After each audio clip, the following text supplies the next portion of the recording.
this keyboard takes a lot of stabilizers.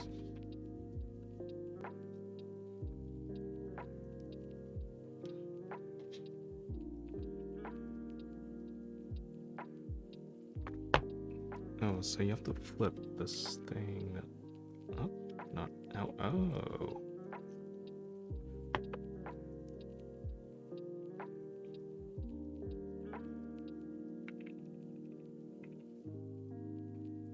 Cool.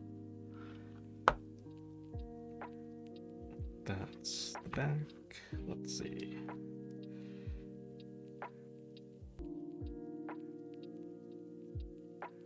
All right, so, and this is the PE sheet.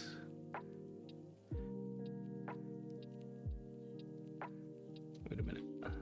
Yeah, there we go.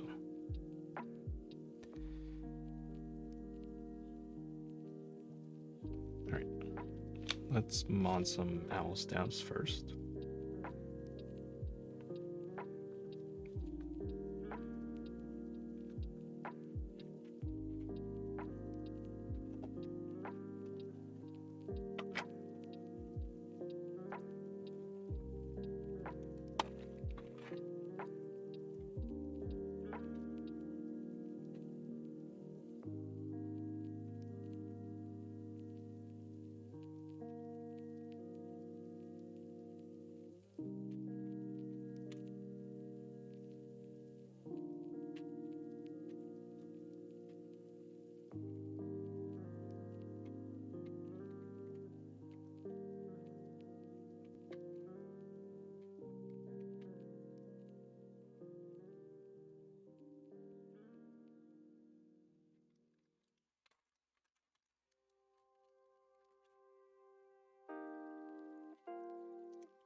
So I have some, yeah, I'll use this because that's some leftover Owlstabs.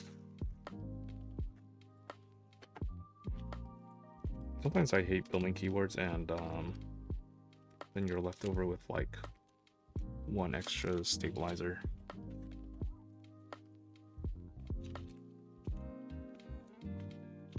And if you're buying like Owlstabs or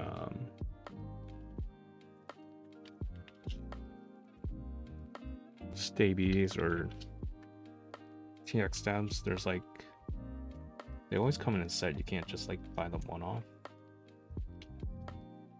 But I've seen some vendors also sell Rock V2s and just like if you need a single one or if you need two of them, like they give you that option. So you don't have to buy a full set, which is pretty nice.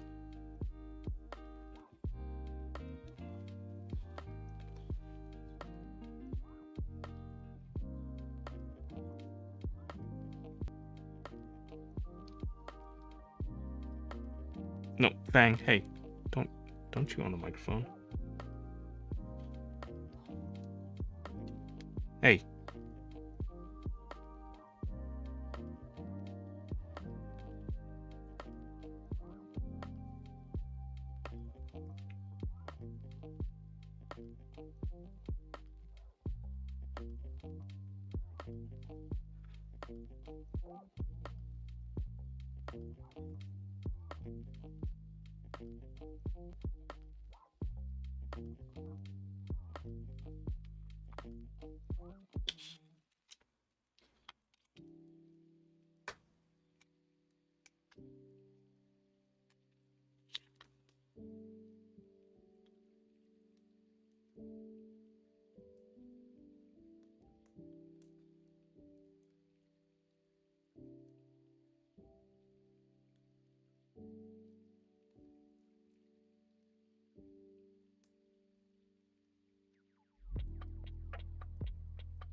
Let's see, what do I have here?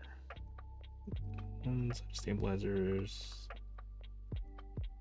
some cushions. Oh, and I have a lot of extra screws and washers, so I'll save this.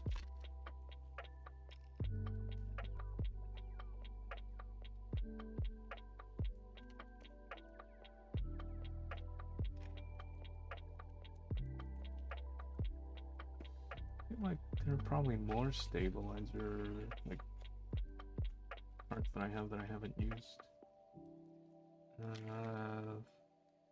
It's only half stabilizer. Is that useful? Well, maybe I did use them all.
Oh, how do I want to mod these today? I think I'm gonna go with just like the tried and true method of what I've been doing, which is plumber's tape on the wire. Rytox 205 on the stem and housing, and then XHT PDC on the end.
The Switch Infinity Gauntlet is why I'm here. Oh, maybe I should make that a point redemption.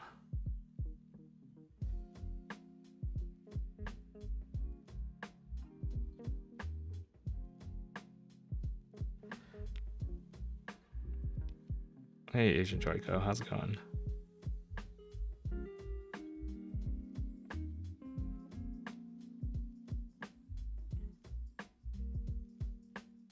It's going.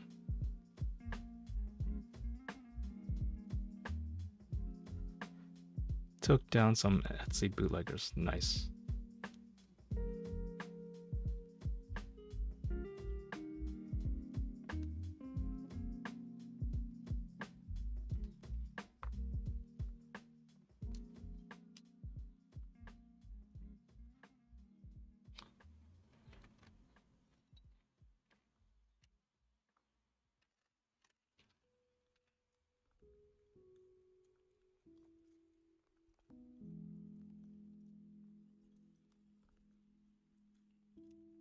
Yeah, it's going well. Still jobless, but looking around. I haven't heard from anyone yet, but yeah, I'm basically looking at stuff in the food industry. So I haven't relegated myself to going back to software yet. Applied to be an entry-level craft brewer at a local brewery, but they haven't responded yet. Fuzzinator, hey Fuzzinator. How is Bermuda?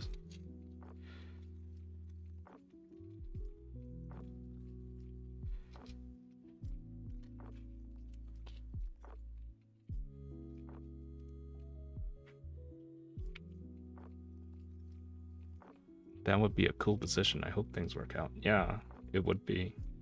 I mean, it does sound like a very interesting job. Good, lots of rain from those northeast storms. Yeah, we had some rain last night, but it wasn't too heavy.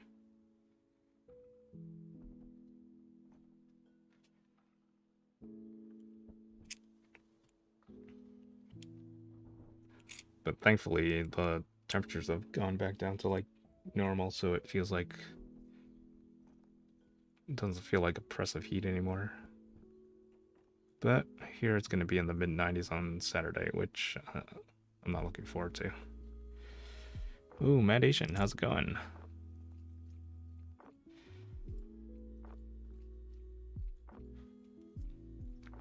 Yeah, today is much better than the weekend. Yesterday wasn't bad either. It was hot, but it was like comfortable hot.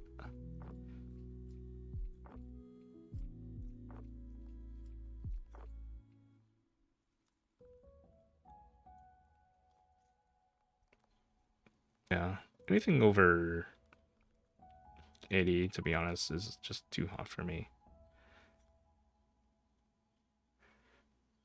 Lucky Envelope Brewing. Saw this, made me think of you. What is Lucky Envelope Brewing? Is this a brewery?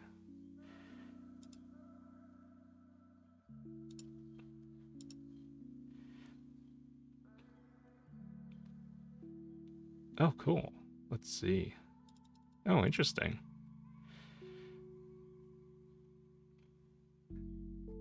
Oh, they're in Seattle.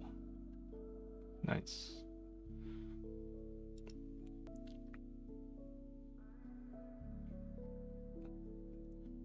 Yeah, I heard the weather calmed down a bit for you. I survived my meeting yesterday afternoon with only one IM from my manager, so I guess I behaved. That's good.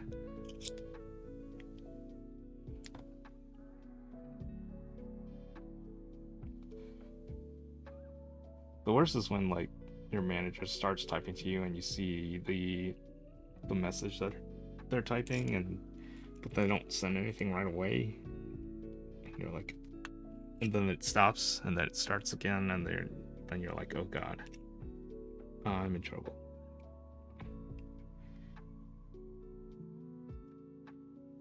Or sometimes they just say hey, and then they don't say anything for like a minute, and then they're like, never mind.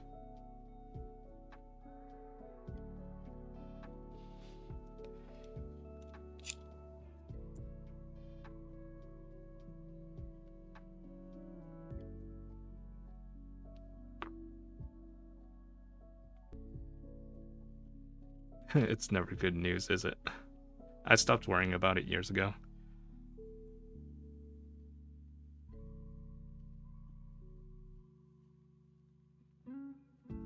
No, it's never good news.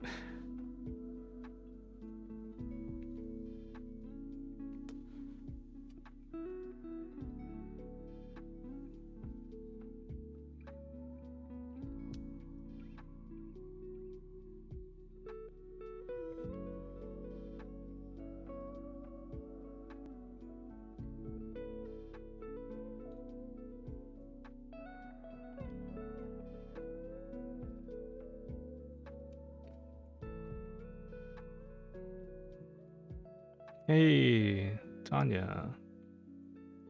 How's it going? I'm rebuilding the Windex keyboard because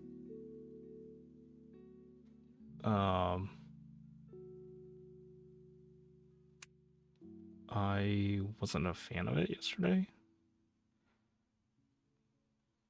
Well, it's just really pinging in a lot of spaces. And I kind of want to rebuild it with a different set of stuff, so I'm doing a solder build with a carbon fiber plate, tactile switches, and different stabilizers.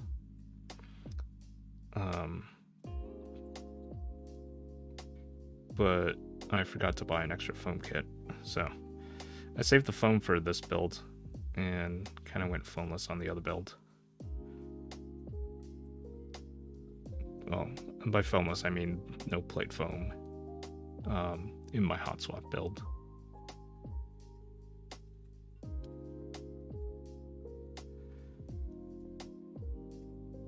So I'm gonna try to do this for the day, and hopefully I don't get too wiped out from building this. Started a little earlier than usual because I know lubing switches is gonna take me a while. Fiddling with stabilizers is gonna take me a while. Soldering is gonna take me a while.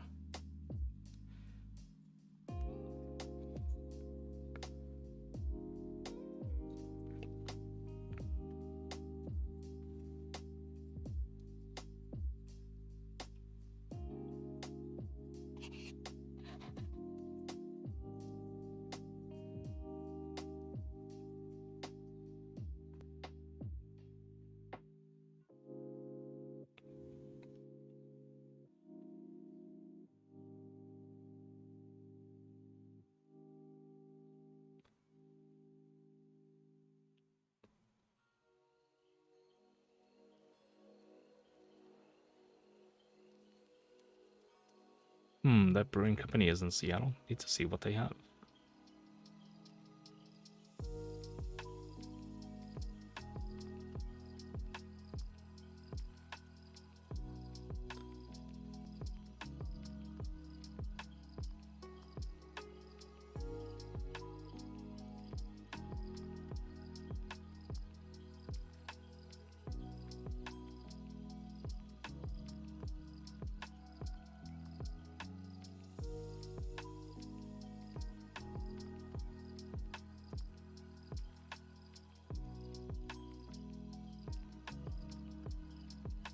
Can I recommend something? We'll save you some loot. Sure.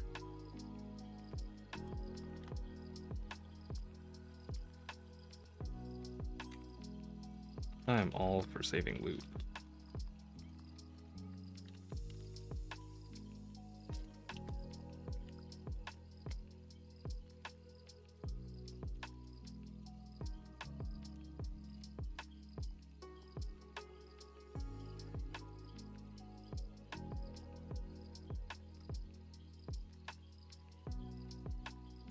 Yes, support minority-owned businesses. Peanut butter cream stout. Ooh, that sounds good.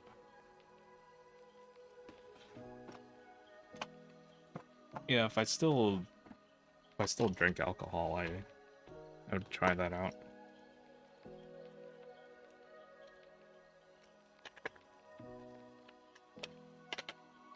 Says the guy who applied to a brewing job.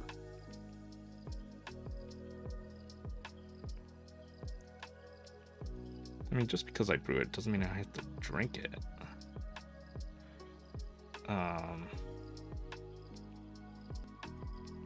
Although that job does entail taking samples out of the tank and testing them. But pretty sure like you can just taste it and not like you don't have to drink it, I guess.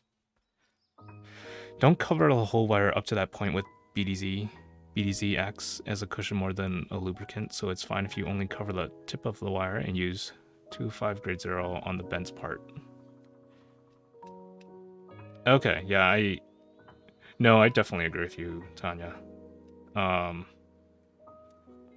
Giorn was actually like mentioning the same thing yesterday. And actually this isn't BDZ on the wire here. It's plumber's tape, so that's just to help fill the gap in the clip. I was kind of always dubious about BDZ on the wire because that seemed to be like the hot thing when I started modding my switches and stabilizers, and then yeah, it really does look like BDZ. Like if you coat the wire with BDZ, it just blends right in.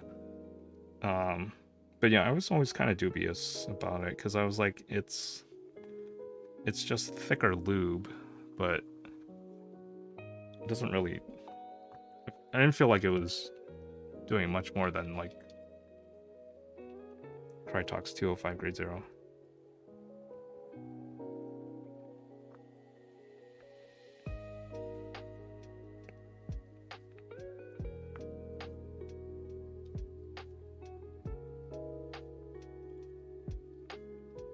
But yeah, the plumber's tape, you definitely don't need as much as you think, and as long as it just fills the gap, because if you don't want to overstuff it, otherwise that wire isn't gonna move and it's actually gonna like make it stick. Yeah, plumber's tape, it comes from, I think it's Thokpop, and they have a video where they basically use all tape, so plumber's tape and PTFE tape, which looks like this bandage material, but it's like fiberglass tape. And instead of using Krytox 205s on the housing, they put little tiny pieces of PTFE tape on the inside of the housing because it's a low friction tape. The thing you have to be careful with is you don't want to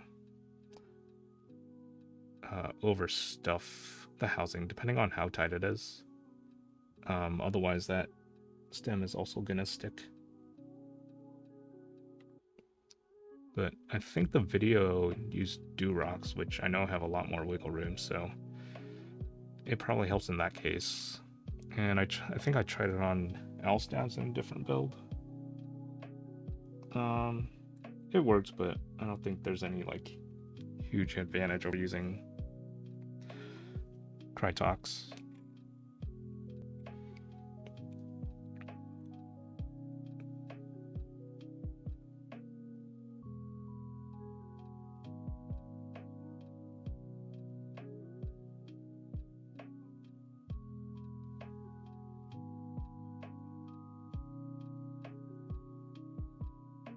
Same when using it for bottles as well. Too much can warp the cap and cause more problems.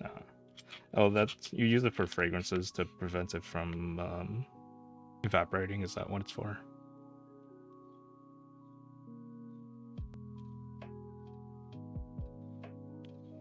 Or from like trying out or going bad.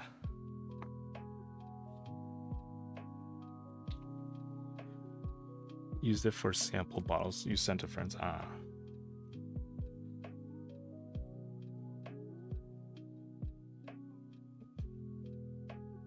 Oh, I have a question for you then. How long do fragrances typically last? Because I used to wear fragrances, but sometimes they would just go bad quickly, or they just didn't smell good on me.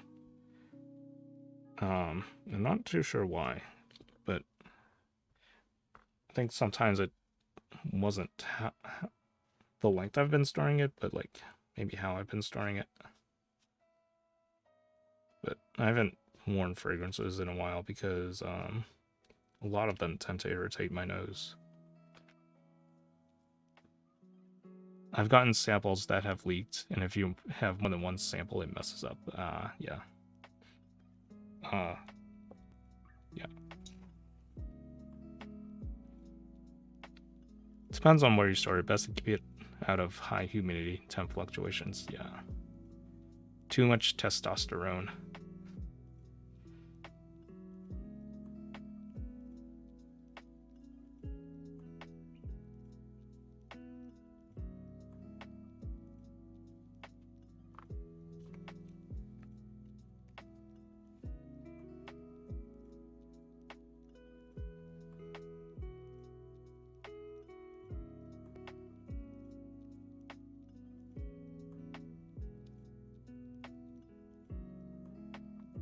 Store it in a dark location. I think it has to do with body chemistry. That was my gut feeling, because I don't know.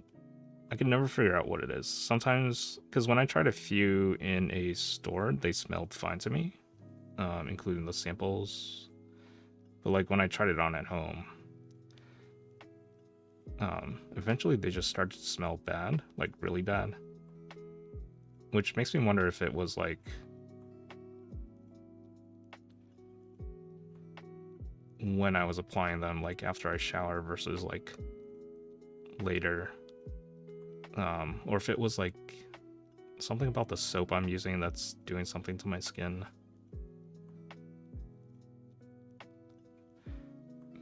Mask salt fragrances, you're too manly.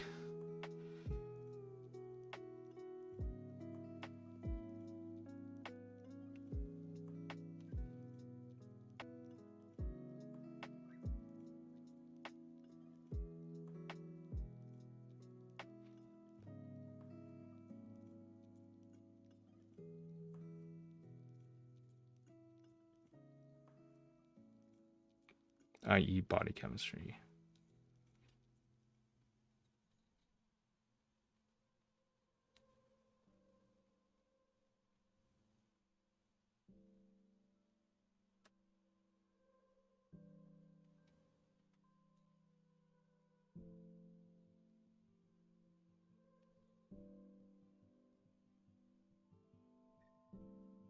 Do you have like a favorite set of fragrances, Foundation? Or like a favorite brand, go-to brand, or go-to scent?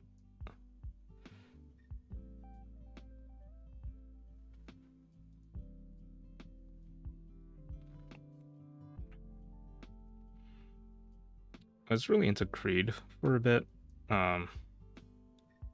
I've told friends to always get samples, try them at home, and see how it works for a while. Yeah, Creed Aventus was really nice. And then they came out with the Aventus cologne, which is like, I guess, a unisex scent from them. But I kind of like that one a little better because it was less sweet smelling, like less of that pineapple smell, and it had more like this kind of black pepper smell, which was pretty neat. There was one I really liked from them that they don't make anymore, I think. And I don't even remember what it's called. But it was like this very light fragrance that was wasn't too heavy in any aspect. It just felt like a refreshing scent that wasn't too floral, wasn't too sweet or spicy. I have a few MFK, homage, and imaginary authors. If you like citruses, Atelier Colognes is great and not as expensive.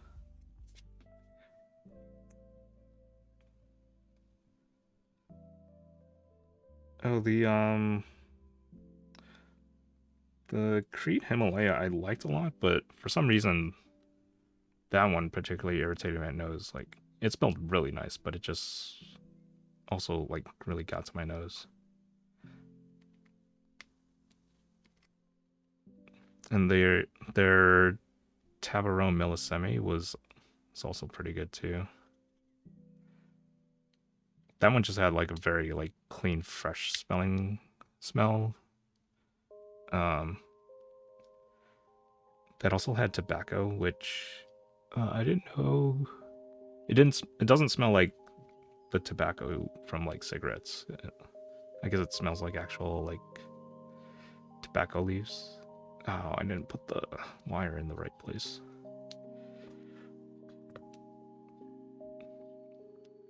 Dang.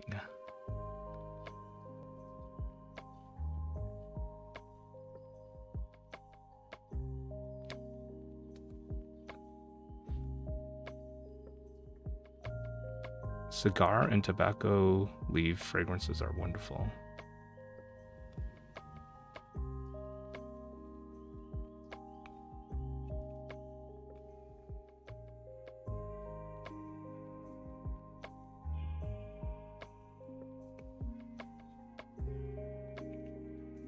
I hate the ones that are inspired by cigarettes. Wait, what do you... I don't think I've ever seen one inspired by cigarettes. What do those smell like? Like, not like actual cigarette smoke, right?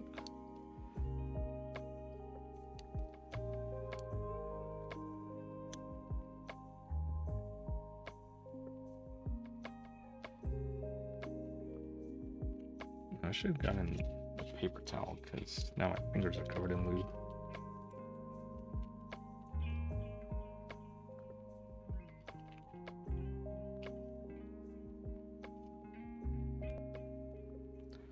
It has that initial lighting of the cigarettes. Oh, yeah, I don't like that smell either.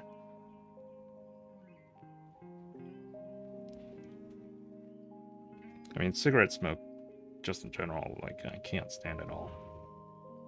The smell of it and, like, I'm not too sensitive to it, but sometimes just being around it tends to wreck my nose for, like, a day or two. More so my throat, actually.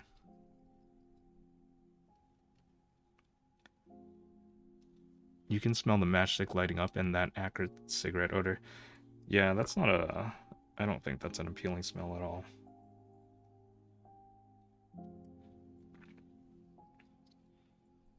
Oh, there was one from Creed I tried that I just absolutely hated because it smelled like...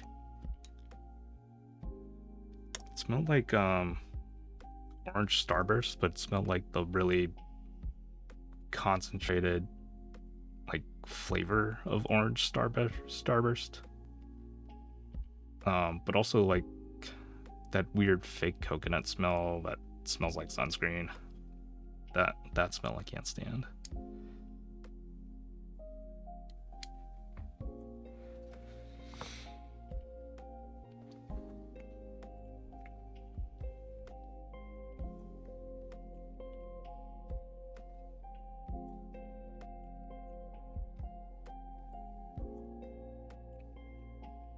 But I was also really into House of Sillage, number 4. That scent was also like very floral, but also like smelled really good over time.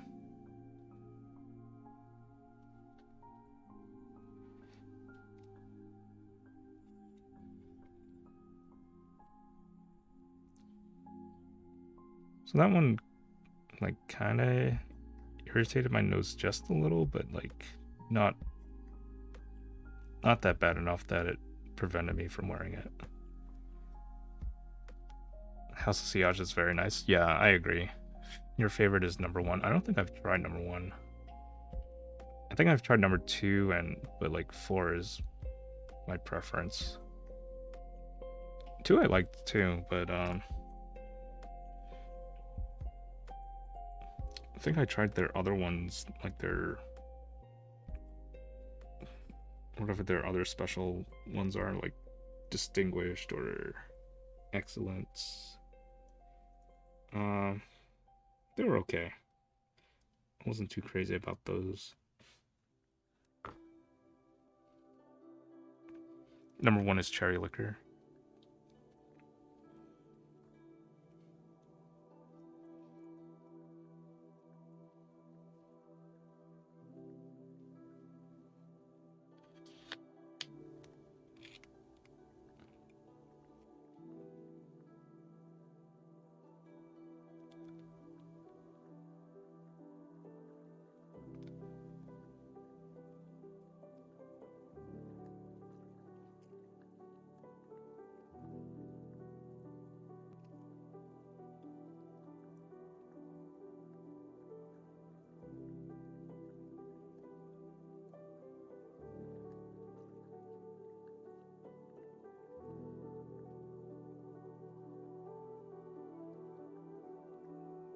Wife always laughs at how many I have. Got enough for several lifetimes.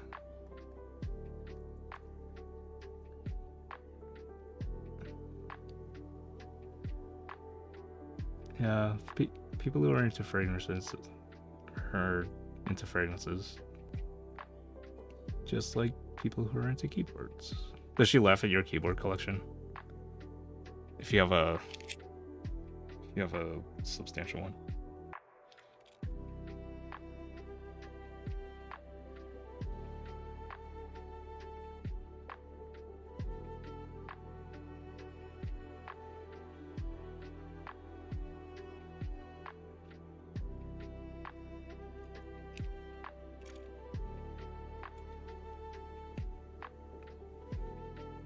Are you into crap? I forgot the name. Sneakers? I'm not into sneakers. Oud's perfume. I don't like oud. Like I like it in theory, but it's just too. It has that. I don't know how to describe it. It's like.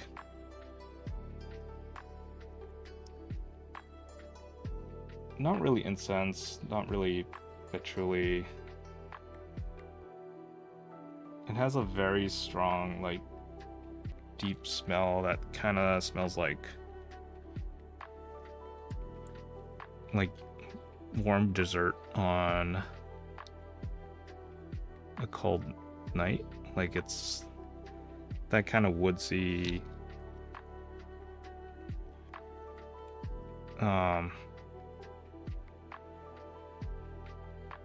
woodsy kind of scent that's like really heavy. Like I don't mind it, but it's not one I prefer. Like it feels, the scent always just feels very stuffy to me.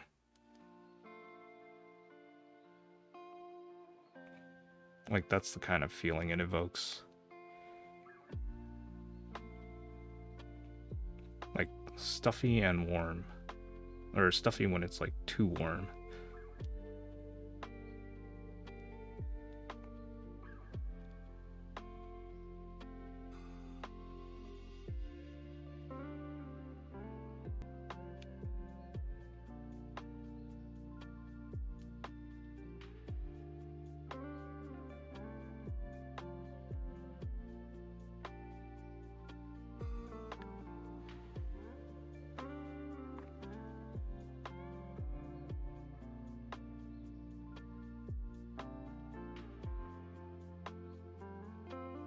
Yeah, when I was exploring fragrances, my preference definitely leaned more towards like the lighter, sweeter scents. I actually started keeping a spreadsheet of like various ones I tried. And the common thing I've noticed is that I tend to gravitate towards scents that have, I think, bergamot oil and like one other ingredient, but I can't remember. Might be like some kind of citrus. Well, I guess bergamot's kind of a citrus. But there, I remember there was like another ingredient that was pretty common among them, but I can't remember. It's all preference. Yes, very true. Like keyboards. Oh, what if we... I think there's a market for scented keyboards.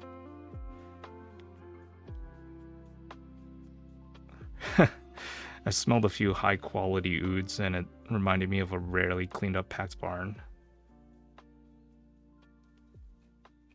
Well, doesn't oud come from like rotten wood, basically? And then you have to like extract the whatever out of it.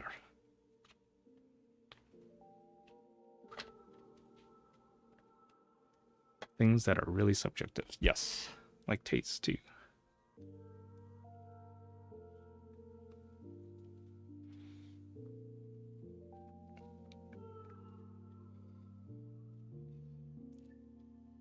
Isn't there an ingredient in perfumes that also come from like a porcupine's butt or something?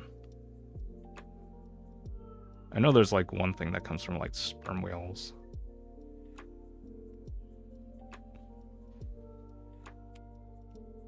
I love cilantro. Some people have the dishwasher gene, or dishwater gene. Yeah, I do not. I love cilantro. Ambergris is from Wales. Yeah, that's what it is.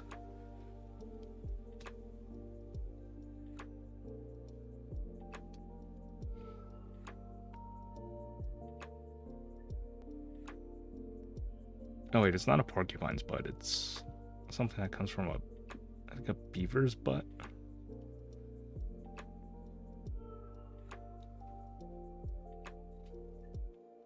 Or is it a platypus butt?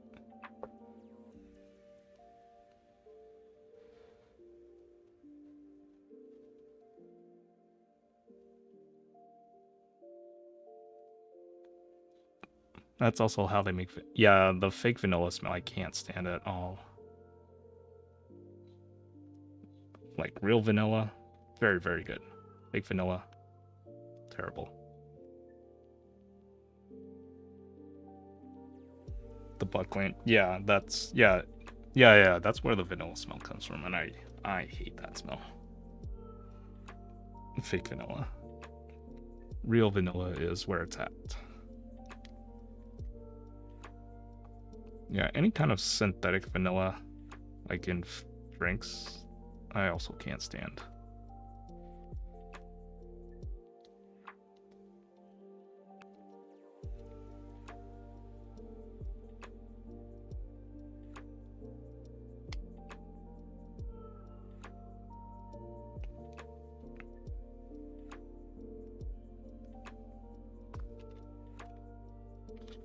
Not gonna lie, vanilla in lemonade is good. That's interesting. I've never tried that.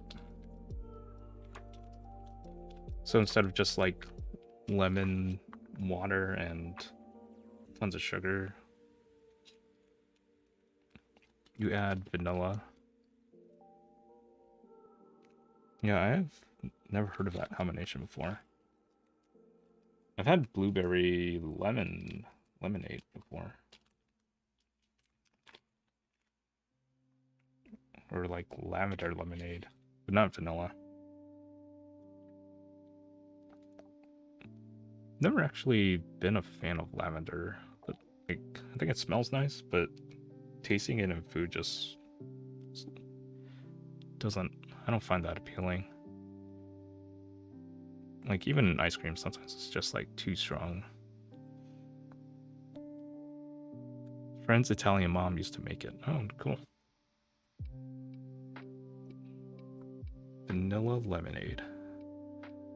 Is it like a subtle thing of lemonade, or is it like vanilla, like in vanilla Coke?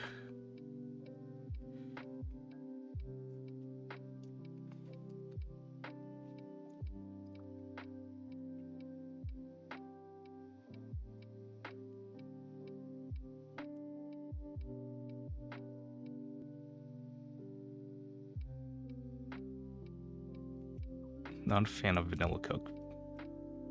Vanilla extract. Oh, okay. So it's a pretty concentrated, I guess.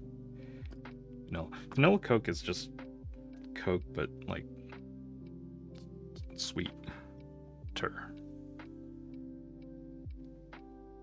Like, I don't mind it, but it's okay.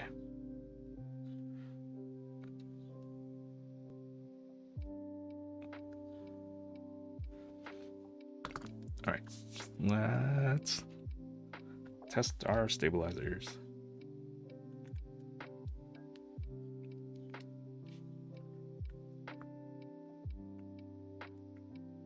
Oh, for the brewery job, one of the questions on the applications was I had to answer a question that was like, what is your favorite beverage?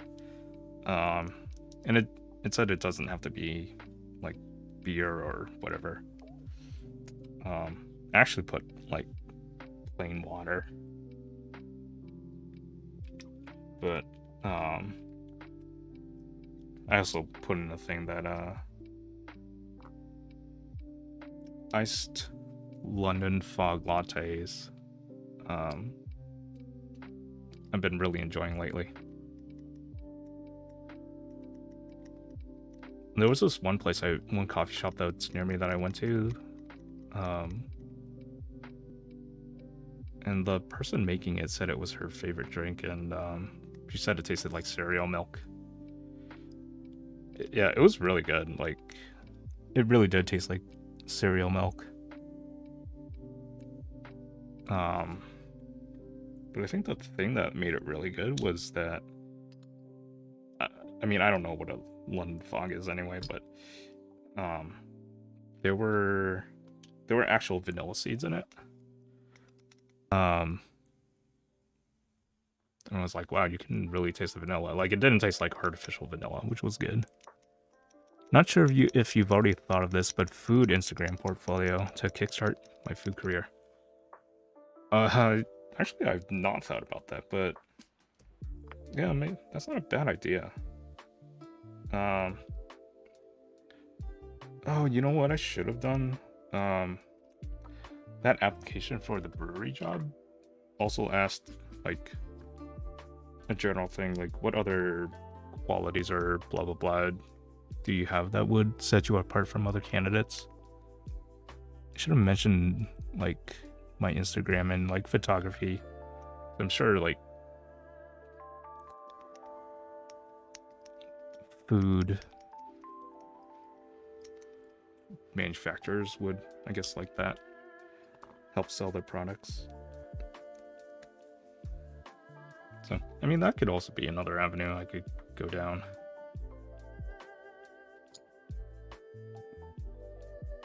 Oh, dang it. Was I supposed to put the key foam first? Where did I put it? I have no idea. Oh, wait a minute. I think they let you build this without having to remove the stabs. Like, you can mod the stabs without having to... Okay, yeah. I'm gonna try that.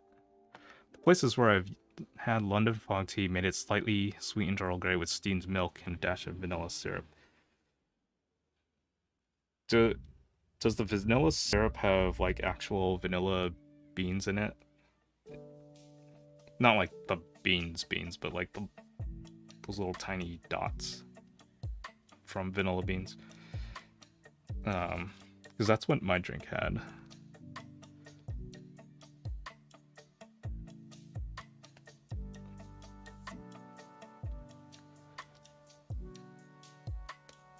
And I'm into art. They made it from real vanilla pods. Okay, yeah, that's... I think... Yeah, I'm not sure what my barista did, but it was just really good. And yeah, I had never had a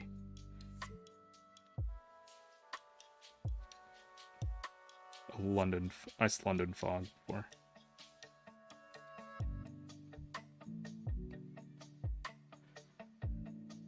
Oh, smells great too. Oh, nice. Oh, so they like actually made it, not like bought it from a supplier that delivered it to them along with the rest of their food things.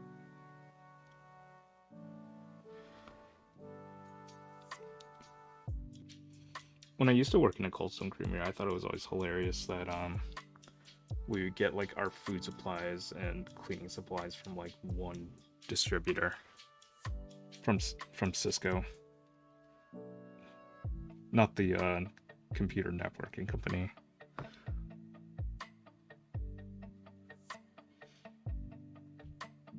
Oh, maybe I should just lube some switches now and put it in. Nah, I'll just wait till later. Yeah, if you can get a hold of like real vanilla pods and use actual vanilla in recipes, it's so good. Just having like that fresh vanilla scent and taste instead of extract, like, kind of really brings desserts to a whole new level. I mean, nothing's wrong with vanilla extract, but using real vanilla beans, a lot of fun. Oh wait, this is upside down. Wait, hold on. All right, there we go.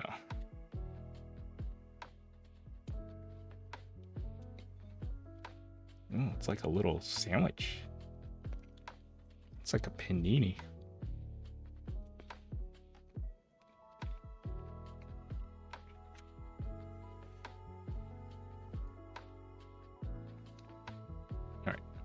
All right, let's do the stabilizers for the rest of the board. Yeah, so much better but expensive. Yeah, that's true. Vanilla pods are actually quite pricey.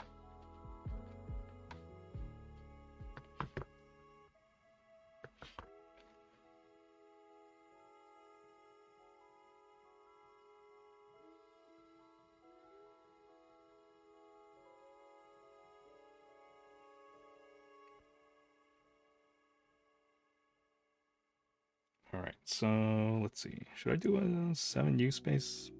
Sure. Since my hot swap board is 6.25U only. Yeah, we'll do 7U.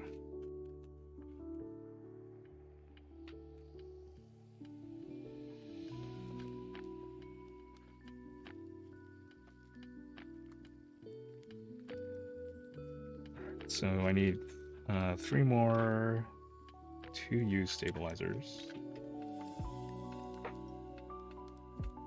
Oh, I forgot to put those little cushion things on. Let me do that.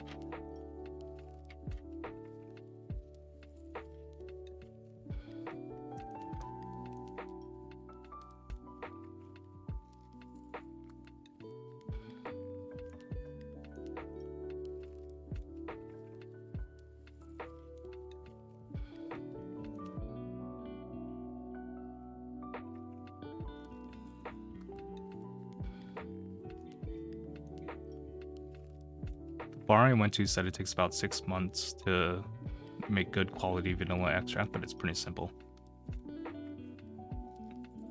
Might try it someday. That actually sounds like a fun project. If it's that simple to do, like, then you might as well do it.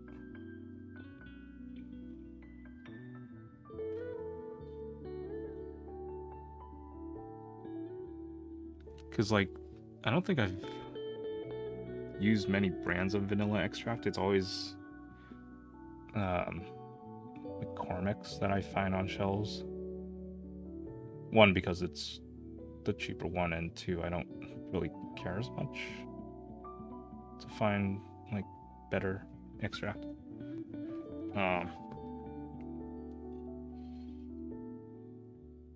But yeah, if it's not that hard, like,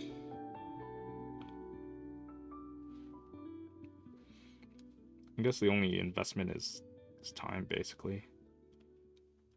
I do have at least 1 or 2 friends that make their own limoncello. They just get a whole bunch of lemons and turn it into booze.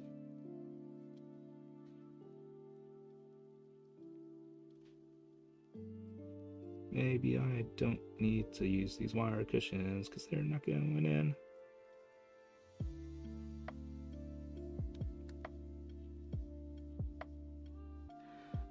Made it with vanilla beans and vodka and then wait. He also finished them up with some herbs for a couple of days to a week. Oh, what do the... Like, what kind of herbs would you put in vanilla extract? Because I don't think I've heard of that either. But I assume, like, if you put it to the end, then it, like, adds a little extra flavor without making it overpowering on top of the vanilla.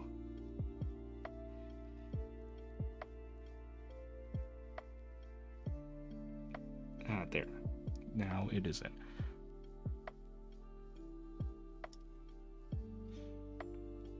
Now these little cushions will also help keep the PE sheet in place too.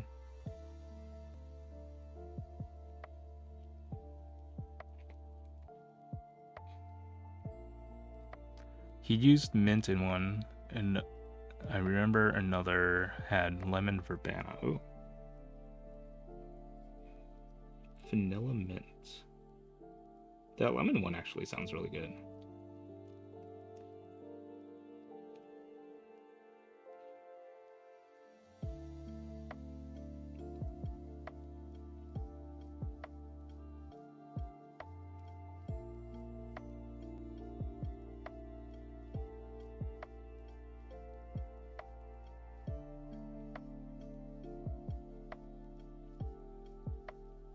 Ginger would be great too. Yeah, ginger would definitely be good.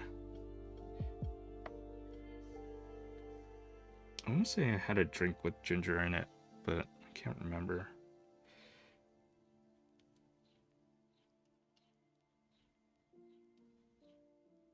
Maybe it might have been like a ginger, honey, lemon kind of thing.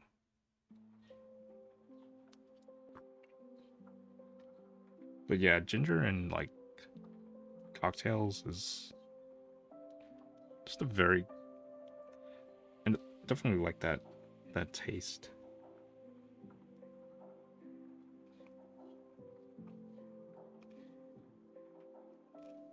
I've had a ginger and chocolate. That was like a very interesting combination. I think ginger and desserts in general is like very underutilized. There's this one pie that I like to make. That's cranberry pear ginger, and it is really good. Like, that's definitely like a winter Thanksgiving-ish kind of pie, and you get like sweetness from pears, tartness from the cranberries, and then like a good hint of ginger like among the whole thing, and which gives it that extra spice. Just kind of lends itself to the pears and the cranberries, so it's like a really good mix of flavors. And it's probably like one of my favorite pies. So I found that recipe on America's Test Kitchen. Definitely worth making. He made a mojito muddled with some ginger as well. Oh wow, yeah. Mojitos are good. Ginger for cold weather desserts is great. Yeah, I agree.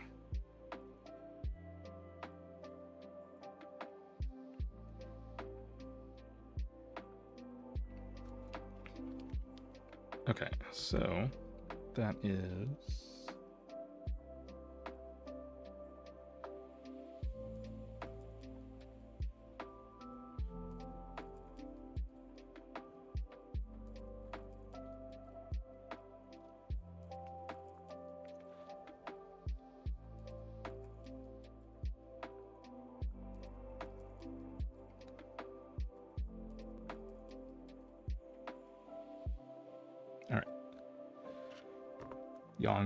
Yongjae, hello, welcome.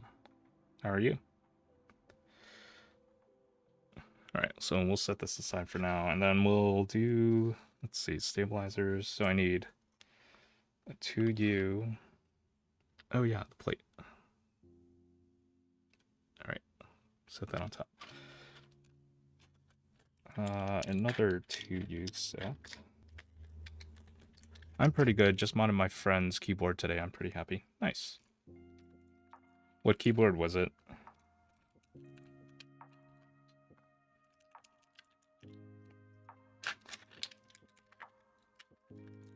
A552. Okay. Oh, where did that stem go? Oh, there it is. Alright, we'll do a 7U wire for the solder build.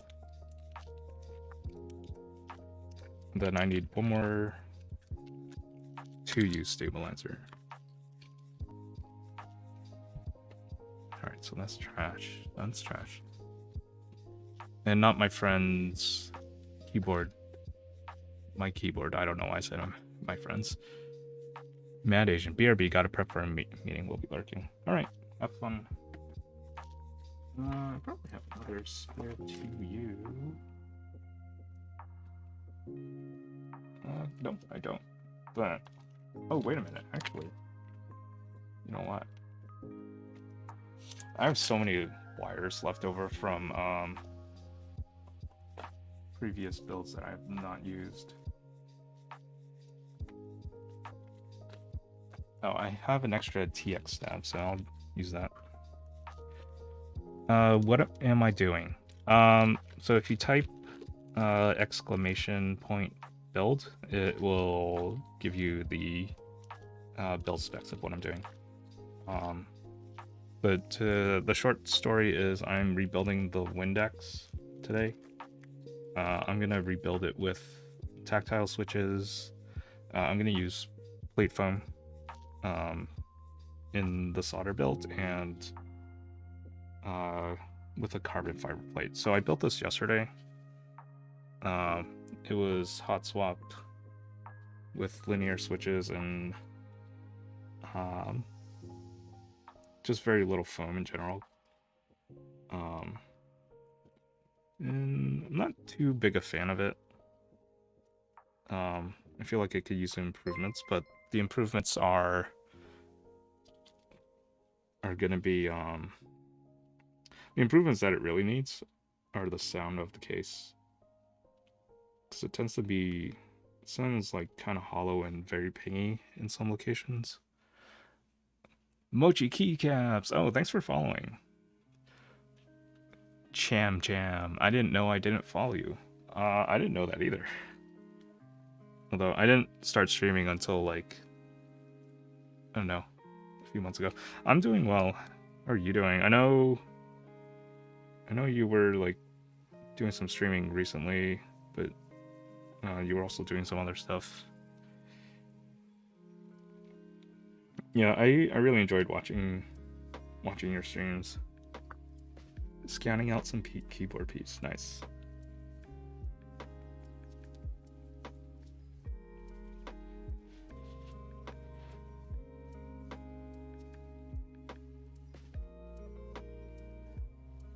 Alright, so stabilizers.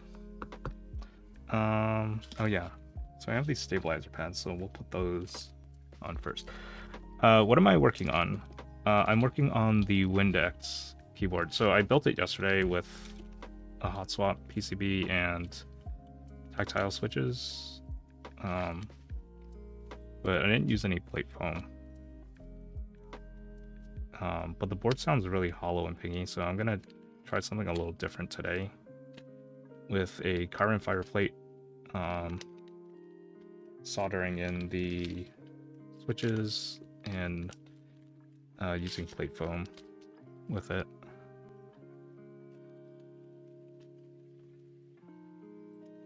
And different stabilizers, which I don't think is going to make a huge difference with this board.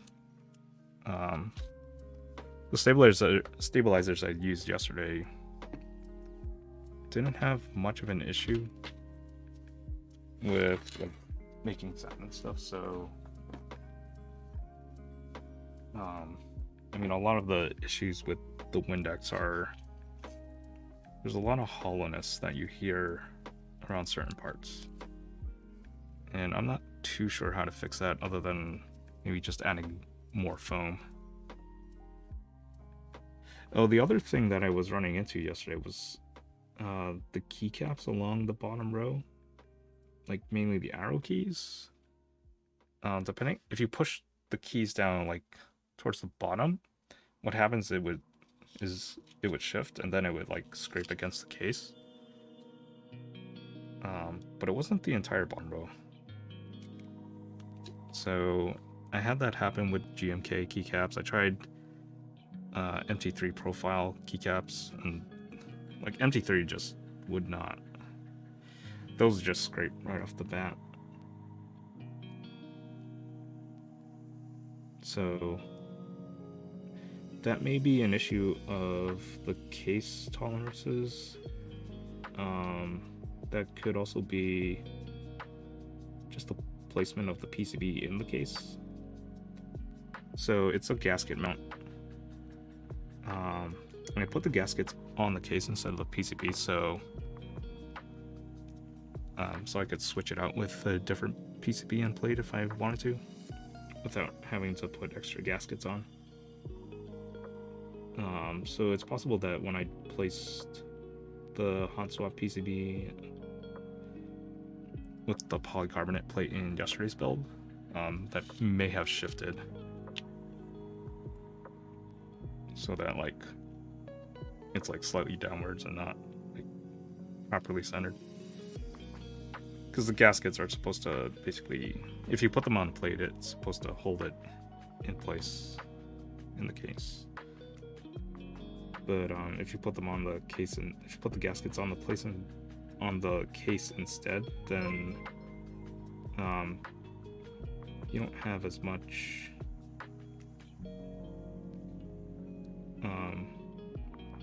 it doesn't have that hold as if you were gonna put them on the gaskets on the plate. Death Metal and Keyboards. Whoa, that is an awesome name. Thanks for following. How are you doing? Yeah, that's no bueno. Yeah, part of it was also just like, I don't know what it was yesterday. I think I was like a little sleepy or tired, or like just kind of like worn out. So I was like probably not doing the best I could have with the keyboard build yesterday. But I had heard from other people too that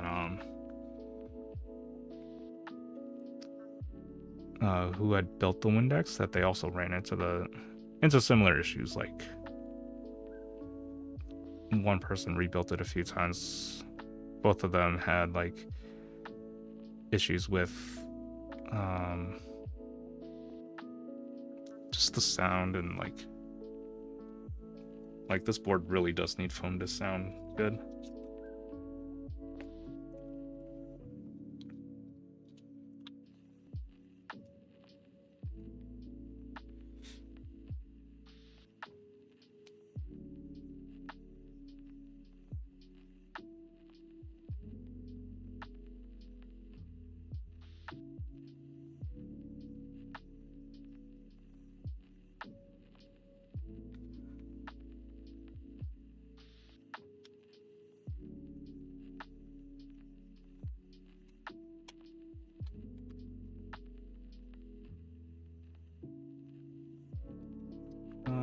Menu is this one, yeah.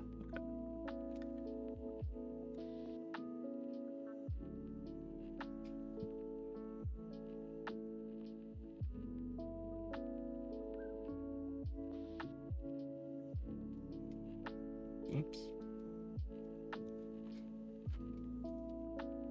Hello. My cat thinks it's telling me it's lunchtime, but she needs to wait. Can you wait half an hour?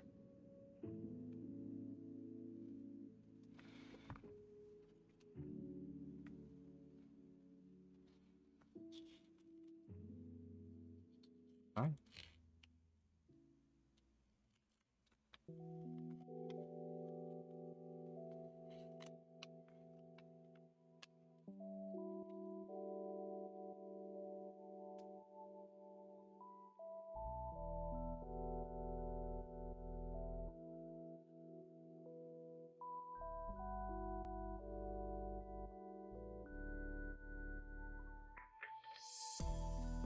I love your desk mat. Thanks. It's from Tiny. This is the small bunny desk mat.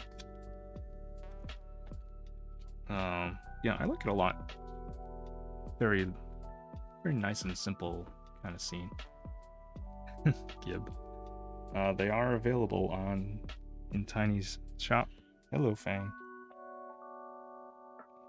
Yes, you can have food later. Okay.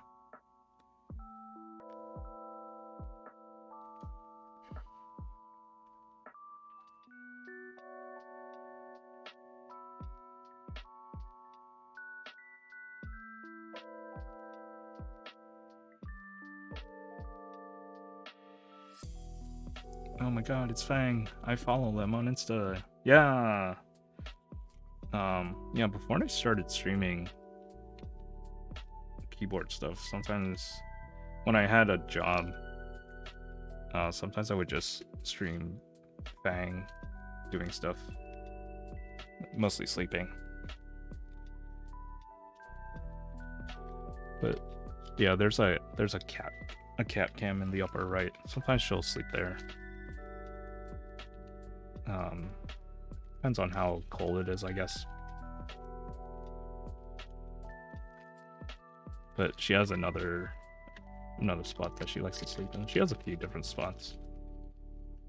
Hello again, sir. Hey, Radio 7.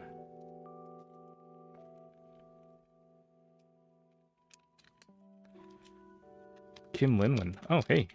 How's it going? Hi, lurking.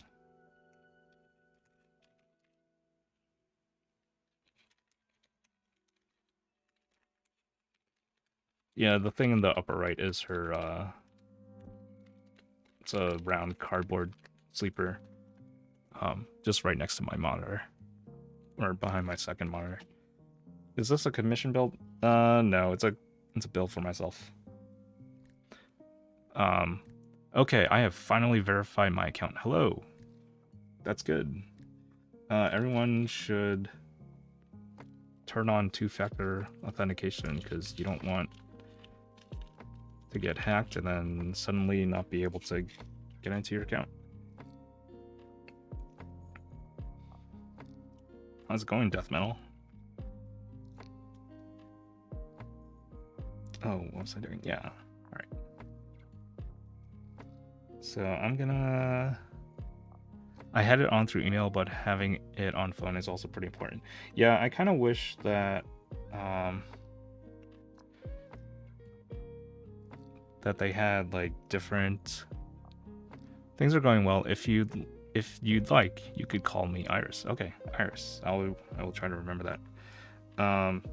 I know I kind of wish that Twitch had more options for two-factor auth, because I know some of the other bigger companies offer different authentication methods through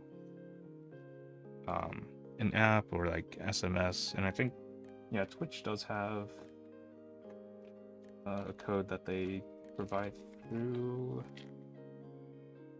an external app that you can use. They don't have hardware token authentication.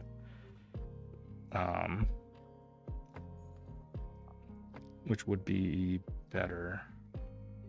How's the Purple Panda? Do you think you need to film it? I don't know. I'm definitely gonna lube them. I don't know about filming them. But I kind of want to because I have them. And I kind of want to get rid of the films. Alright. So I'm going to use the TX stab with the spacebar. Purple pandas are kind of tight switches. I haven't seen a need to film. Okay, maybe I'll skip filming them.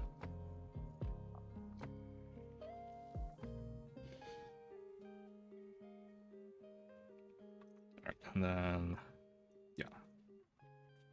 There we go.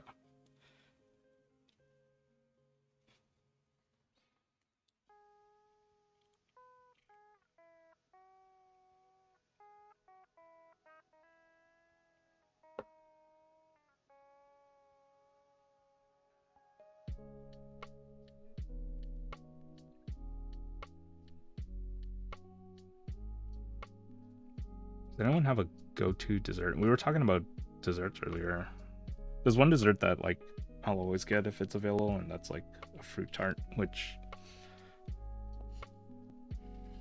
I don't really see on menus a lot in restaurants. Fang, please don't eat the lube or anything else.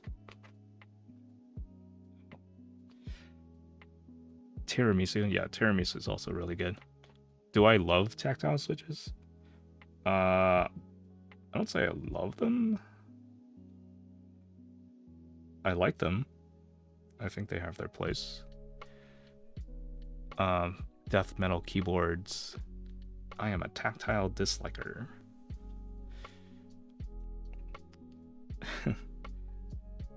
Oh yeah, when Fang shows up on stream, everybody comes out.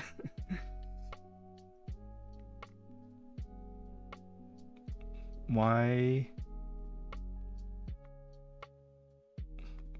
does Iris dislike tactiles?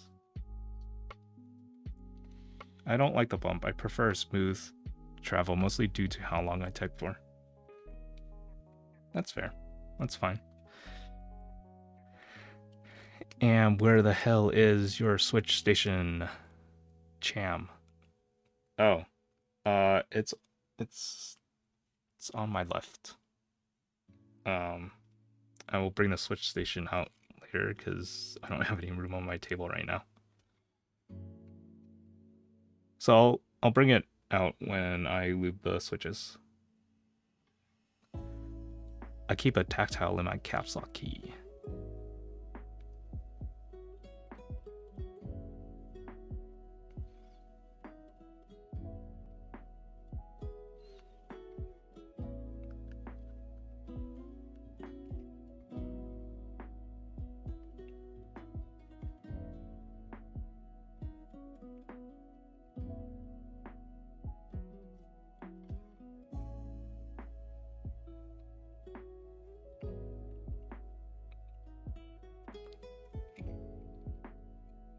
Iris, what are you currently using? Or Rady is asking Iris, what are you currently using?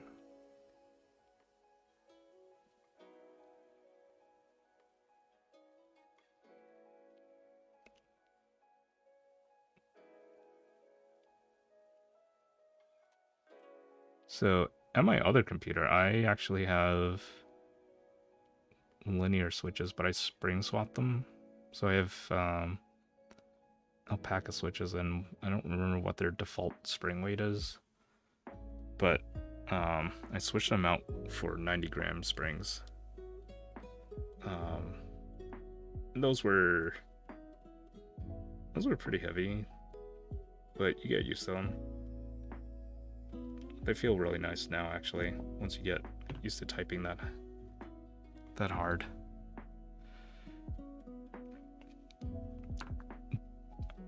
Death metal. I'm using a Prime E with banana splits, as well as an ID80 V2 with Durock Labs and a Mode Reflex tactile.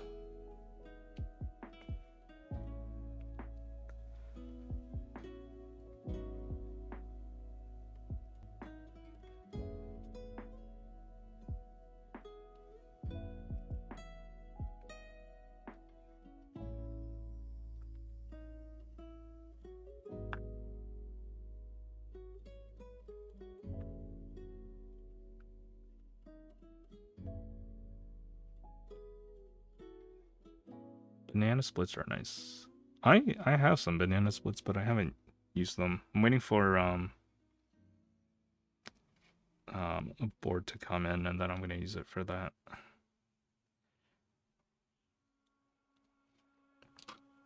But I've heard good things about banana splits.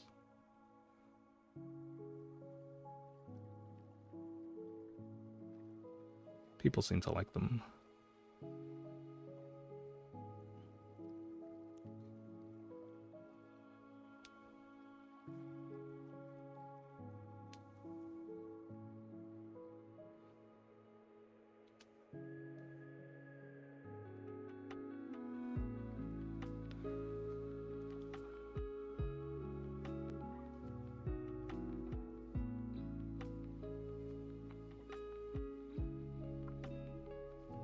My prime is the more comfortable of the two. I rearranged the acrylic so that it flexes a little bit more, as well as being an ergo board. Makes it more comfortable to type on for 6 to 9 hours at a time. That is a lot of typing. Although I say this having basically worked at a desk for that many hours. Typing too.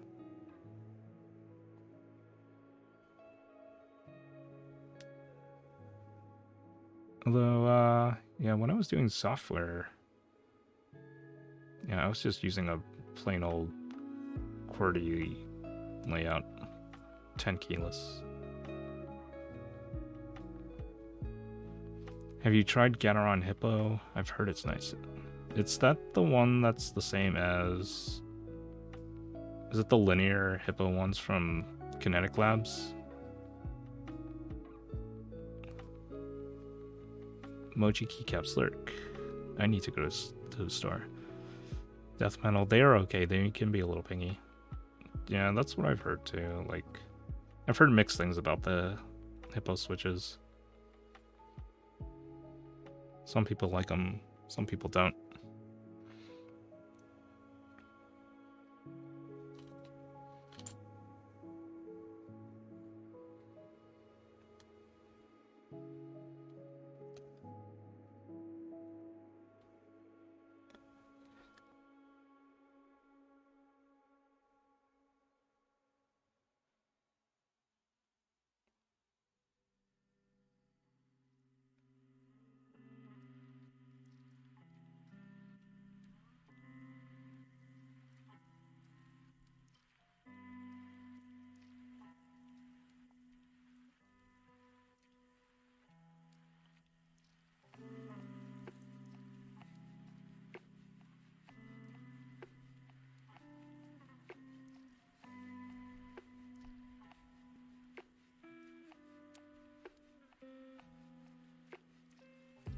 Even after lubing, they're still pingy.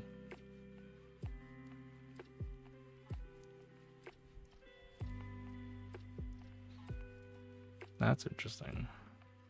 Do you know what causes that ping? Even that lubing doesn't fix.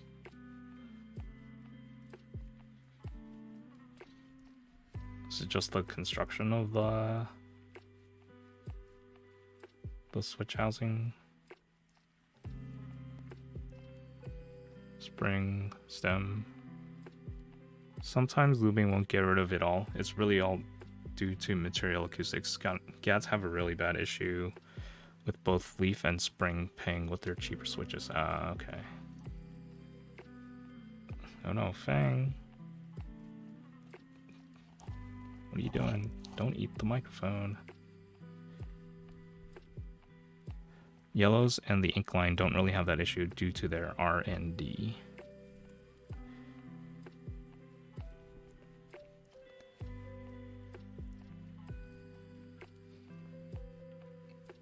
Hello.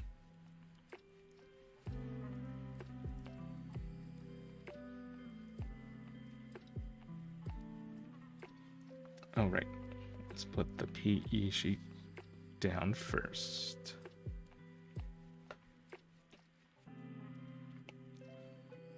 Oh, she's trying to, like, be extra cute.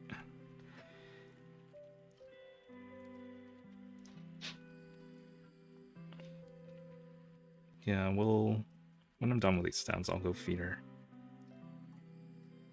And then, yeah, I guess I'll do a quick lunch break too. I started making some chicken stew this morning and just have been letting it simmer.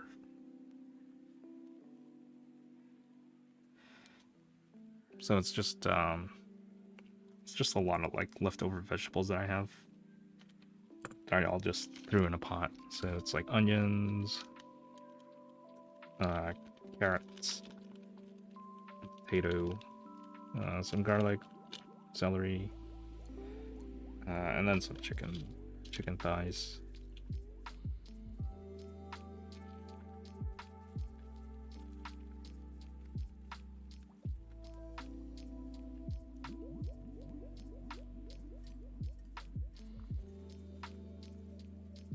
Death metal. I haven't tried CJs or Oil Kings, so I can't comment on those.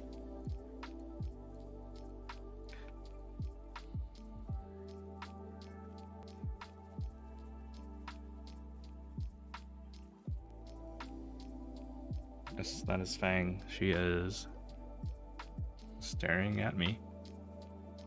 Their head hanging over the edge of the cat carrier.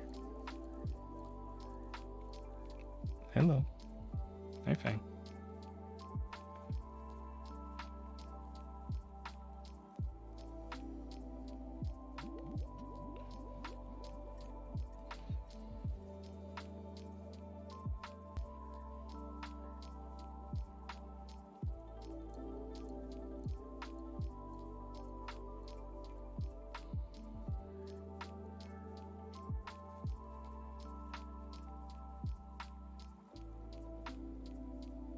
I've heard good things about Oil Kings.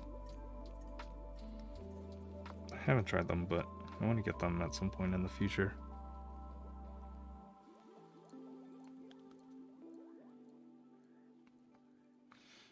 I haven't tried any Ganeron inks though. But I have tried the Ganeron yellows. Those feel very nice. The I guess the KS3 switches, it's the ones that are the all black nylon housing. So I've used those in like commission boards for friends. So a spring width that isn't too high and isn't too light.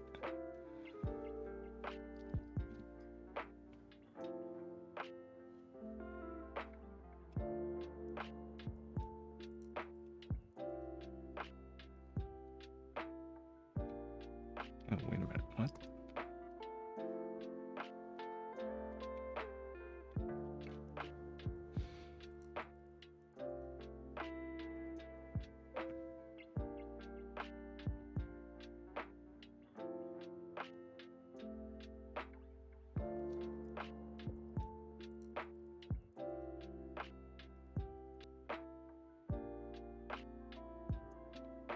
No, I can't screen this in for some reason.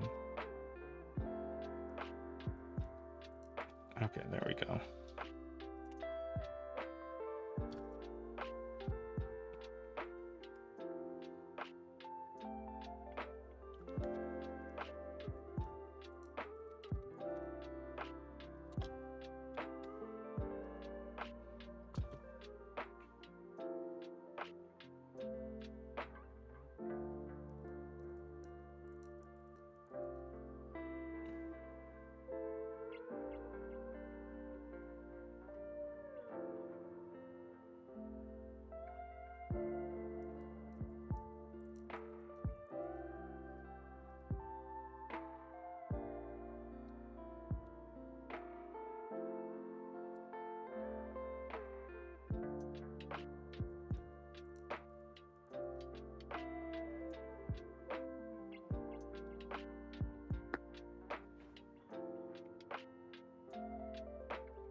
Anyone ever cooked artichokes before?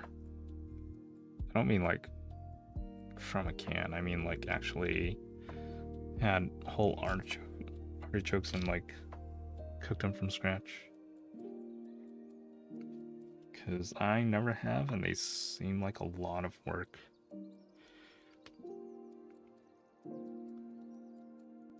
Too much work.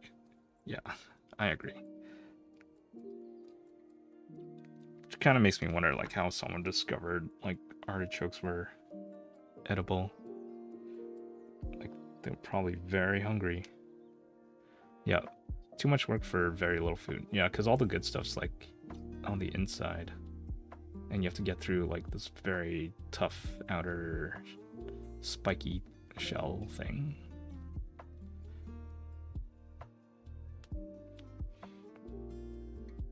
That's how I feel about crabs too. Like, depending on the crab, which is most crabs, I feel like it takes so much effort to harvest them, like crack open their shells for like very little like meat. But unless you get like king crabs and like get those giant legs that are just full of meat, those are really good. Crabs are delicious. Yeah, I really like crab. I just don't have. I just don't want to put in the effort to like do anything with them. Which is why I'll gladly pay for like crab rolls or like whatever.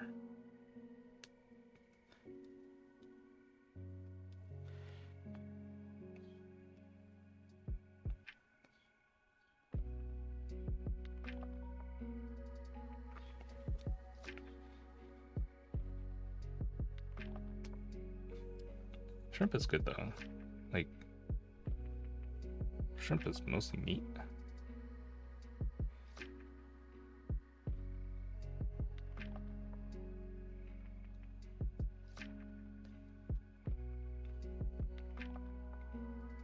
Not a big fan of crawfish, to be honest. Just like very tiny little crustaceans that I feel like I have to spend a lot of time trying to get food out of them.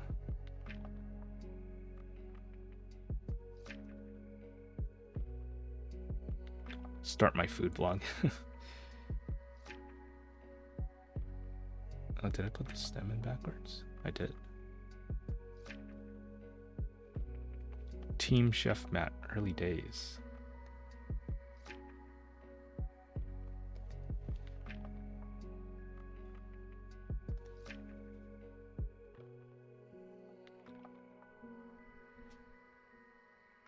Whoops.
Oh, I put it in upside down.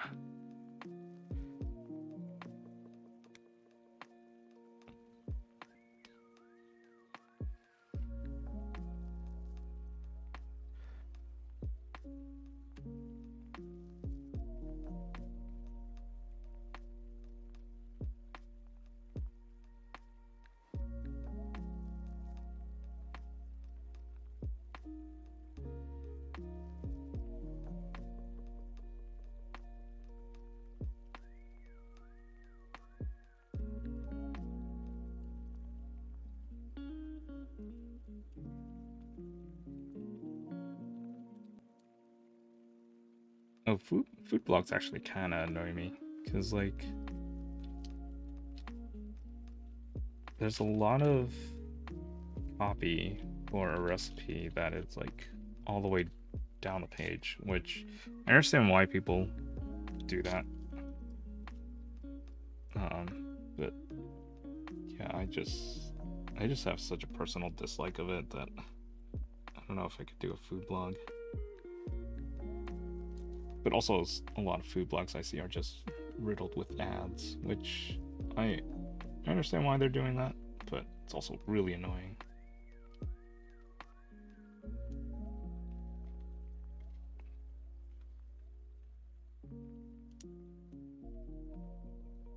For sure, to get the ad clicks, yeah.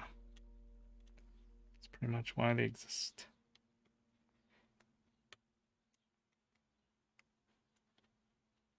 Remember when restaurant websites back in the day had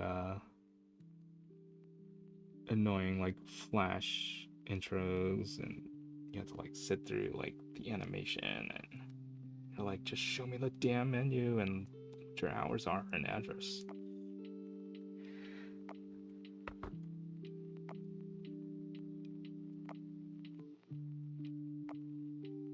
I really like Walks of Life. Their site is dope. I think I've seen that site before. Maybe you sent it to me.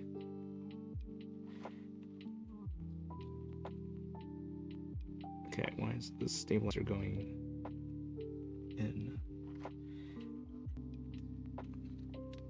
Okay, there we go.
Oh, I guess I need to cut out. Yeah, these.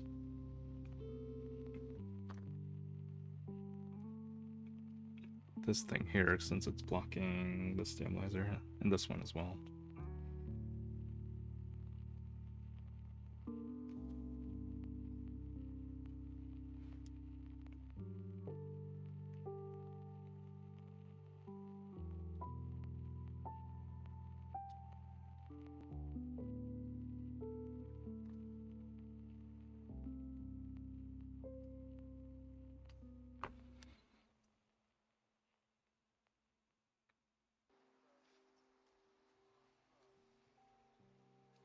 Alright, 2 more stabilizers left. You know, when I was doing this build yesterday, I felt like... Oh, I know why it took forever. Because, I was using stabies and I was doing a lot of, like, extra tuning, and I was being very meticulous about it. But, yeah, it's going a lot faster today. Partly because I know that this combination of mods works well with the Owlstabs. And I've done it before on a previous build.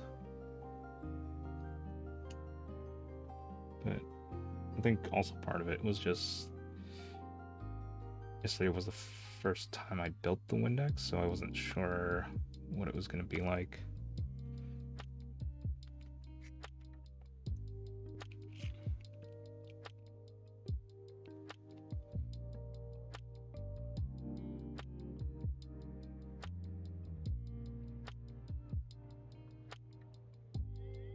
Gotta run to get lunch. Yeah, speaking of lunch, I'm gonna get lunch soonish too. It won't take me long. I just need to basically scoop some soup into a bowl. The stew I've been leaving on the stove for all morning. And also feed my cat too.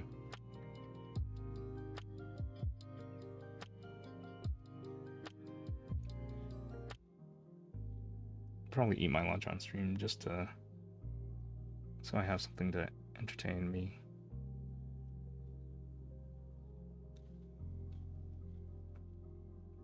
And so I don't like just leave all of you just hanging here by yourselves.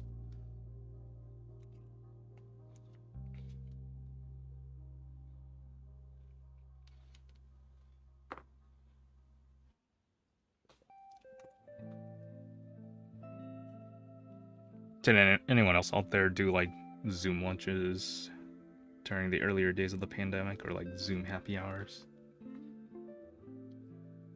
We did a few of those at work, but like no one.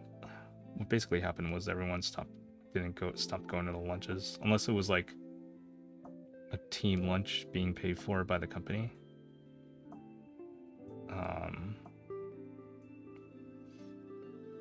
Sometimes we did game nights together, but those are rare. And then eventually I just got sick of doing the whole online thing. I was like, well, I can use my time to do other stuff, like cook, clean. And it wasn't going anywhere, but so. Wasn't commuting, wasn't doing any hobbies. Yes, Fang, I hear you. We'll have lunch soon.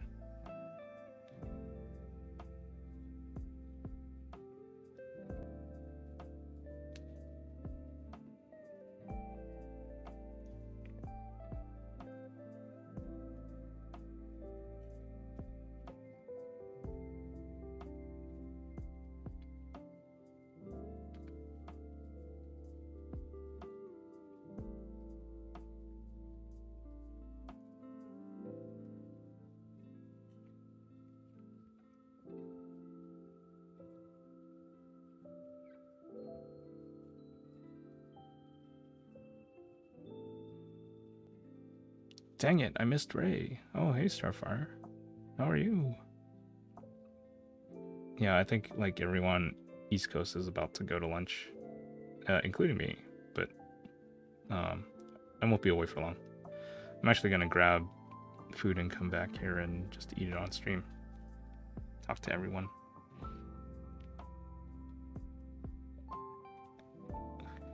Yeah, everyone check out Ace and Joy Co. He makes really cool artisans.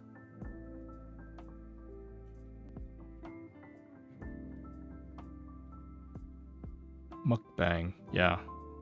Mukbang stream. I think right before, I think you were not here yet, but I was talking about like Zoom lunches back in the days. Everyone get their lunch and like eat it on camera with each other, or like Zoom happy hours.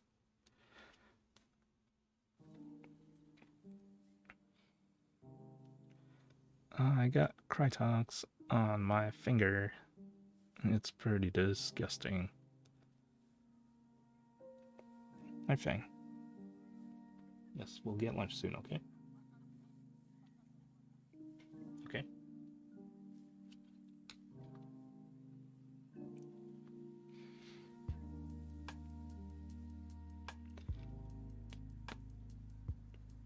Whoa.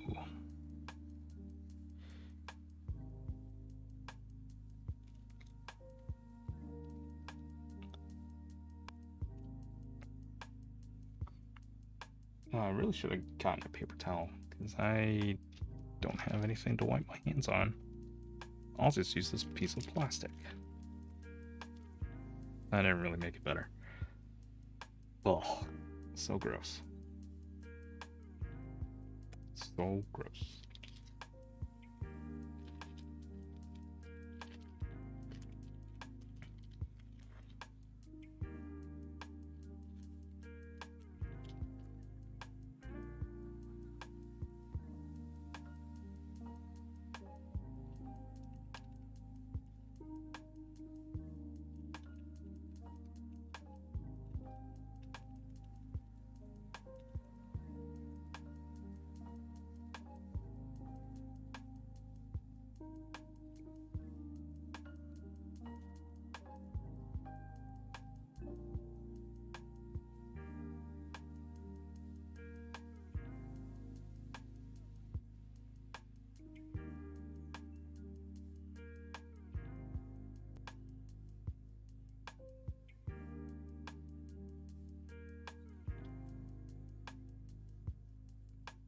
Has anyone seen Everything Everywhere All at Once with Michelle Yeoh?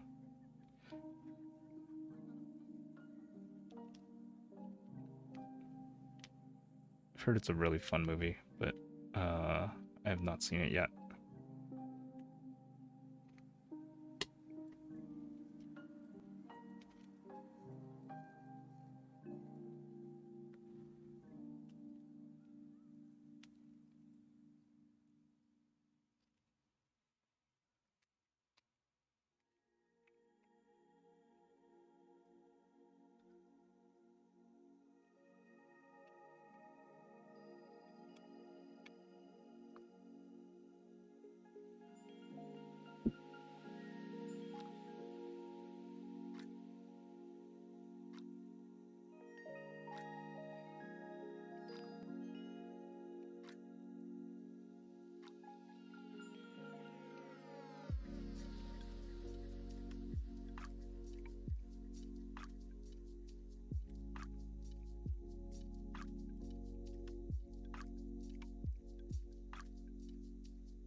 Fang is getting impatient. Hello, Fang. She definitely knows her name. Yeah, back in like the earlier days of the pandemic. Sorry, I answered you out loud. Nice one, Starfire. Back in the earlier days of the pandemic, I would like have like a morning scrum meeting and then do lunch, and then at like around 2 o'clock I would feed Fang, because then she would get like really whiny around that time. So if I had like afternoon meetings, she would like start parading around back and forth and like get in the way. And then eventually what happened was that when I got lunch, she used that opportunity to get food. So then that became her lunchtime. And then eventually what happened was, it was basically like right after my morning scrum meeting, or like right when it happened, and then eventually right when it happened, she would like get ready to get up for food, because she knows that like when I finished that meeting, then I would basically take lunch. So she's gotten used to this whole like it's been getting earlier and earlier now. Now she like bugs me at 10:30 and I'm like, I just gave you food. So I usually feed her when I wake up, which is like usually around 7:30. She will never not say no to food.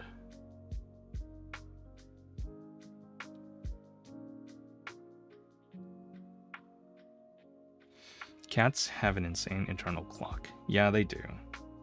She has a weird schedule. Like, she just sleeps for a while, and then like in the evening,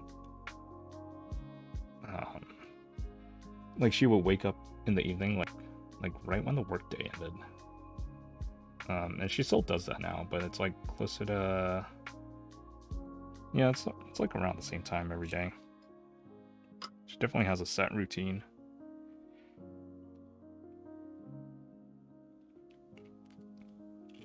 When I was taking care of a stray cat, when he eventually just like moved in, yeah, he had something similar. Like, I would wake up and he'd be just like waiting for food. And then I would feed him, and then he'd just go right back to sleep, and then wake up like 3 hours later.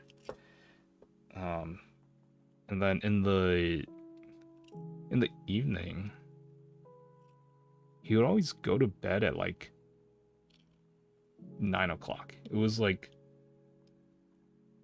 I don't know how he knew, but it was just always at 9 o'clock.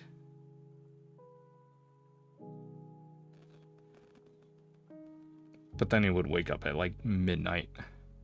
And then be like, woo, wake. Let's do stuff. Apparently so do dogs. I caught my dog barking at the front door at 5 a.m.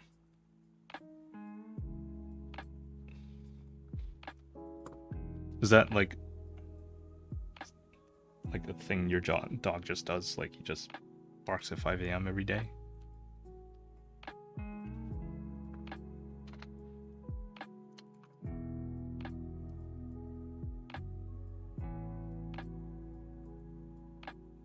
She guards the house. Oh. I think she was awake barking at the possums.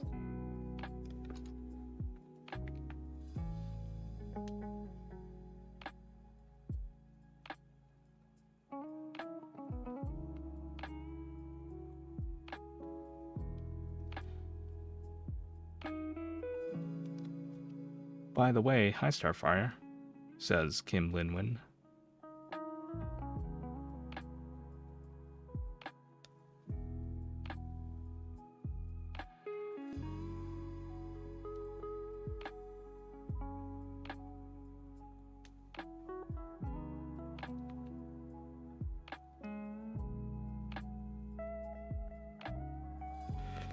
Hi Kim Lin Twin. My dog gets most rowdy at 9 p.m. 9 p.m. That's a very specific time. What is your... Do you know why your dog does that? Is it just like a thing? Is it like party time for the dog? Gonna go hit the clubs? Stand in line for a while? I'm cold. Pay a hefty cover price. Try to bribe the bouncer. I think she's most excited everyone is at home and she sleeps all day. Oh, yeah, that makes sense. Oh, what a good pupper. Yeah, I had a coworker once and she told me like her dog would get really confused if she came home early. Like he would get up and like walk to the front door all groggy and be like, and just stare at her like, why are you home? Yeah, the cover price is human food.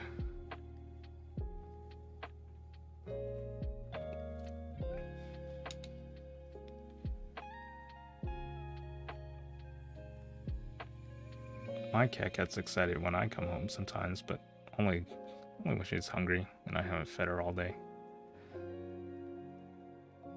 She basically associates me coming home with food back when I was commuting for work. But I think she also like, when I've had to like travel or go places for a weekend or something, like I've had friends stop by, and I think she also associated them stopping by as like they will give me food. Hey Kajita. But if it's like I'm home and then someone rings the doorbell, she like goes into alert mode. So she'll run towards like the living room, like stand on the coffee table and just kind of like stare in the direction of the front door and be like, what the hell is that?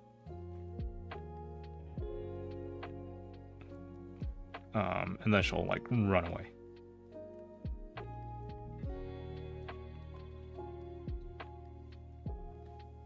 It depends who's showing up though.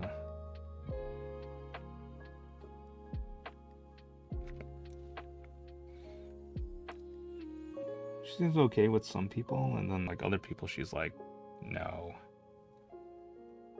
But like if I'm next to them, then she'll be like, oh okay, they're probably cool.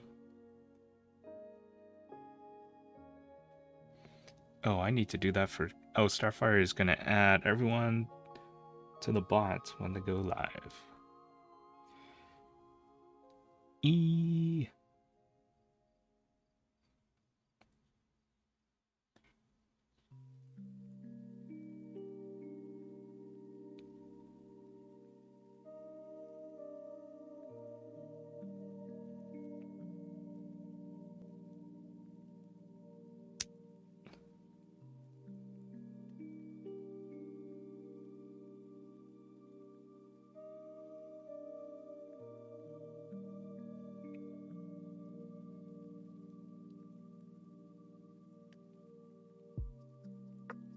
Oh, someone sent me a text message. I hope it's nothing serious.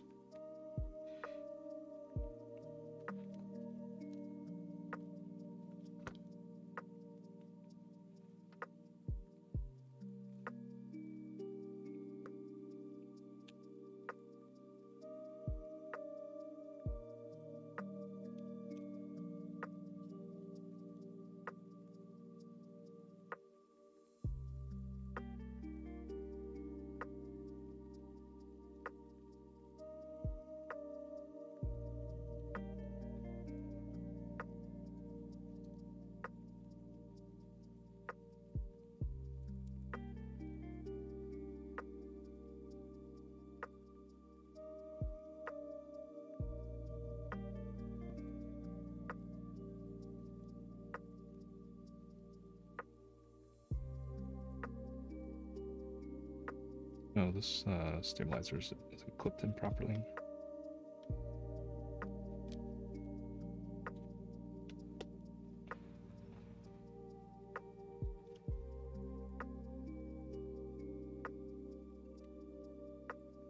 Yeah.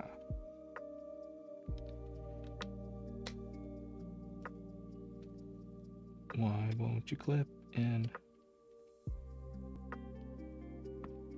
You almost have as many board builds as Disastertron, Matt.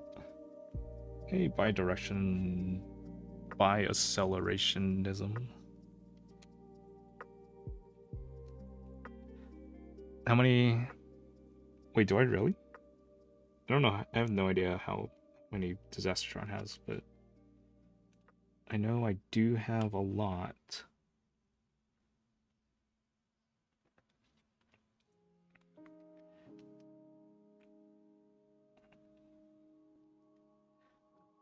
You do a build every day? Oh, I do. I guess. Are they yours or commissions? Depends. I've done very few commissions, so most of them are mine.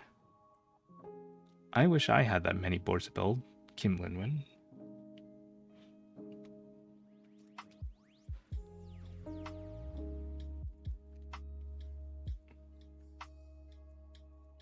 Should I commission Starfire Penguin to build in a daily for me?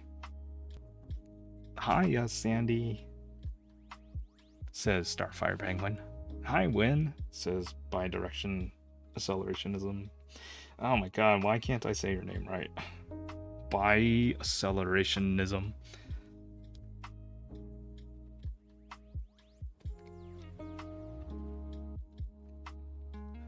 It's like my calc teacher said, like, when we were talking about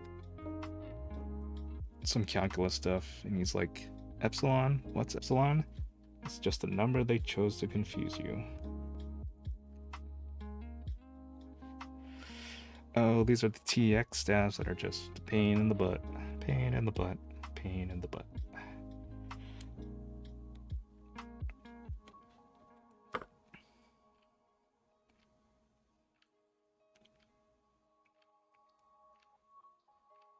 By the time you figure it out, I'll have changed it. Yes, yeah.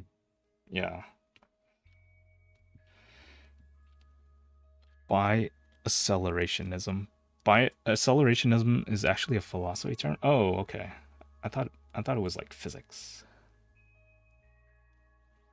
I was like, oh, I wonder what Sandy knows about physics.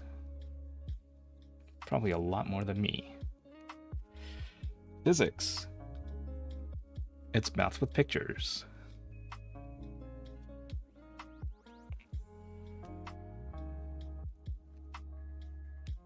It's called physics if it comes from the physique region of France. Otherwise, it's just sparkling math.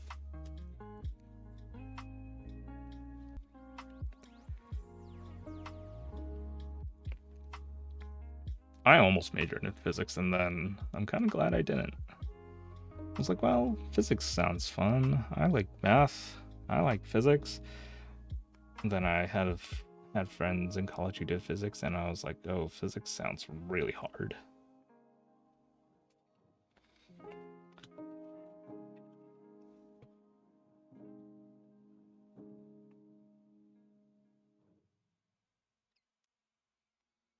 I do not like physics. Kim Lin Win. It's great though. I agree. I liked it in high school when you get to do like cool stuff and like build like cars and like do labs. Physics in college was less fun because a lot of it was just very, very heavy theoretical math. Once you got past to a certain point. I don't like physics either, but I appreciate what it does. It's the premise that so accelerationism is the premise that something we can perceive is actually a force of nature, like tech, for example, or computers, and that their evolutionary process was humankind, that it is like life and creates itself through certain processes and is destined to happen. Oh, okay, that's interesting. I did not know that. There are implications like moving forward in that direction intentionally. So the idea is that bisexuality is a force of nature that will eventually exist in a system given enough time. Oh, okay. It's a meme. Oh, is that what this acceleration is?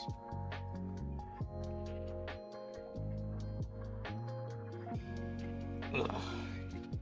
It's gonna take me forever to get these little wedges in. I wonder if these other wedges I have, like the different kind that will fit.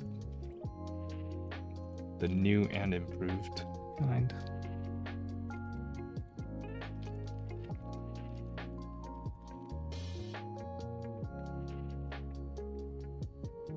I made the joke on gender and tech accelerationism.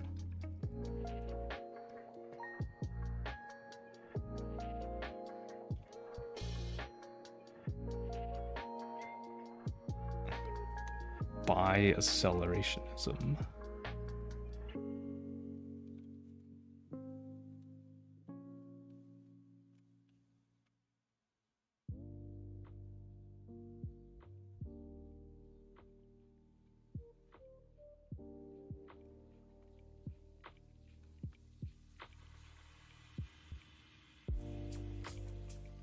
Oh, these TX stab wedges do not want to cooperate today.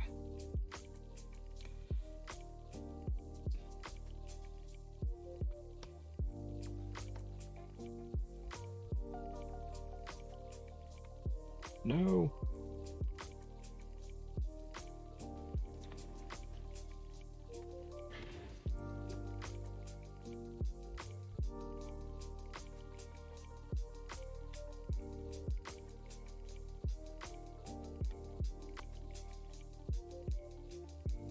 Wait, today's Tuesday, right?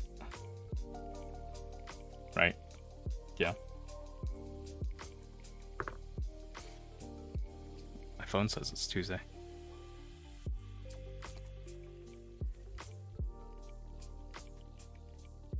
Oh, come on. Ugh.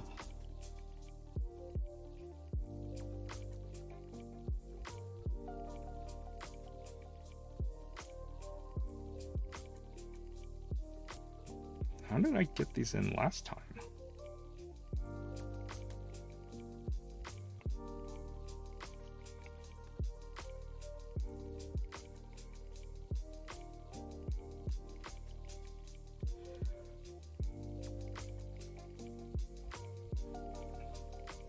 These are impossible to install.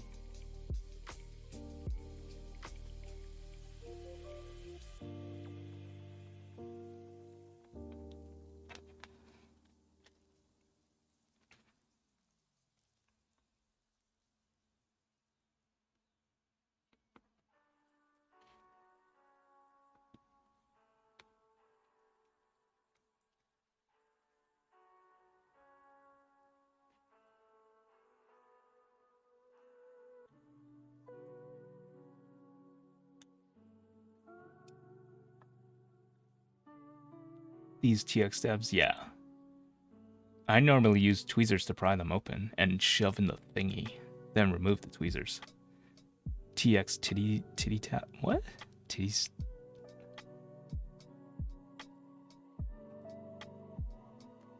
Ugh. Titty tabs is better.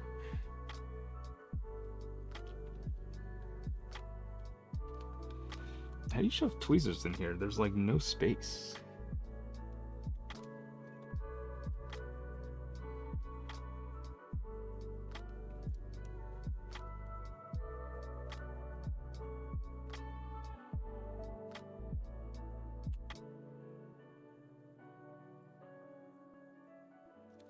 Lol, Via Amber had issues too. She was like screaming while clipping them in.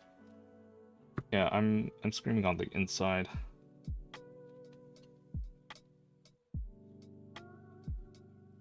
I won't scream on the outside because I don't want my cat to like freak out and then start screaming at me.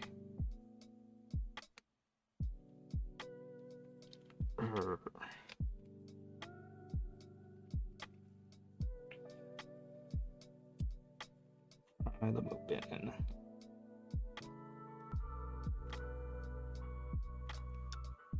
Ha ha ha, yeah. Don't freak out your cat. Nano Jade, scream on the outside, homie.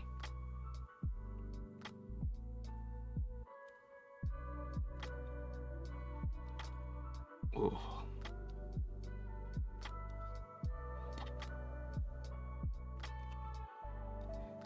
TX stabs are the worst stabs in the world. Why would you make them so hard to install? Well, it's kind of in there, but not really. It's just the tip. You know, it doesn't. It's not good unless the whole thing's in there. My cat is broken. She's just staring at me from a corner unblinkingly.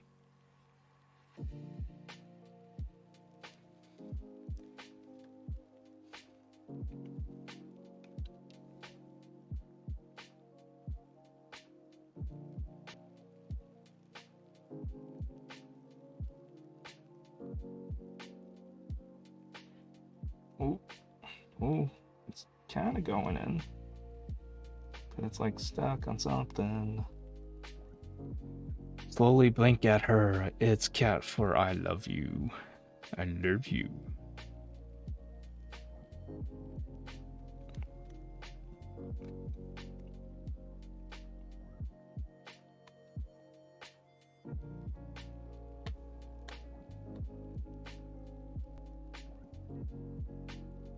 I don't... Wait, is this... Did I put these in the right way? Yeah, the clippy clip goes in the bigger one. Why are these not going all the way in? Is it because I put a stab pad on it? Probably. Oh, finally. I got it in. That was a most laborious process.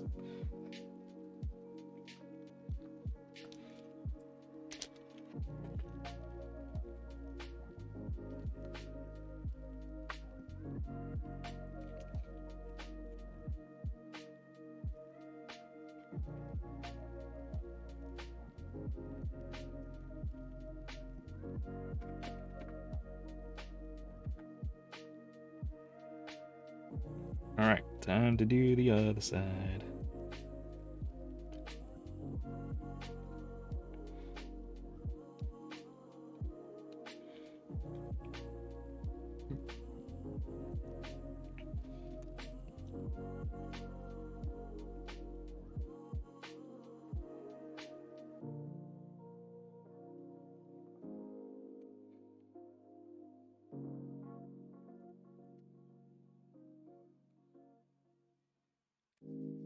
I fixed her. Wait, like, oh, you gave her a snack.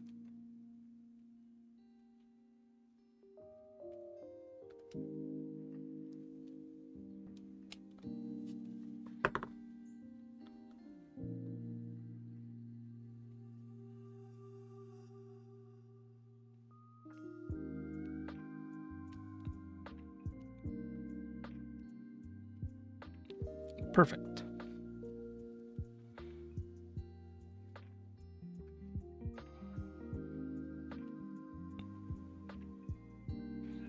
Is it a... Here's a question. Is it against terms of service for a male to stream shirtless on Twitch? Asking for a friend, not me.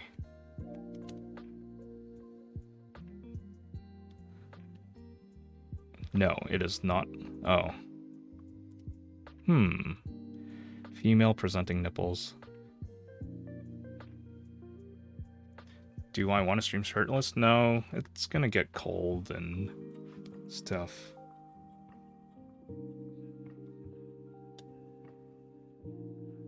Unless it's like a hot tub, I guess.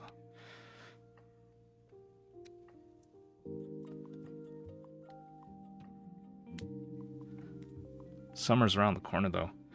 Well, that is true. My apartment does get kind of hot.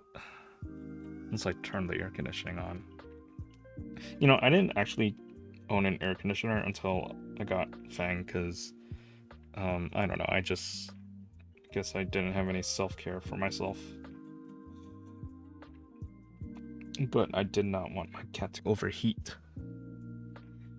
So then I got an air conditioner. Move my setup outside. Rooftop stream. I don't have access to the rooftop.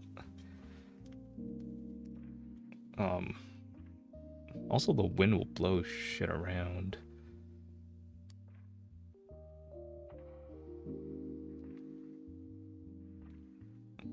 Rooftop hot tub stream. Oh, actually, you know what? I could be down for that. Maybe it could be like at one of those hotels that has like those pools that look like they just drop off into the void. Rooftop hot tub shirtless stream. Starfire gets it. Will I get more followers that way? Will I hit pop? What's the thing after affiliate? Partner.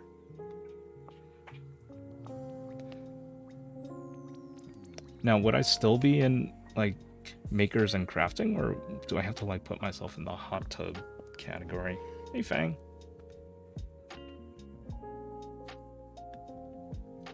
You'll either get partner or you'll get banned.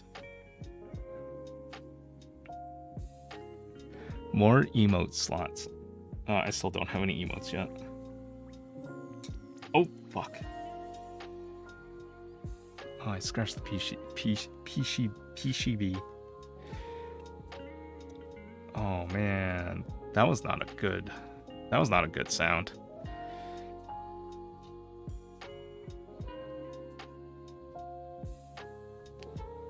Oh, it was like right on a trace too.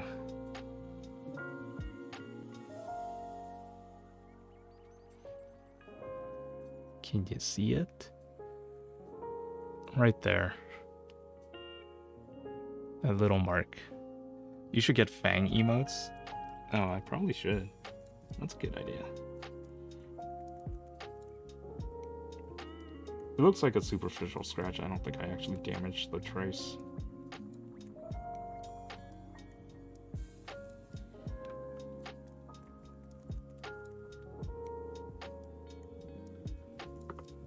It'll only drive you crazy.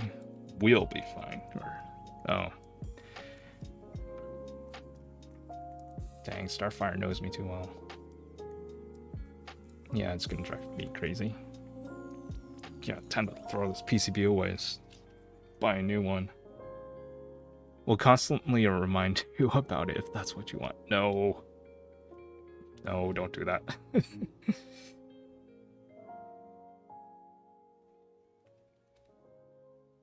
My brain already reminds me of enough stuff I don't need to remember.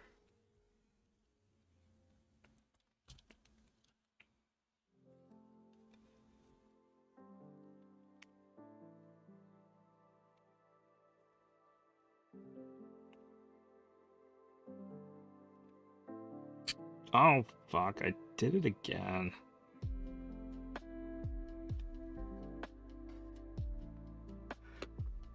We'll constantly remind you about it more, since that's not what you want. 2 scratches. 1, 2. Ah, ah, ah.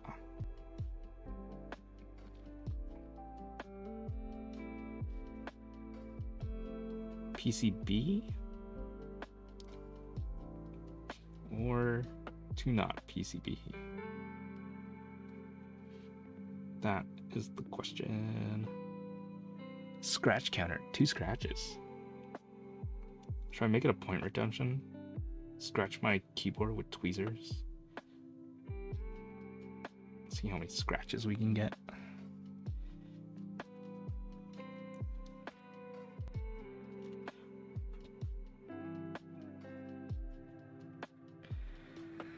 No, oh my god. Oh, it's gonna bother Kim Lin when I should do it. Cursed channel points redemption.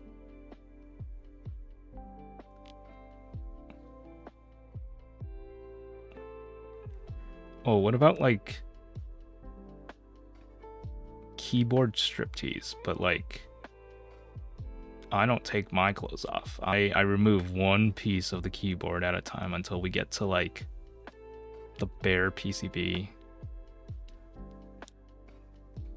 Like remove a keycap, remove another keycap, get down to the stabs, and then whatever else is inside the PCB. Ha ha ha, okay.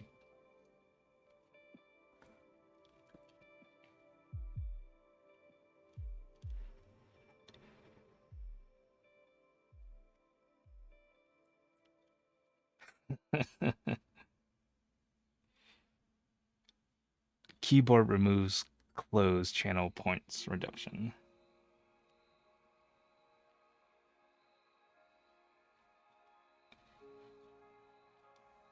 Yeah, show me those sexy switches. Each redemption is 1 kilo. That's a ton of redemptions.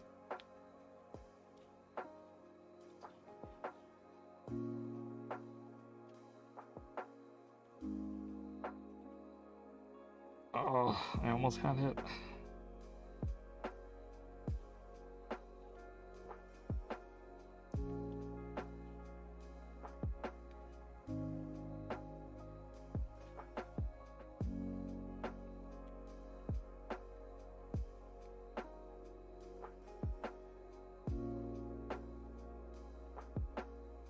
Oh, nope.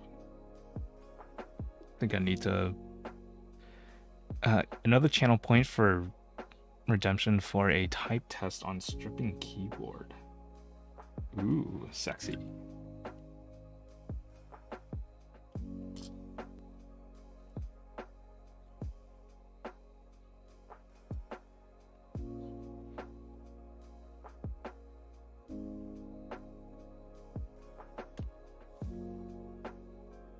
Keyless type test sounds great, especially with no spacebar. Nanojate redeemed hydrate. Oh dang, I forgot to bring water with me. Alright, I'll get hydrate after this. Starfire has 24,000 channel points? Wow. So many. Could be a while before I hydrate because of this stupid stabilizer.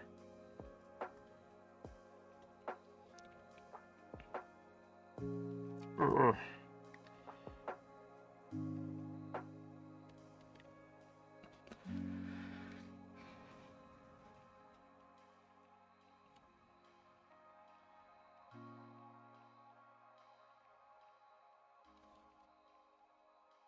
Oh, Starfire, what if I just sent you TX stabs? What would you do with them? They're not that bad, I swear.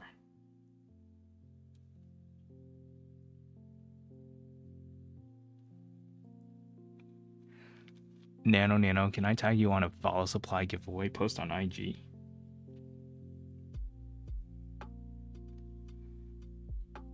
Tag me, Starfire. No, tag me.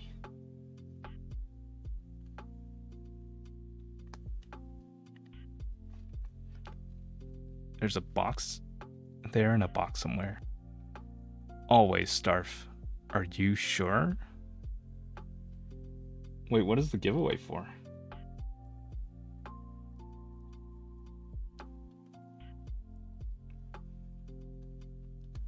Oh, it's kind of going in. But it doesn't want to. Yes, be my friend. GMK Universe. Oh. And yeah. Oh my gosh. Oh my gosh.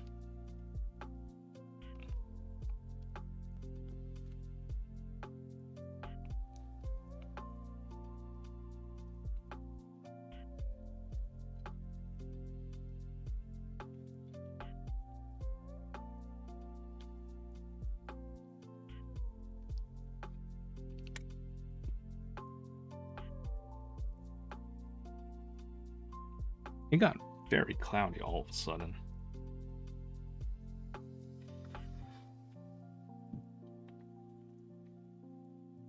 This wedge does not want to go in. Like something is blocking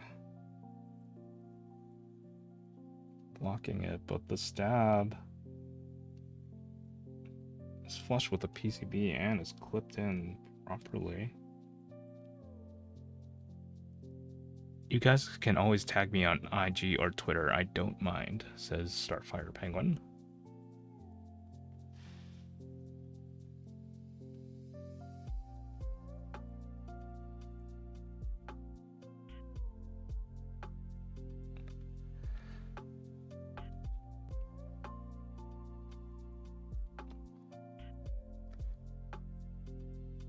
Ow. Yeah, this is like not going in at all. It's like I can get it past the initial like opening, but then it doesn't flow. It doesn't go down. It's like something's in there that's like actually physically blocking it.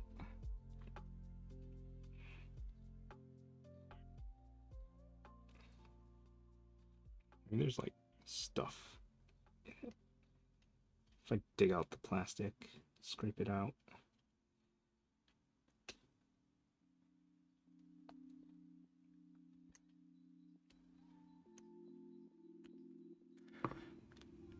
Samesies, says NanoJate.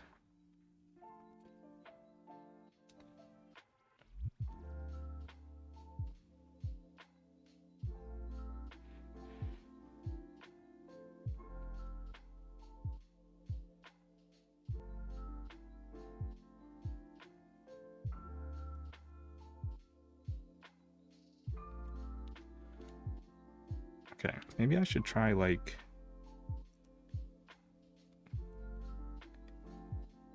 shaving it down so it's like pointier. I don't know how I'm gonna do this.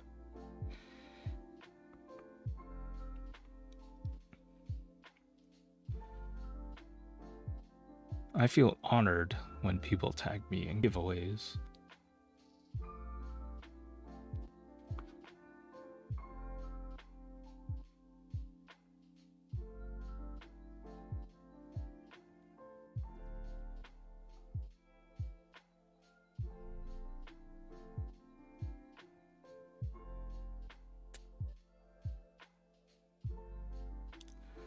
I feel annoyed, lol. It makes me want to block them.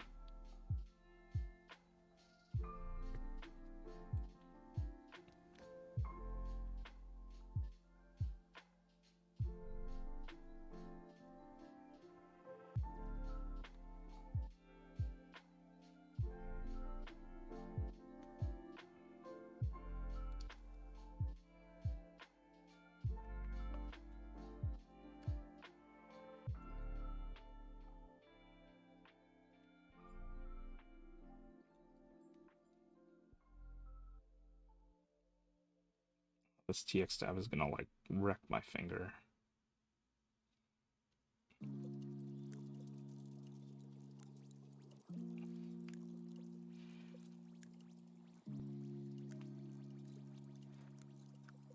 I have a separate IG Keep account, so I don't care what it gets tagged in.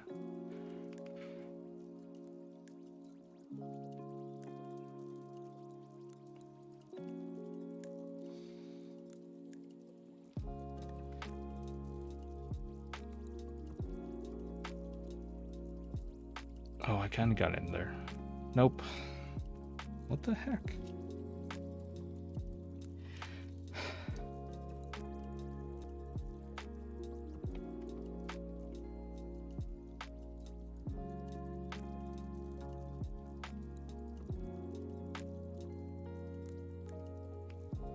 Maybe I have to like really clamp it down or something. Push the little thingy thing through even further.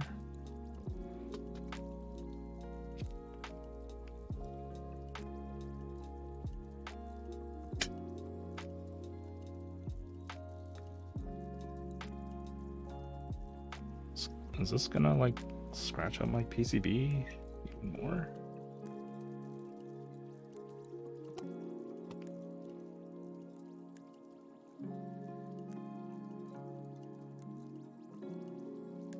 Kinda, but let's see if we can make it work.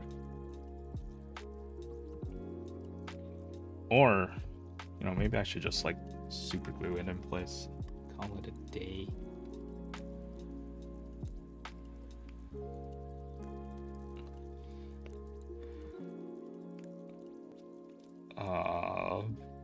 Suggestions are totally welcome. If anybody has an idea what I should do. Fuck.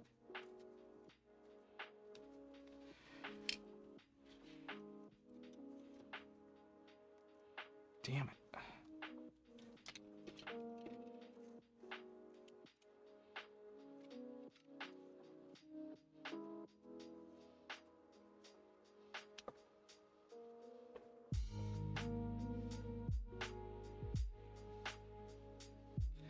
Alright, I'm gonna use a different wedge.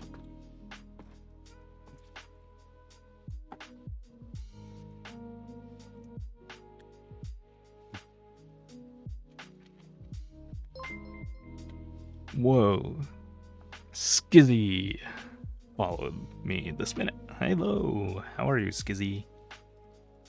Is that the Polaris? I can't tell. No, this is the Windex. So it's a 65 with a numpad, basically. Connected by this ribbon cable. So I'm just doing each part separately for now, and then put it together after I finish soldering. But I need to finish the stabs first, and then I'm gonna lube the switches, and then we'll solder later. But also I'm gonna take a little break just for lunch, and so I can feed my cat.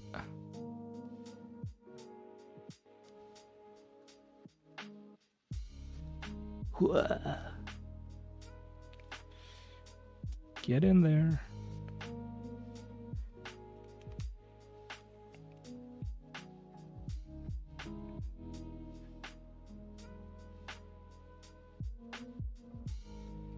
Oh. No. Yes. No. Yes. No. Yes. No. Okay. You know what? I wonder if a toothpick will work. I got my first mechanical keyboard a few days ago, and I can't switch back to my laptop keyboard. Yeah, I hate laptop keyboards. I hate the scissor switch, butterfly switch, whatever it is. And I can't stop typing because it's so addicting. Nice. What kind of keyboard did you get?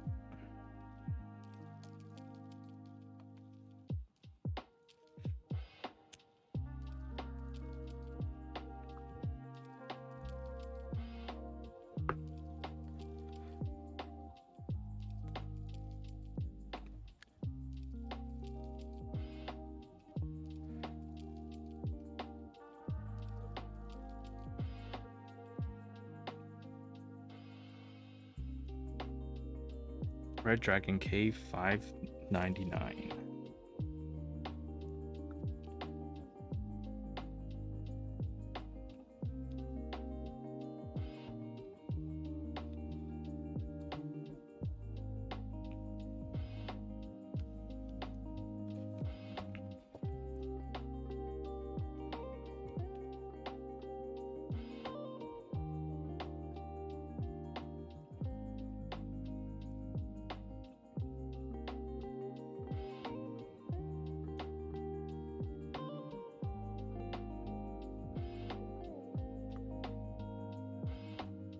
Congrats.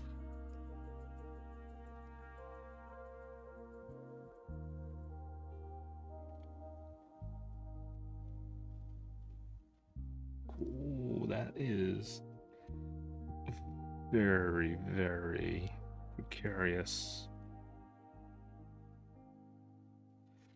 mod I just did. So I shoved the tooth thick in there just from the top. Put the pointy end in, and yeah, it. Hold on, let's see. There. So that's the pointy end coming out the bottom of the stabilizer. And then this, here's the top.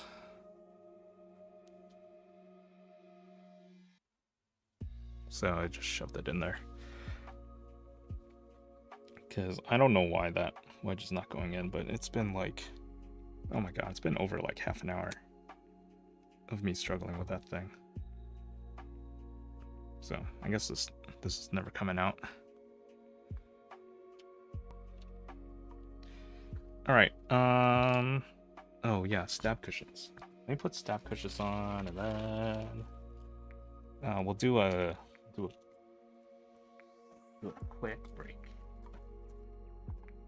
I want everyone to get up and stretch, grab some water, and then we can have lunch together.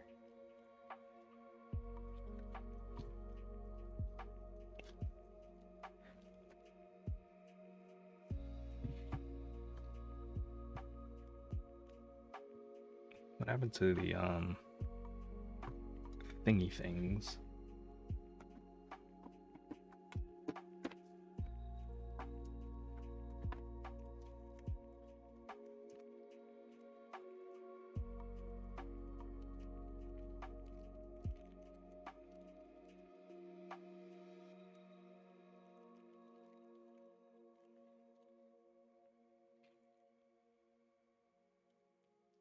Do you know Jam Jams?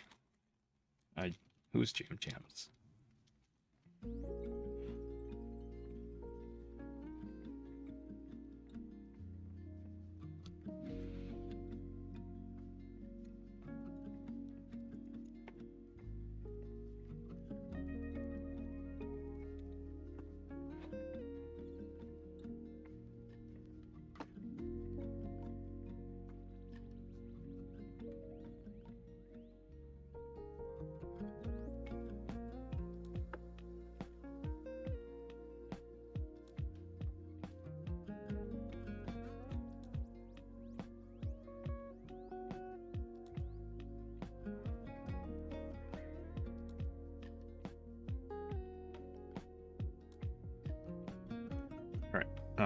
Oh yeah, let's test these stabs. Jam Jams is a co-working streamer. I thought I'd seen Kim Lin with her, but I might be wrong.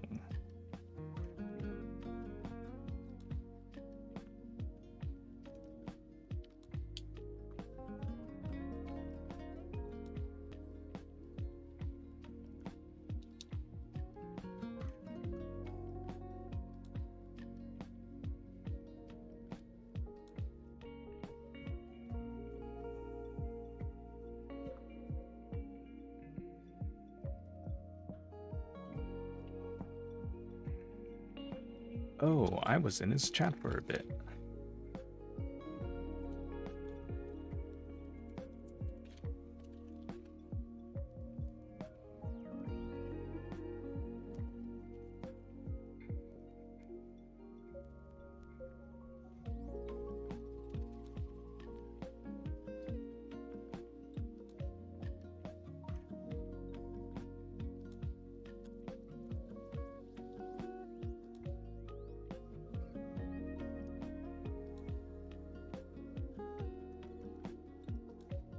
I'm on a break from streaming since my TMJ is a problem for me right now. And I have Salonpa on my face, lol. Tangerines? Angular 2? Tangerines? Hello. These are epsilons, but I'm not using epsilons for this build. I used them in yesterday's build on the hot swap board, so I'm just using these to test the stabilizers. Oh my god, you are my mom. Yeah, Salon Pa is one of those, like, Asian things, isn't it? Temporomandibular joint disorder. Is that a jaw thing? Starfire Penguin, help me.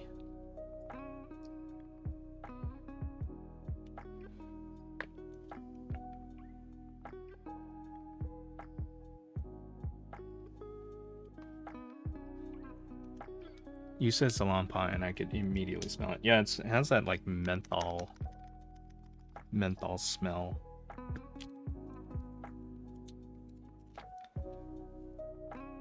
It's a jaw thing. Yes, I basically clench my teeth in my sleep. Oh. I need a 7U spacebar to test with this, and I don't think I have one on me right now. Do I have one that's within reach? That's 6.25. What about that? That's a 6.25. Oh, wait a minute.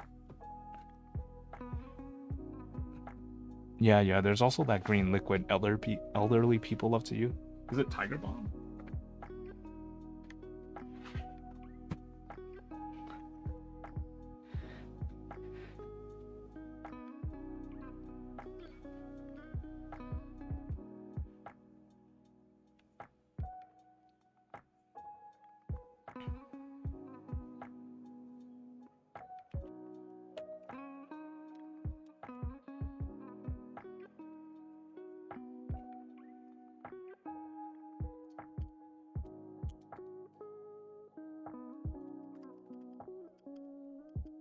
All right, stabilizers sound good. It's Eagle brand. Okay, I don't know what the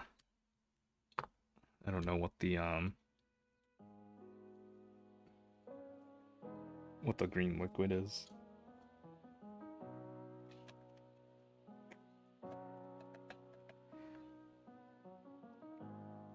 Okay, I'm gonna take a like 2-minute break so I can feed my cat.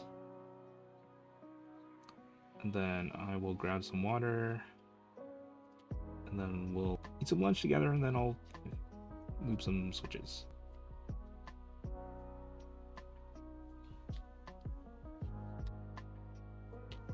Ooh, okay, hold on.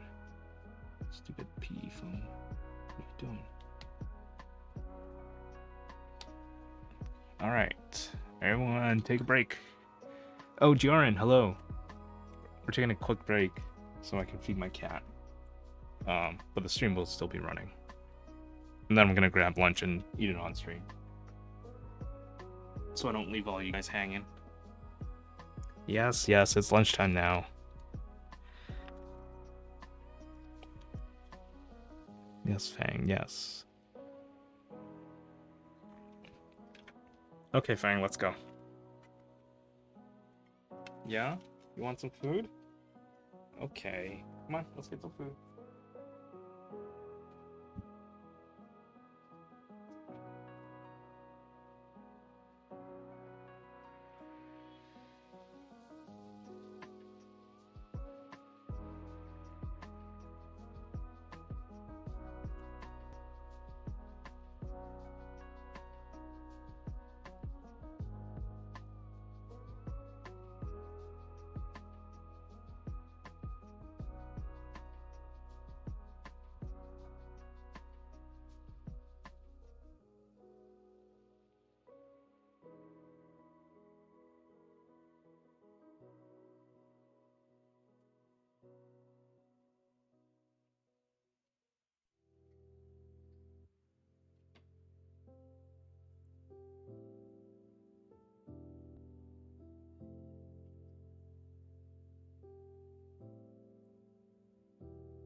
Alright, I'm back.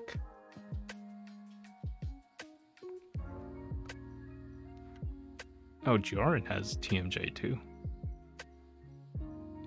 I always immature giggle to myself when I see / hear analgesic. Like the word, or like when you get it? When you get an analgesic.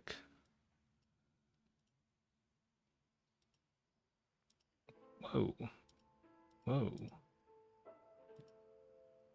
The heck's with my exposure? Why the heck is it so bright? The word. Back. Meetings are always fun in a psychotic way. Meetings are the worst.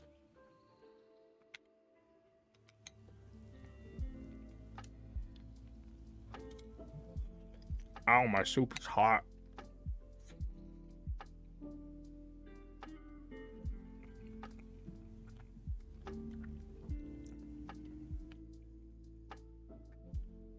Whoa, PayPal. We've detected unauthorized activity.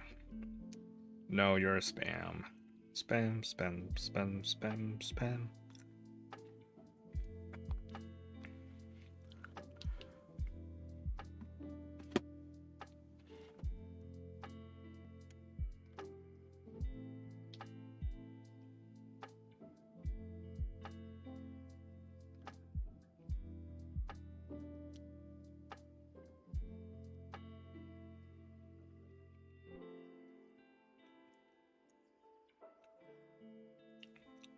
Oh, this soup is hot.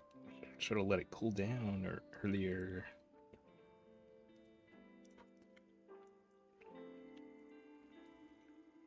BRBs. Starf needs to eat too. Yes, everyone should eat. Everyone eat with me. This will be our lunch meeting. Oh, you know what I really want right now? Some chili. I haven't had a good chili in a long time.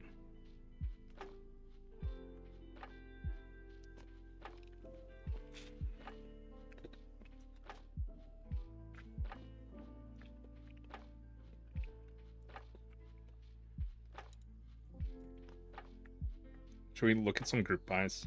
Do some group buy reviews? I know there are like plenty of other people who do that.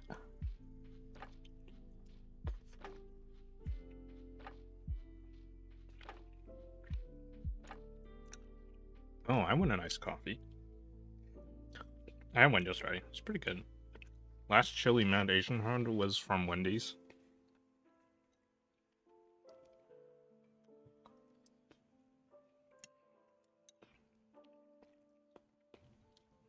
Chili's more of like a winter thing. Well, I mean, you can make it in summer, but it's like a nice warm thing to eat when it's cold.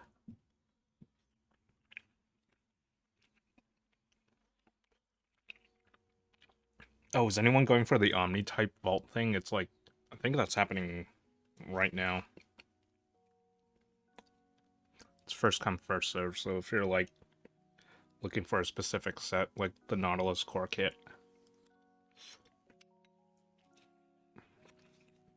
Yeah, it happened. It started like 6 minutes ago, so it was 12 p.m. Central.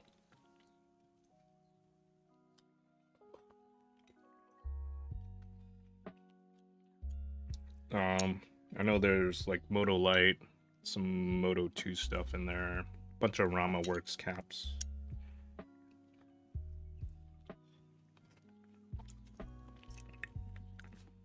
Yeah, Dracula V1s. I was really surprised to see redacted spacebars as part of it, but not the other kits, because all the other kits of redacted are still in stock, but not the spacebars. So it kind of makes me wonder, like, if people were just buying redacted spacebars for like just having split spacebars for their builds, because it's plain white spacebars. That probably goes well with whatever set they're using.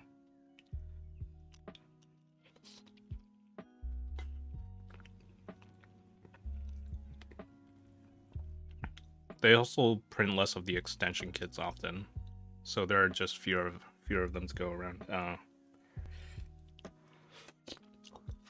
So it wasn't until last night that I realized that GMK Dracula is named after that theme in IntelliJ called Dracula, because I remember looking at the colors and I'm like, this has nothing to do with Bram Stoker's Dracula, or like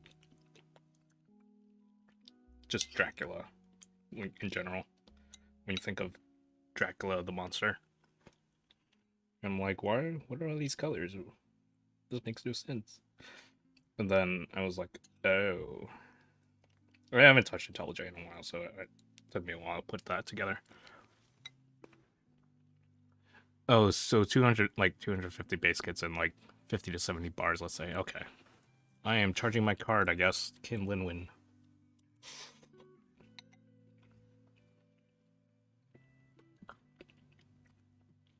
We need a Monokai Dark GMK kit. Monokai Dark Soda.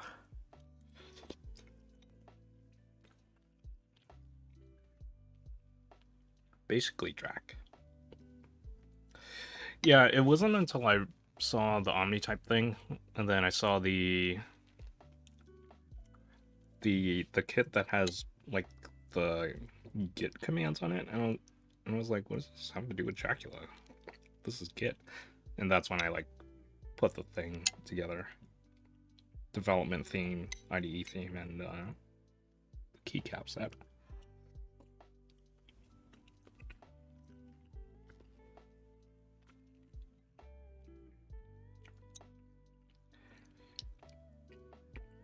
Oh, let me forgot to hydrate for Nano.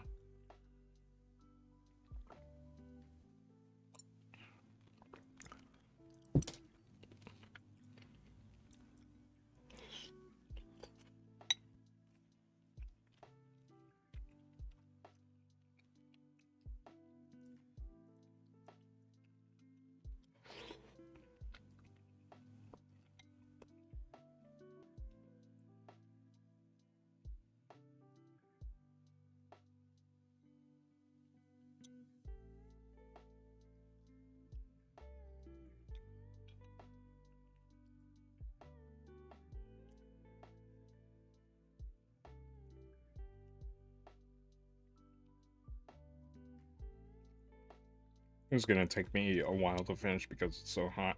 Otherwise, I would be like shoveling this food into my face right now. But it is very stewy. The chicken is basically falling apart, and the starches have been mixed in very well.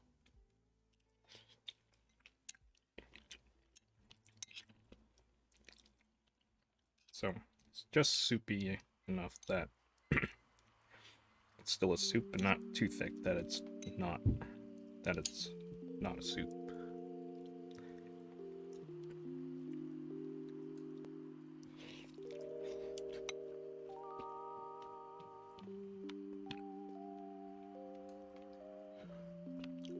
Okay, so has anyone used purple pandas before? So I haven't. But they don't I bought these a long time ago. And I got them from one of Keywords.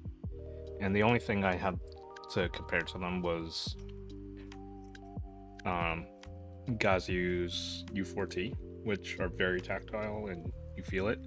These felt similar, although like a slightly longer stem and a little bit of pre-travel.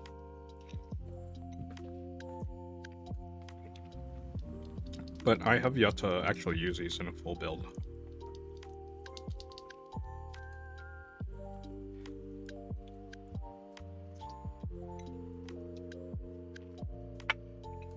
So I will be looming them. Someone in chat earlier said that you don't really need to film them, so probably skip the filming. The housings themselves don't seem like exorbitantly wobbly, so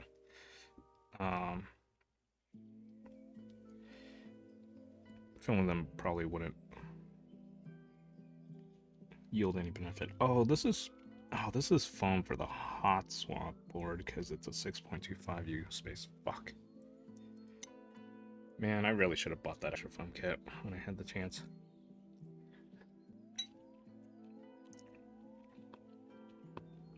I mean, I can just cut it, but whatever.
Hello, biocelerationism. Meow. Good meowing.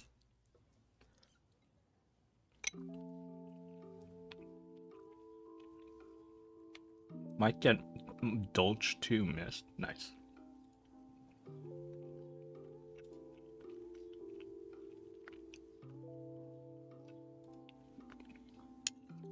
I thought about getting Moto Light, but just, I don't know, didn't really speak to me. But I do like Modern Dolch, the regular one.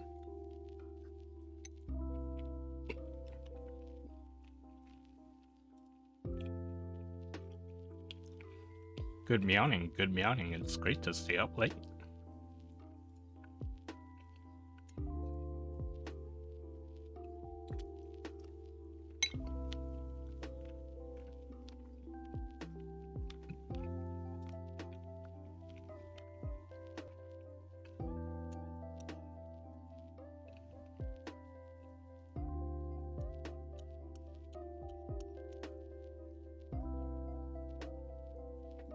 Oh, dang it, now it's sunny again.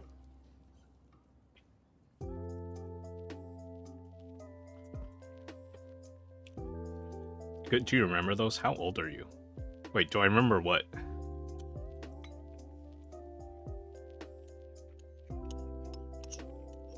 How old do you think I am?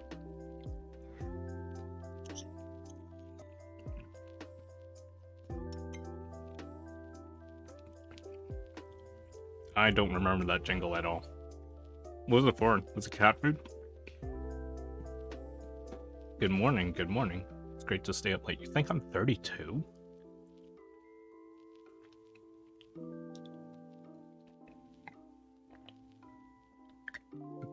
Alright, be right back. I'm gonna get more water.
Oh, it's from a movie? Wait, what movie is it from?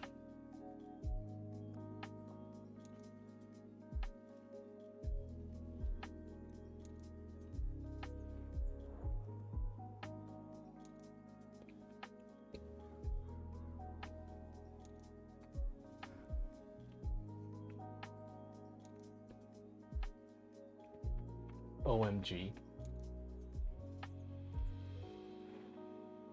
It's from a Viagra commercial. Wait, really?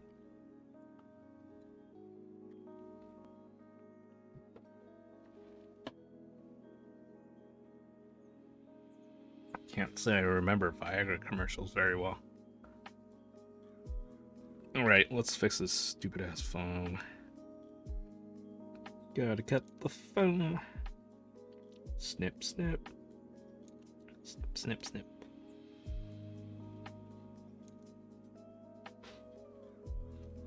Fang, what are you doing? But also a movie in 19-something. 19-something was a very long time. There were many movies in 19-something.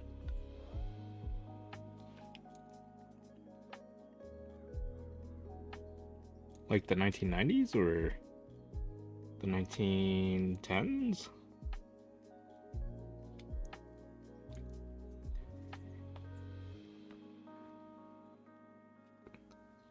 Good morning. Good morning.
Let's get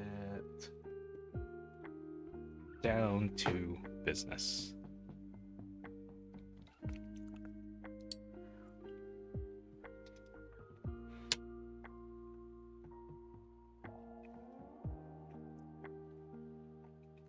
Let's get down to business.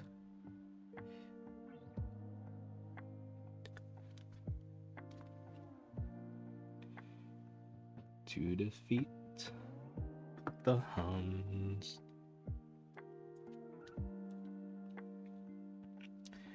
Oh, I still need to cut this little piece off because it's in the way.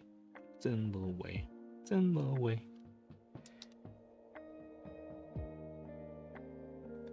Oh, great. Now it's cloudy again. Gosh darn it.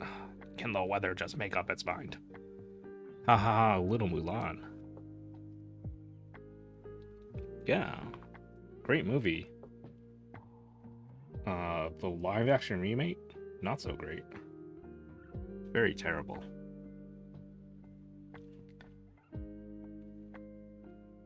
And that movie did not appeal to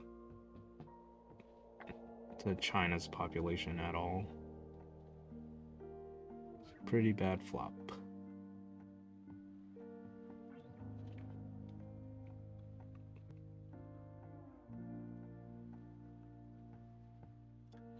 I've only seen the cartoon. Yeah, that's all you need to see. I also didn't know they made a second Mulan movie, or an animated one, like a sequel to the first one.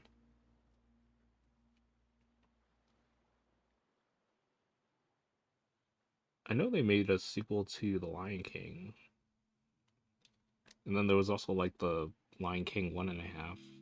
I don't know anything about that one.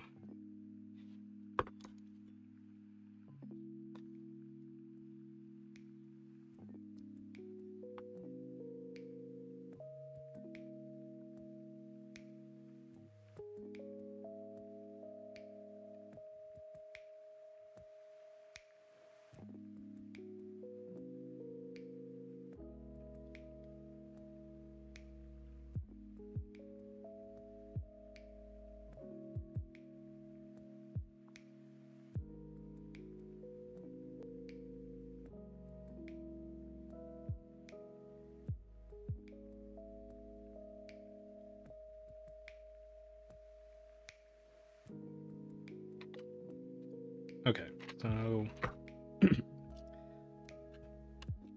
see, what do I need now? Don't need this, I don't need this, I don't need that. And then we can start putting together. Okay, so we just need to take apart some switches and loop it all together.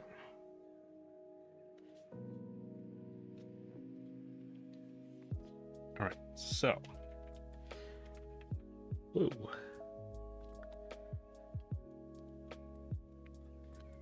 All right, put this stuff away.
Alright, so I'm not gonna lube every single switch in this jar because I have so much more than this build needs, so I'm gonna only lube enough. In the past, when I used to do builds, I used to like lube and film every single switch I had, which was kind of a waste of time. The Disney cartoon is the only one I will accept.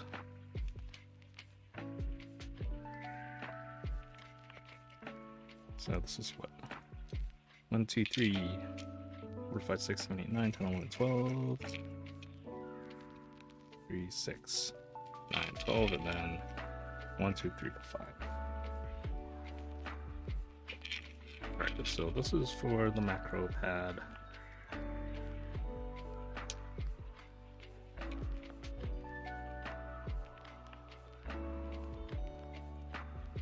Oh, let me.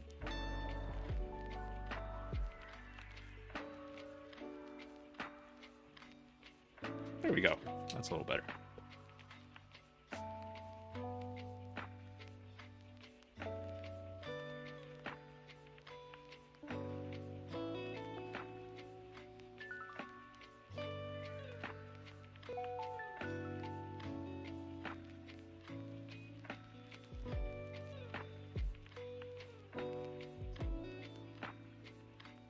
Still snap.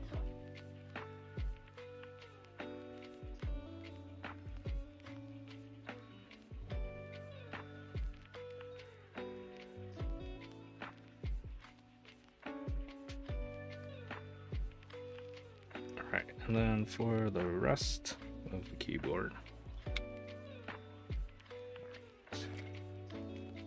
so 3 for the column, 4 for the arrows. And then let's see, 1, 2, 3, 4, 5 on the bottom row.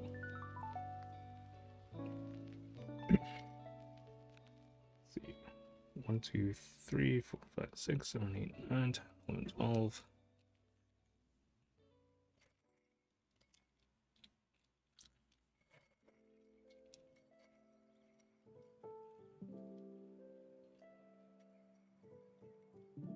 There.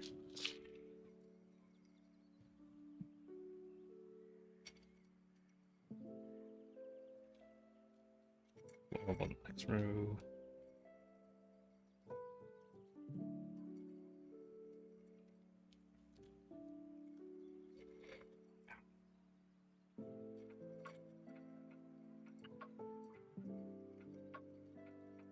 13, 14,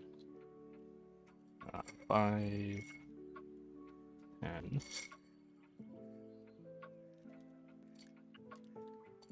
14. Oh, I forgot the enter. Alright, enter key, and then 14 more. So that's 5, 10. Alright, 14.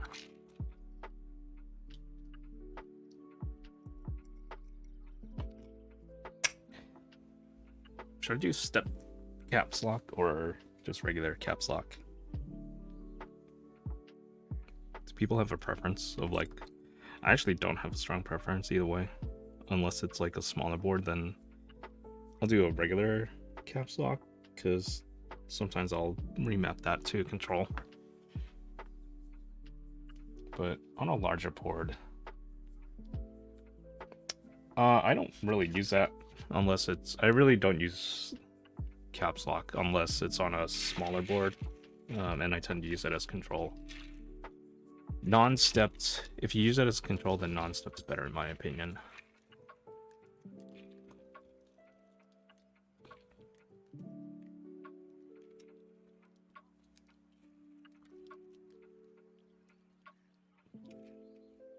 Let's see, what am I doing?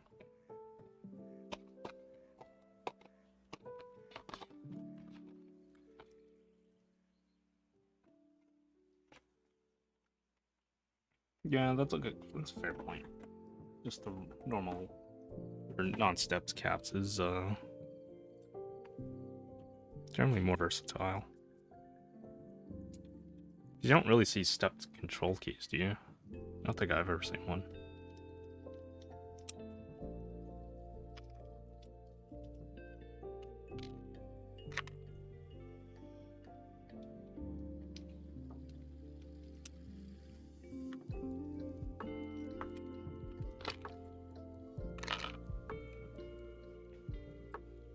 I need to clean these containers. There's like... I think there's like some leftover lube from some pre-lube switches.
Oh, I keep putting things in the wrong bins.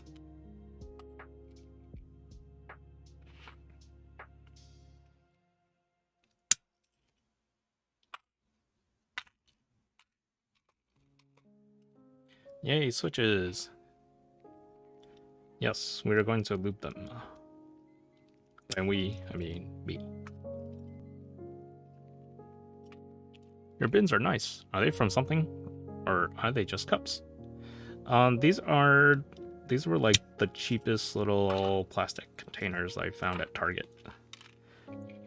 If you go into like the I don't know what section they were in. I think it was like near like dorm room stuff. They were just like little containers, and they came as a 4-pack.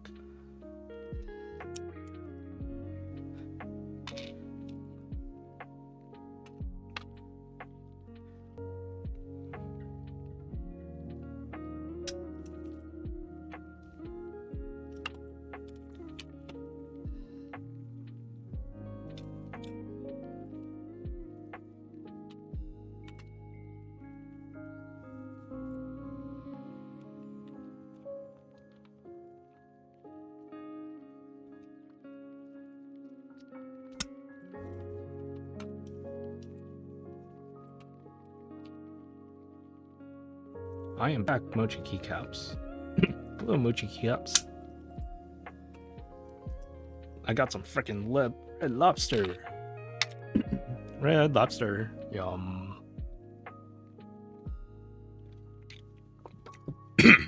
Excuse me.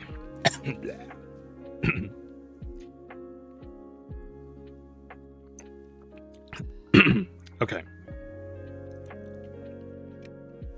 Yes. All right.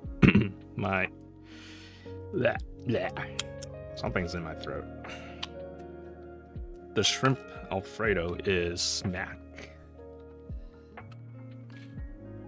I think I've been to like one Red Lobster in my life, because oh crap, it's not really close to me anywhere around here. But there was one near me when I was in college. It was like every imaginable chain restaurant around us in college. Back with iced coffee. I wish I had an iced coffee.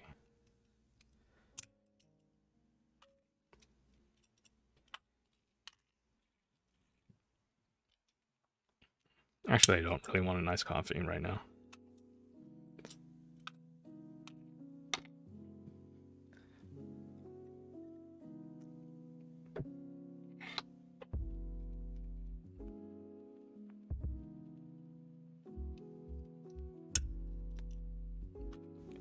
Iced matcha sounds yum.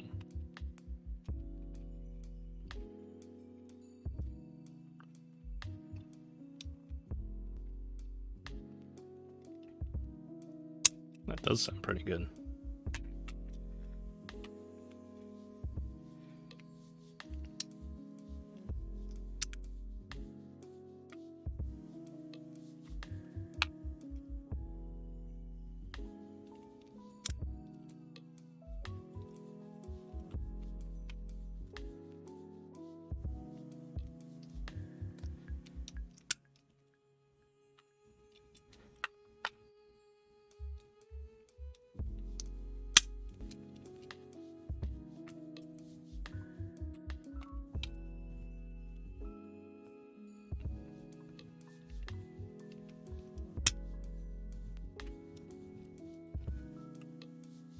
I'm really hoping this plate foam in the board is going to help it sound better, not so resonant.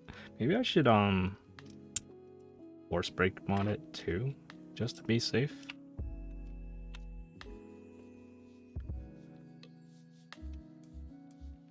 Just pull out all the stops from the mods.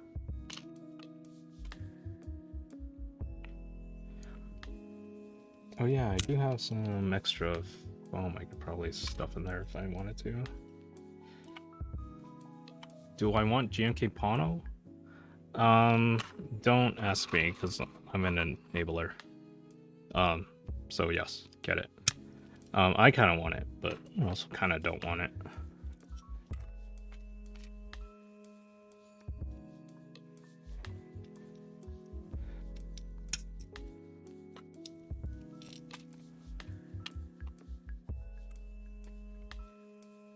Like, I think the price for Pano is just kind of a lot. Because it's very ordinary looking. Unless you get the novelties, which are... I don't have anything against those novelties, but I feel like the set for what it is not worth the price.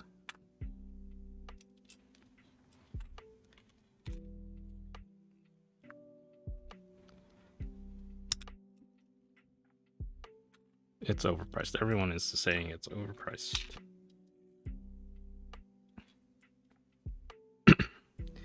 Yeah, so I wouldn't... It doesn't have anything to match it. That's probably a sign. Yeah, I'm kind of surprised that there... So maybe I'm wrong about this, but I thought I only saw novelties and and the base kit, which is a little suspect because people who usually do keycap group, run keycap group buys will, you know, have the other optional kits for people who have different layouts. Novelties and base kit are available. Were there other kits available? So like people who have 40s or Nord kits or space bars or anything else?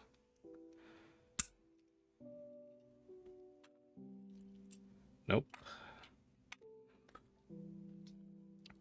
Yeah, so that's...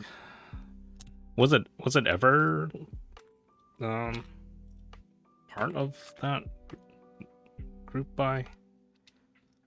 Or like they just chose not to make those sets? I mean, when you do that, you also kind of eliminate... I don't know how big the user base is, but some percentage of other keyboard users out there.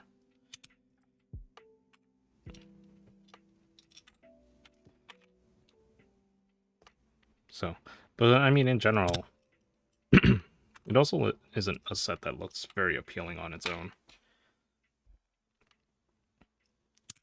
And somebody, I saw pictures of Pano in a Discord, and the colors didn't quite as someone was expecting. Like, I think it was like more pink than orange or something, or the other way around. I want to have a GMK Ponyo. Ponyo loves Sosuke.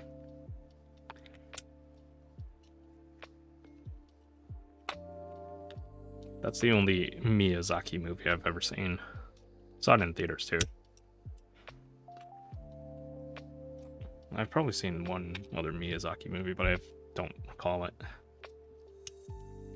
But definitely watched Ponyo.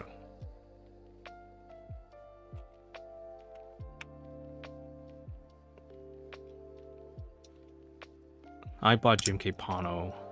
I have the base kit that I haven't opened yet. Oh. Oh, you actually have it.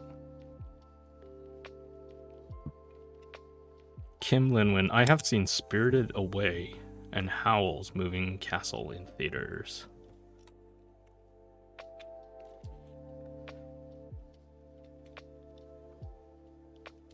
Whoa. Oh, Butena's rating with the party of 48. Hey. Welcome, everyone. Oh, thanks for the raid. How did your stream go? Did it go well? Princess 8090, thanks for the follow. Oh, hello everyone. Hello from the raid. Hello, Butena. I hope I'm saying that right. Hey! How did your build go? How did your stream go? What did you do today? First, or It's Darkness, thank you for the follow. Welcome. Pharmacy Q8, thank you for following.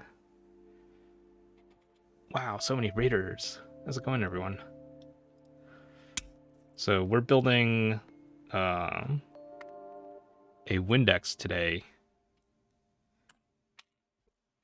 with a carbon fiber plate foam, PE foam,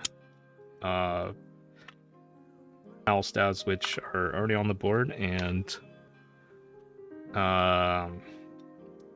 Purple Panda switches. Wind Pog.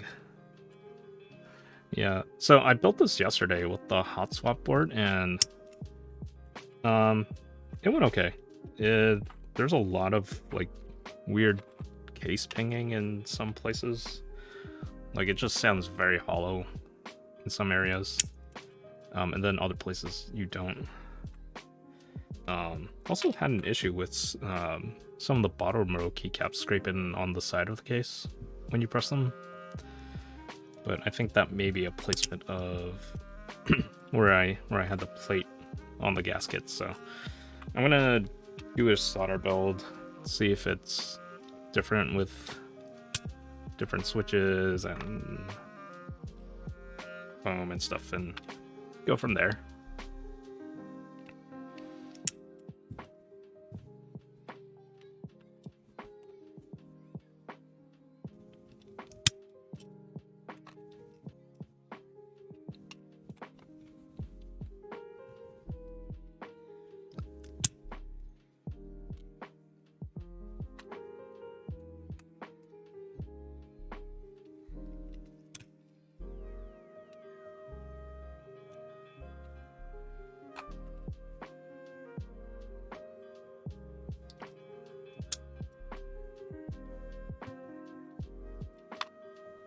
Oops.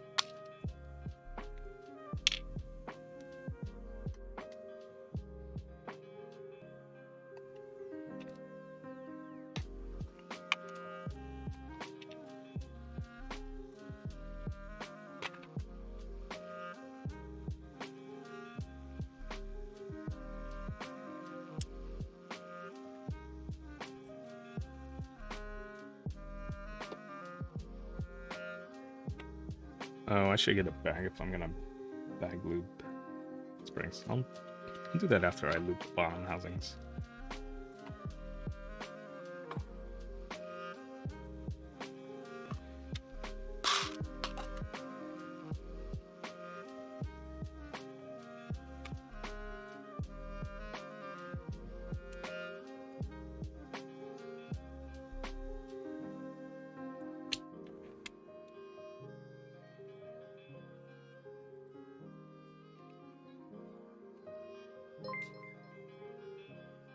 Bro Oxygen, thank you for following.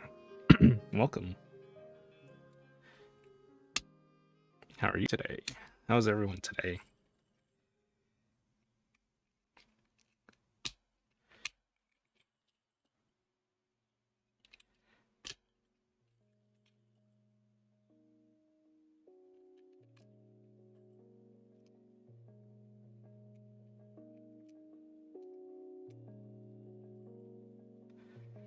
Anyone getting anything from the Omni type vault drop today? Thought about getting some stuff, but I was like, nothing speaks that strongly up to me, so I was gonna skip it.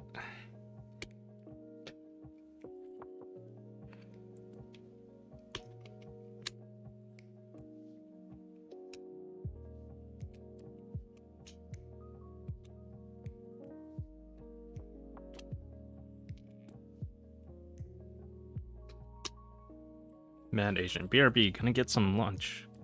Acai bowl should hit the spot. Acai bowls are good. I like acai bowls.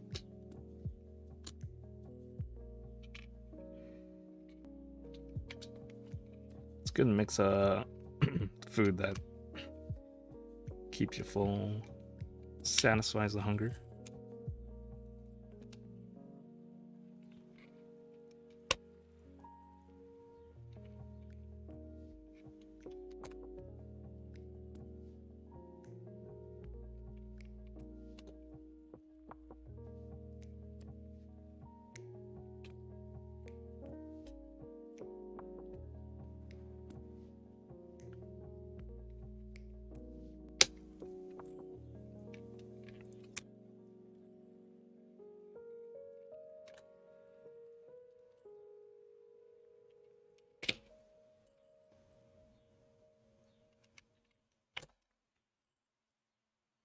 Oh, maybe I'll get a chicken sandwich for dinner.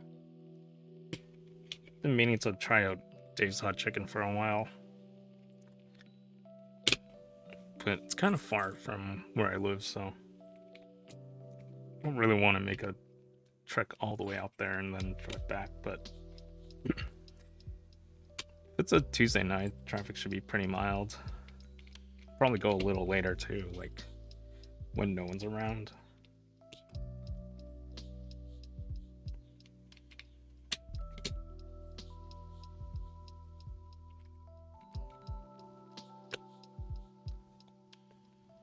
Ooh, am I gonna have enough space to house all these? Yes. I usually do 5 in each one of these little things here.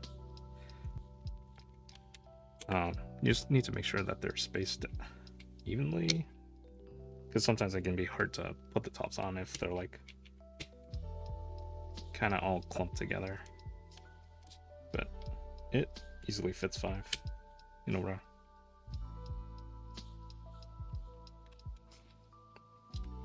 All right, so we're just gonna lube bottom housing, stems, and springs, and well, I guess that's what I normally lube anyway.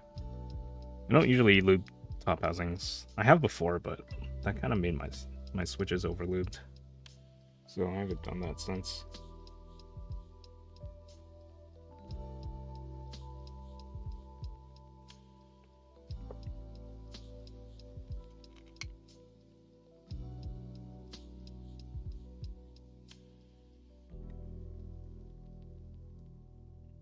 But for the stems, I'm just gonna lube the side rails. I'm gonna avoid lubing the tactile bump.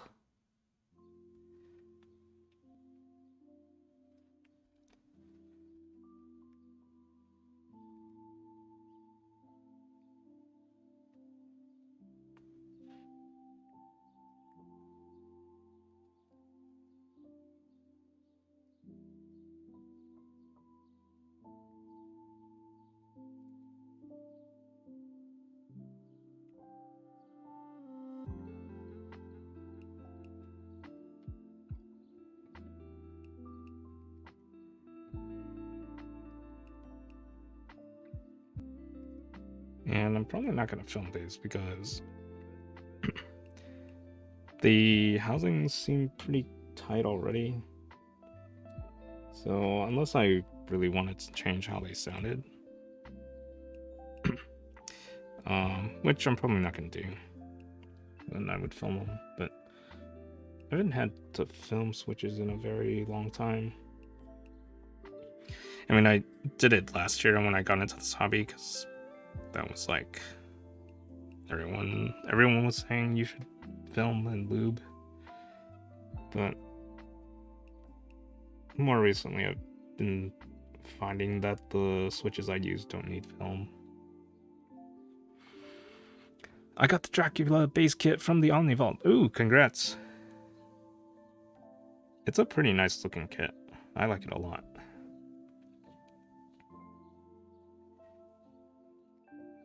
Were there a lot of base kits available for Dracula?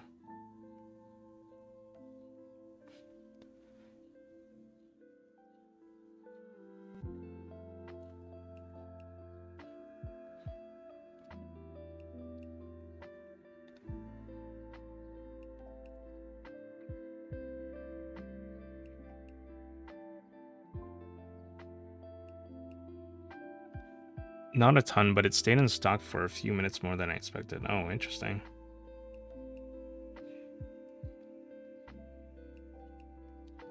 I think B-Boy and Fuzzy got one too. Ooh, nice.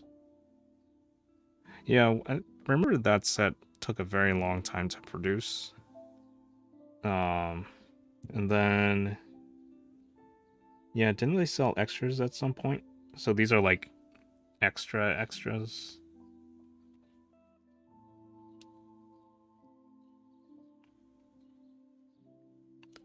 Because, yeah, I think all the other Dracula kits on Omnitype's site were sold out after they did the extras. Extras.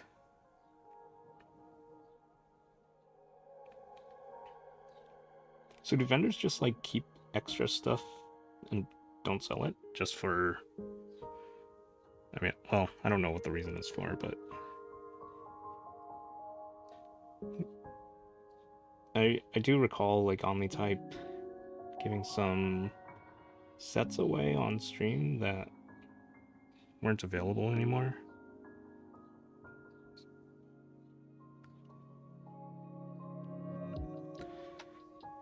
I think they want to make sure they have enough on hand for folks who have issues. Okay.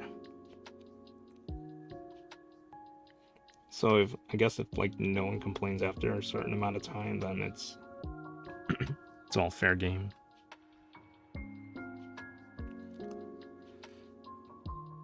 Oh, so that would include anyone from the group buy or anyone who picked up extras.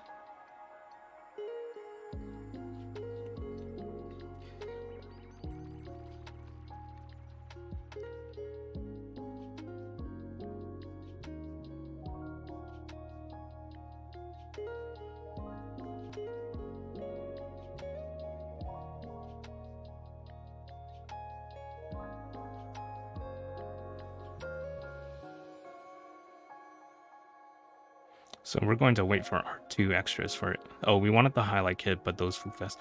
Yeah, I was thinking about getting that, but I feel like they're just a little too many colors in that kit for me to decide what to actually use. So, but I still kind of want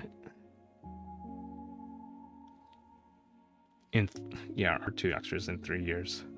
Yeah, 1.0 took like forever to produce, right? It took like 2 years, and weren't there like color matching issues too? And then like round 2 group buy was sometime last year, towards the end of 2021. Assuming we still like keycaps. Yeah, who knows what's gonna happen in 3 years.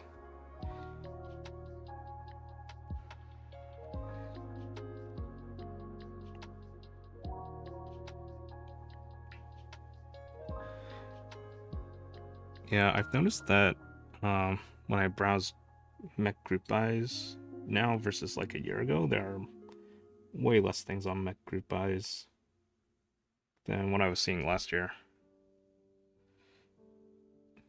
From like January to now.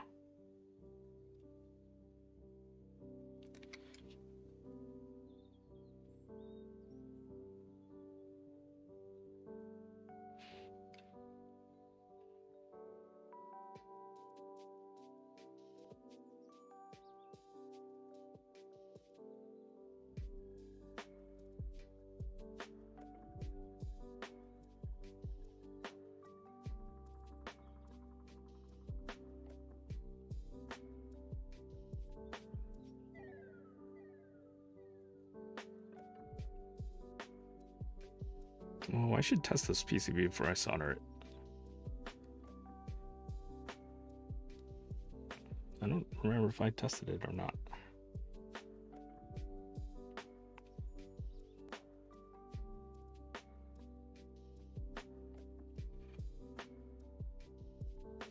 I may have, but probably not.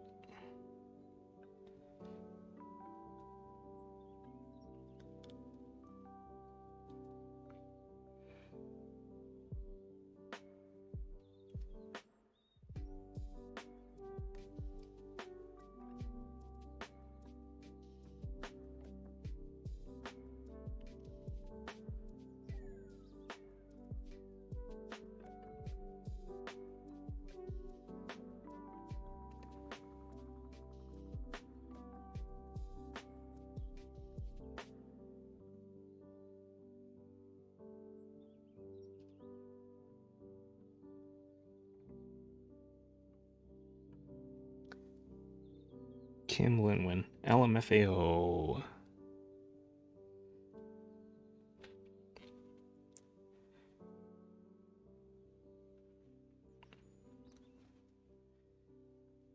Every time someone says LMFAO, it reminds me of that band. That one song. Every day they're shuffling.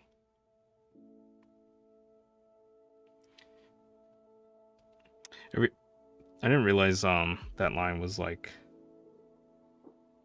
um not a parody, but like I guess a parody of another song. Where the line is "Every day I'm hustling." That gets repeated a bunch of times. But it's like the same melody and like notes. But instead of saying hustling, they say shuffling. Party rock anthem. Yeah, that's it.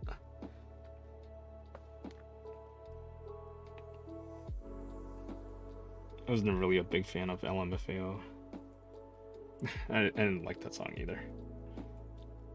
But that was just me getting older and not liking any music of today.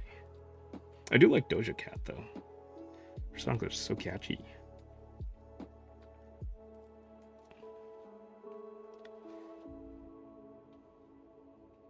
And Dua Lipa, her songs are really catchy too.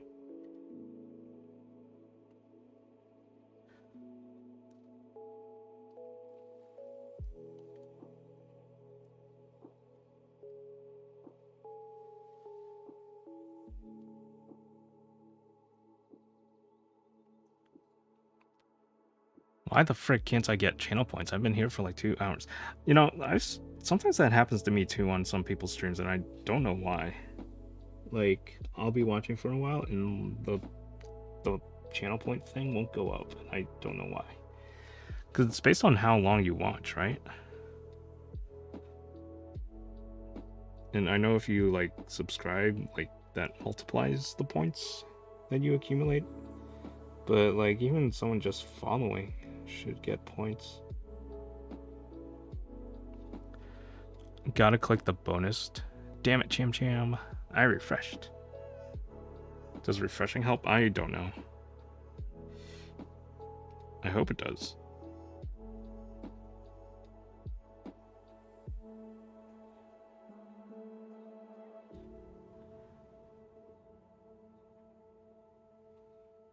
It helped. Oh, okay. I'll do that next time. I watch someone stream and the points aren't happening.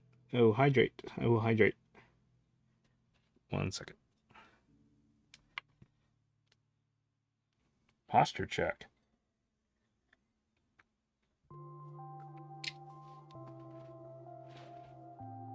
Alright. I have checked my posture. Stretch it out, Cham Cham.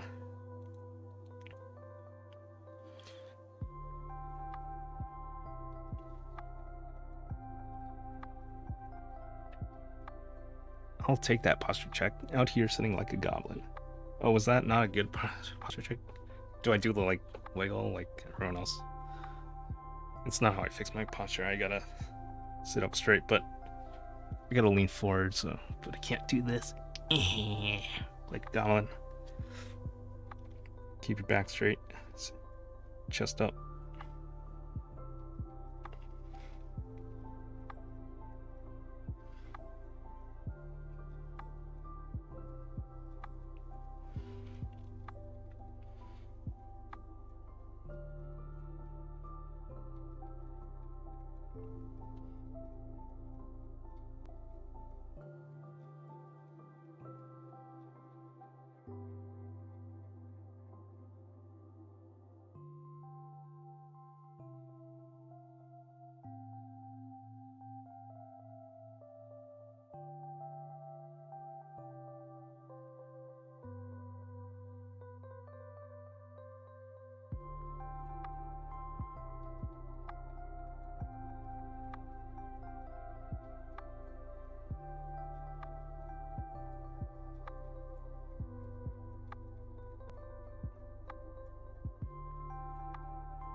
back before I had like a space to work on keyboard stuff, so basically like not this table, I would lube switches standing up with like a really small lube station on like in my kitchen, not on the counter, but I had like this separate cart that I can wheel around. Whoops, wrong one. So I'd be hunched over like this, just looking down at the cart in front of me, and it would take me hours to just lube up a set of switches. And then my back would be hurting so much from just standing up and craning my neck down at it.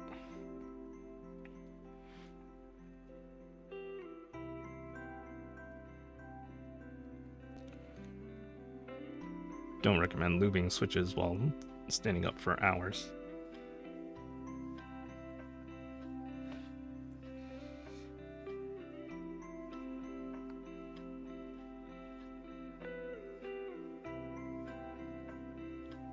I suppose I could have just like sat on the floor and done it.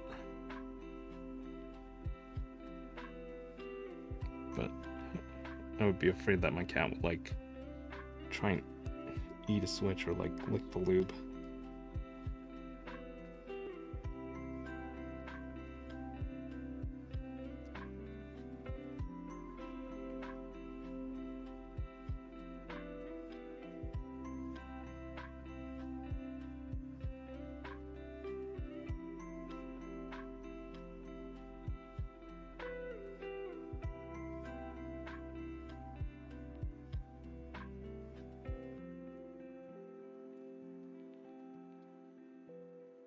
I wonder if someone just got like double-sided tape on an incline board and just stuck the bottom housing to the double-sided tape for holding and mass lube that way.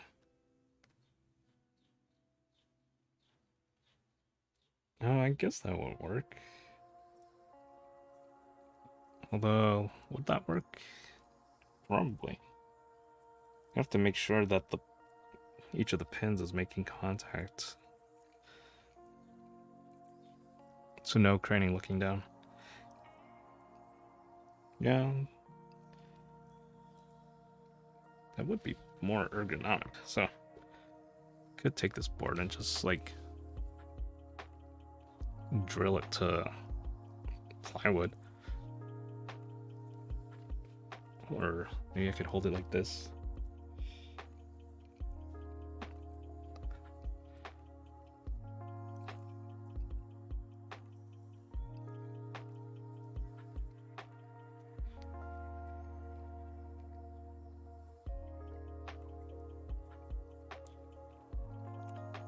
Hopefully the adhesive wouldn't mess with pins. I don't think it will. As long as it doesn't like conduct anything anywhere, but that shouldn't be a problem. Yeah, you know, slouching.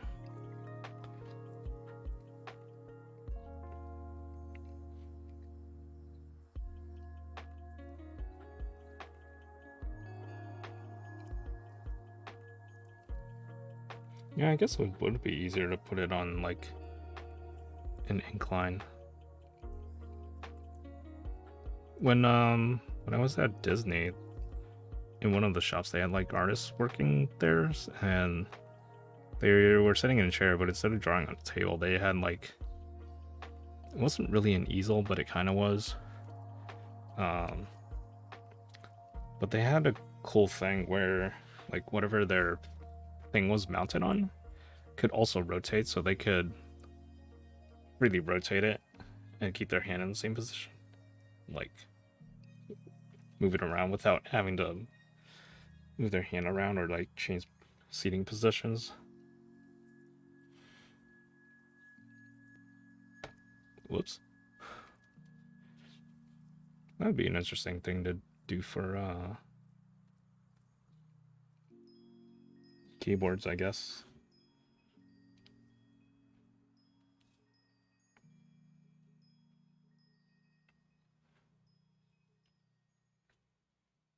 I know for soldering there are like those alligator clips on those gooseneck arms on stands that help raise it off the table so you can kind of look at it closer instead of like putting your eye all the way down to the table.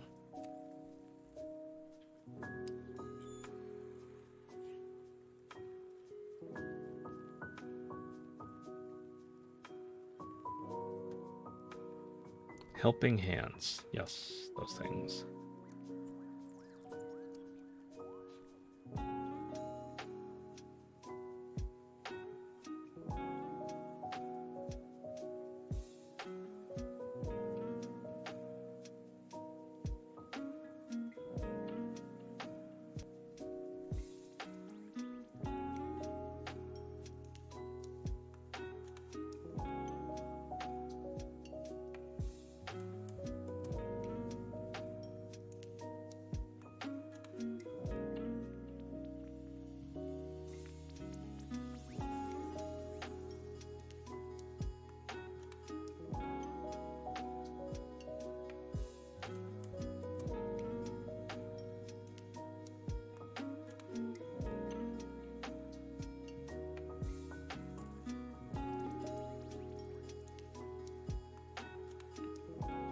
Starfire, have you decided what you're gonna use your channel points on?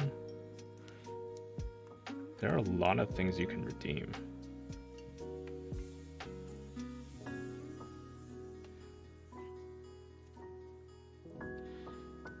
What is Starfire going to redeem?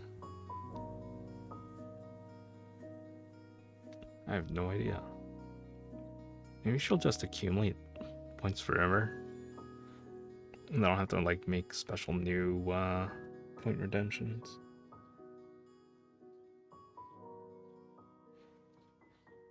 Rooftop hot tub shirtless stream. All the points. Yeah, you gotta subscribe to my OnlyFans for that. I don't have an OnlyFans. Well, one, I need to find a hot tub. Two, I need to find a rooftop. Where's your OnlyFans? There's no OnlyFans, sorry.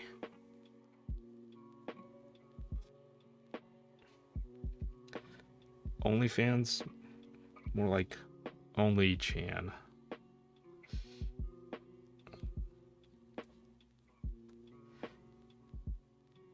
$24,402 channel points.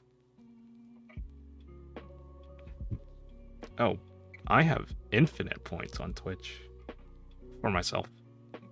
Apparently, I'm my own tier 3 subscriber. Mochi Caps, my dreams have been crushed. Oh, sorry.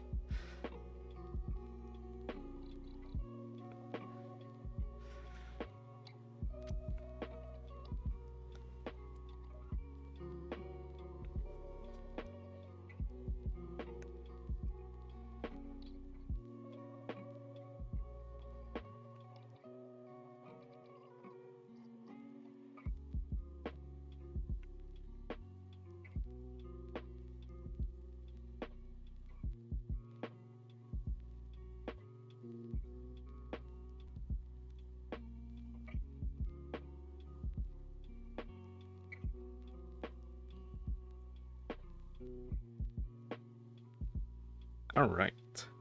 Bottom housing done. Let's do springs. I gotta go find a bag. Do I have one here?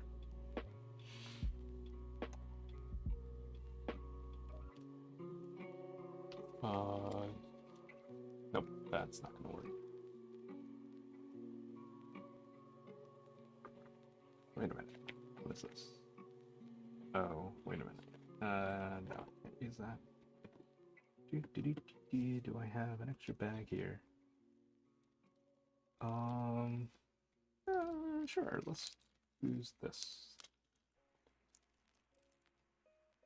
These. What's this? Alright, we'll use this bag.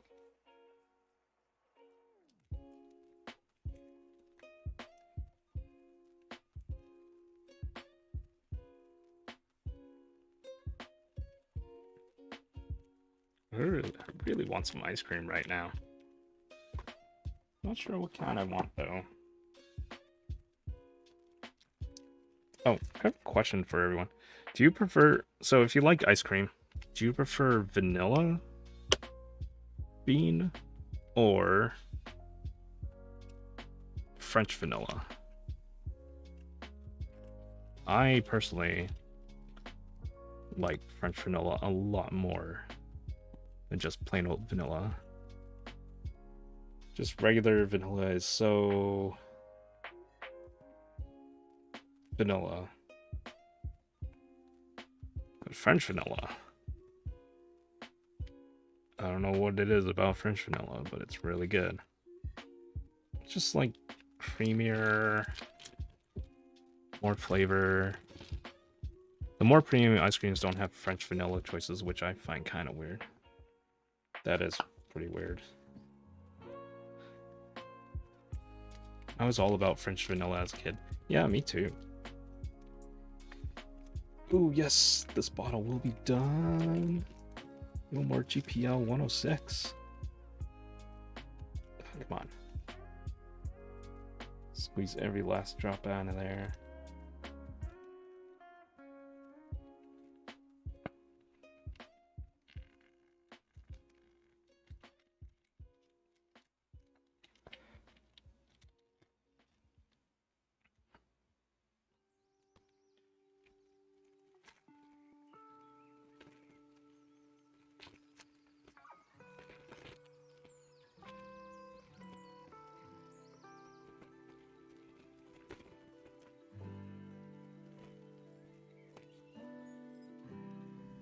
Alright, let's go. Lucius Fidgets.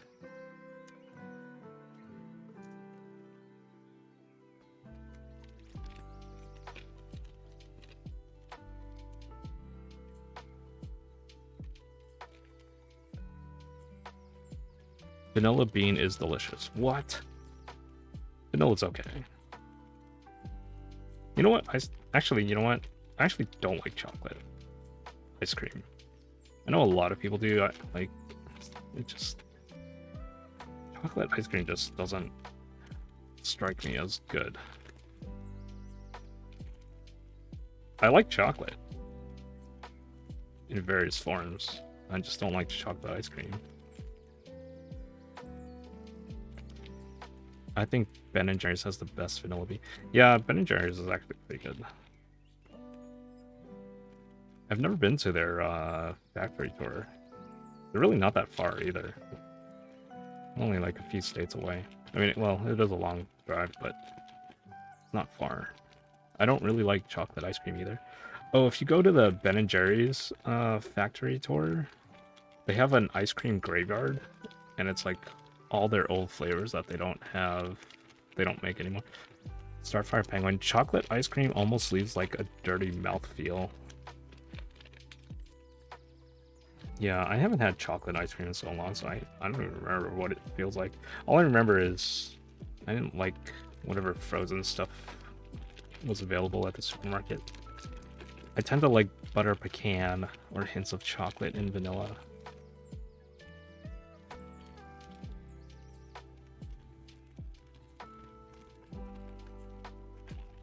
I'm more of a sherbet or a sorbet kind of person than ice cream.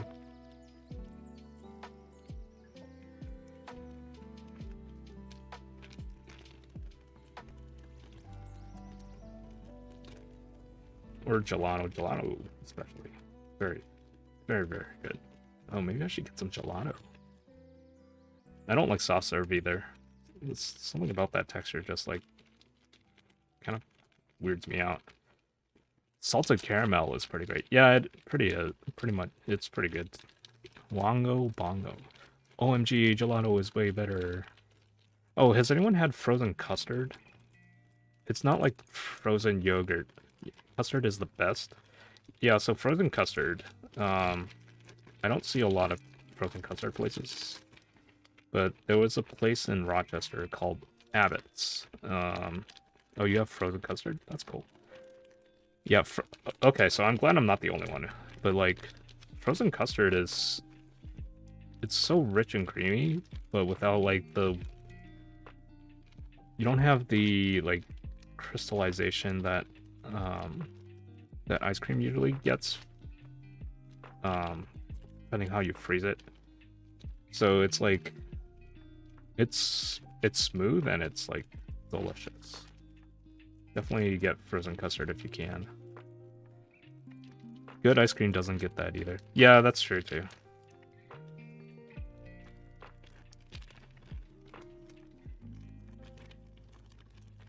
But most places I find that do ice cream don't typically have good ice cream. I guess that's why I like never really liked ice cream.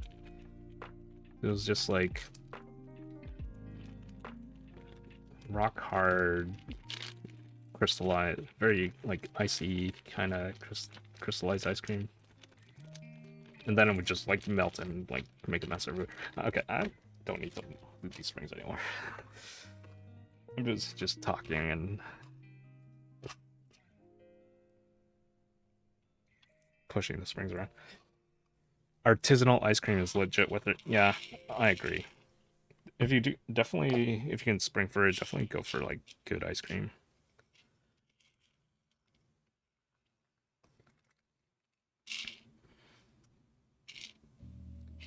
I used to work in a Cold Stone Creamery and I hated chocolate ice cream. I never made it, but I really hated scooping it. And for whatever reason, it was always like the most rock hard ice cream. And I like hated when people ordered chocolate ice cream because it was like, it hurt so much. You have to like really dig in there. Kills my wrist. But like all the other ice cream that we made, that other people made, no issue with scooping those. But just something about chocolate did not make that job easy. Favorite store brand ice cream then?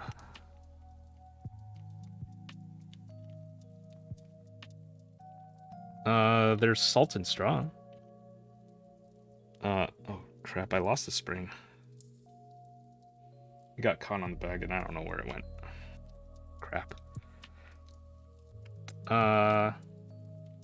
There is, if you want to support another small business, in San Diego, there's a place called, well, it's not a place, but my friends started an ice cream business with, I guess, family. It's called Dang Good Ice Cream. They have like kind of like Asian inspired flavors, like ube and other stuff I don't remember. All I know is I can't order from them because they don't ship to my area. So it's very small. I don't know if they ship to LA, but definitely in the San Diego area. I know they were at some kind of food festival over the weekend. Let's see what else. I mean, I know a few places in Boston. I don't know if they ship worldwide or nationwide. Oh, what was that place?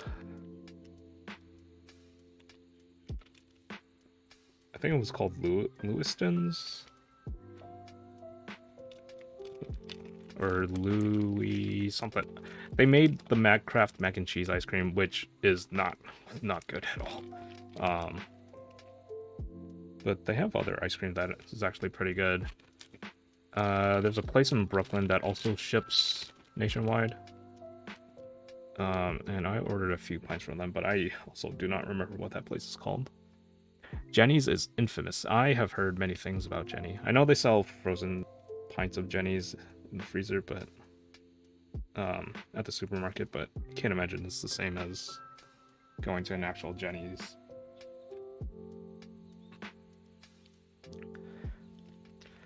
Locally, I like to get Good Behavior. If you're up in Toronto, worth checking out. Okay, cool.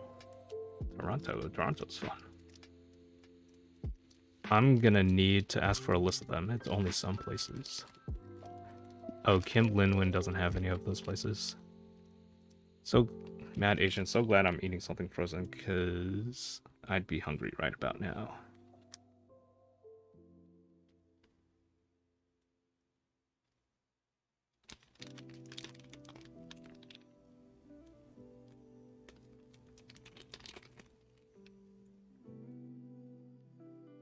List of places of small shops that ship.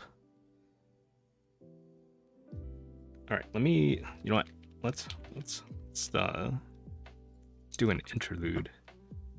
Look for ice cream. Well, if I look for ice cream, I mean, I'm gonna look for my spring again, and then we'll look for ice cream.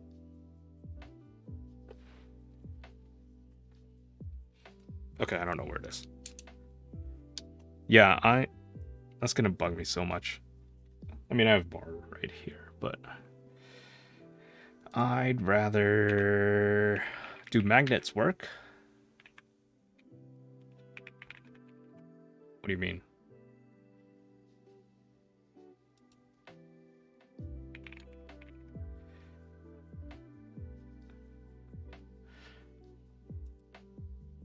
Okay. No, I mean, I lost a spring from one of these switches, which just kind of flew away. Or maybe it flew back into the bag, I don't know. Magnets, how do they work?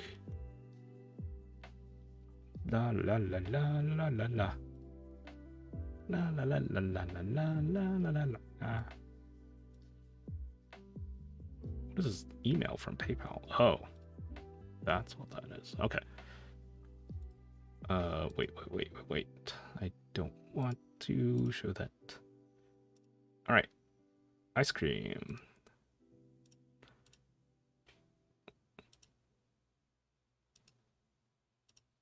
All right. So Morgenstern's is in Brooklyn, New York. And they have a lot of cool ice cream flavors. Oh, yeah. They have the Rick and Morty collection. So, yeah, this was actually, like, really good. Ricky Road is, like, kind of your run-of-the-mill Rocky Road. Moomin Mori, this was actually really good. Like, I was very surprised by it. And it's not, like, overly sweet. But it's got, like, a good banana flavor. With, like, grape and raspberry. Summer... Yeah, this one was okay. It's just... Yeah, honey ice cream, graham crackers, and grape jellies, so... Not bad. This one, Mr. Poopy Butthole. This one was weird. Pizza jam was... Okay, this description is different than what I remember. But, yeah, it tasted like... If you made a tomato jam and kind of, like, made it a little bit more congealed, that's where, like, the tomato taste comes in. And then pizza cookies was like... it tasted like pizza crust, basically. So it was like... almost like bread inside the ice cream, but I guess more like... I think like a graham cracker texture where... Yeah, it was more cookie-like, I guess, like it says here. So but it had that like weird pizza crust taste to it. So it was like, it wasn't very good in my opinion. Whoa, Fe39, is that the atomic number of iron? Iron 39. Oh, they didn't have this. Plain vanilla ice cream with plain apples. Yeah, that would be a Jerry flavor. But yeah, if you don't get the Rick and Morty collection, there are not the atomic number, but it is 39. There are more ice cream pints that you can pick up from Morgenstern's, which there are a lot of flavors. So let's see. Filter all. Oh, these are for pickup. Oh, I should do another order of these because there are a lot of flavors that I want to try that I didn't try. But I think if you order from them, you can do like your own 4-pack or something, or 5-pack. I don't even remember what I ordered from them. Whoa. Olive oil chocolate eggplant ice cream. That is a lot. Burnt ends of a really rich brownie. Slices of eggplant, coat them in Grove and Vine olive oil, and then submerge them in dark chocolate and bake it all together low and slow. Okay. I don't know about that, but I'd try it. Samoas and coconut. Oh, that's like the Girl Scout cookie one. Tahini. Interesting.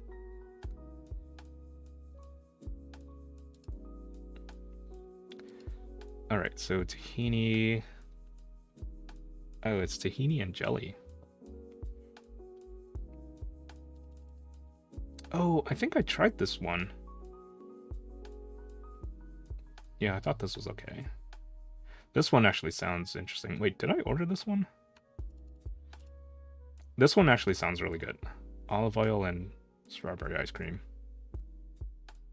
Seems like a thing that would just kind of go together. Honey lavender peach ice cream. That sounds good. All of these sound really good. Pineapple salted egg yolk.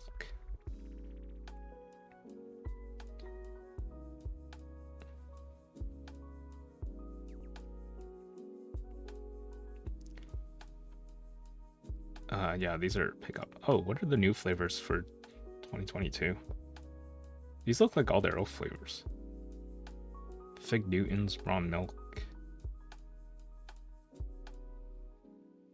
Oh, I guess the flavors that I had probably aren't on this list anymore.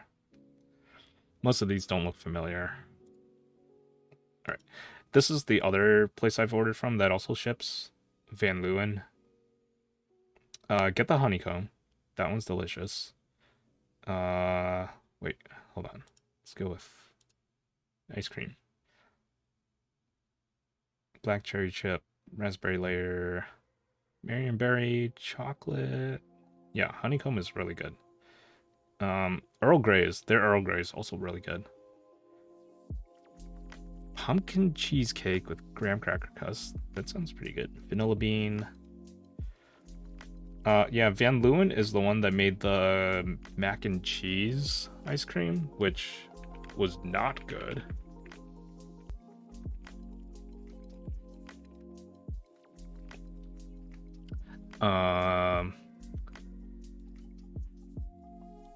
No, hold on. Yeah, it was probably one of the most disgusting things I've ever had. Because all it was vanilla ice cream, but like the Kraft mac and cheese powder mixed in, and like a lot of it. I mean, it just tasted like just mac and cheese powder on top of ice cream. It was not good. There's Malai ice cream. So they're also in Brooklyn. I think they ship as well, but I haven't ordered anything from them. But they also have interesting flavors. So Asian Joyco was the one who alerted me to this. So I really want to try it. Agate candy, saffron, baklava, carrot halwa, like a lot of really cool, interesting flavors that I've never seen before. Malai means cream in Urdu/Hindi. Okay. Tandai, sweet roti and ghee. Sweet corn saffron. Oh, that sounds delicious. There was so every year Harvard University does this like this food sector of food lecture series, and there was one year they had this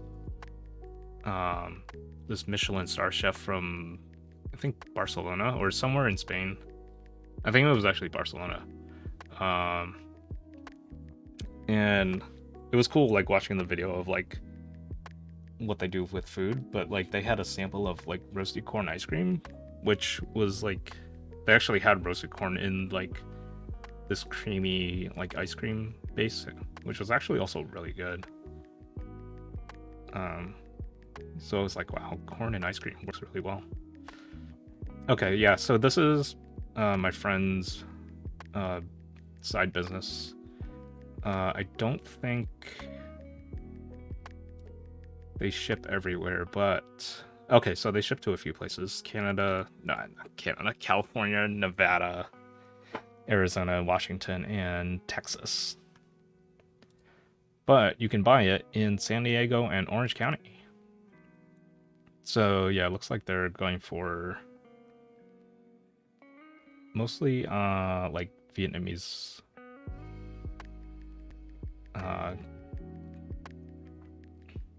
kind of stores.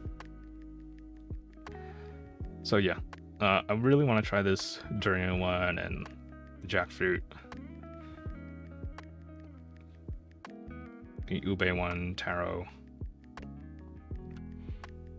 Yeah, so hopefully they'll ship to the Northeast United States and I'll be able to try them. But yeah, maybe I should do an order from this place. Oh, what is Madam Vice President?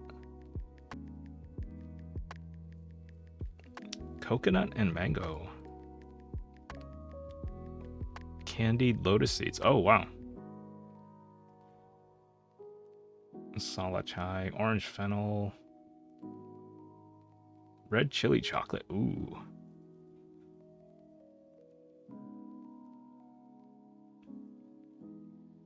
Yeah, all of these sound really good. All right, and then salt and straw. That's another place where you can order lots of cool ice cream. Magic mushroom pack. Let's go with flavors.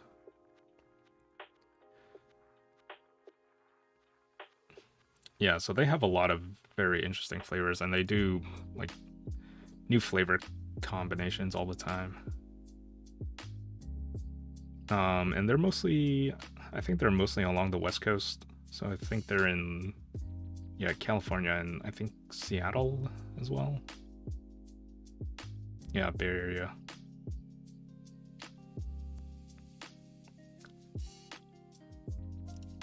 Oh, but you can, yeah, you can pick whatever pints you want. Oh, I think this one I had tried before. Strawberry honey balsamic with black pepper. That one was an interesting combo. But yeah, they also do seasonal pints. So like I know they've done like a summer camping kind of thing, and they've done like Thanksgiving kind of stuff. Honey balsamic. Yes, honey balsamic. Wait, Kim Linwin, are you in Starfire's Discord? Because if you are, then I'll drop a list of these places. This pistachio strawberry mochi flavor looks really food. Do they have a turkey ice cream flavor? Okay, I'll send you these links later. I don't think they have turkey, but I have heard from a former coworker that they did.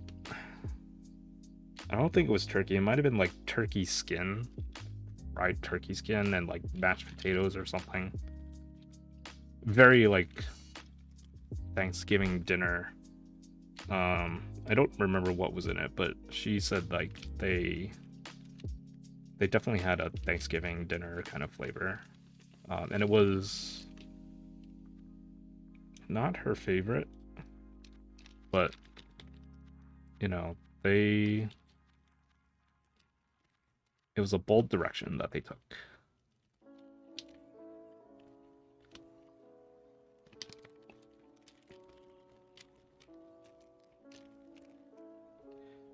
I guess when you really think about it, it's like, what kind of food goes well with cream? And a lot of food kind of does, because you can also cook cream into dishes, but it's just a slightly different medium. I lost another spring.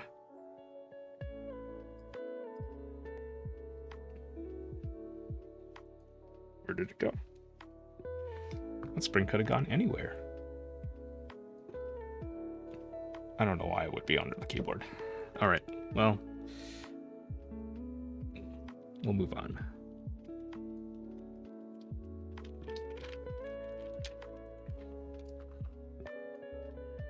Oh, I've got an extra bottom here. Let's loop that real quick.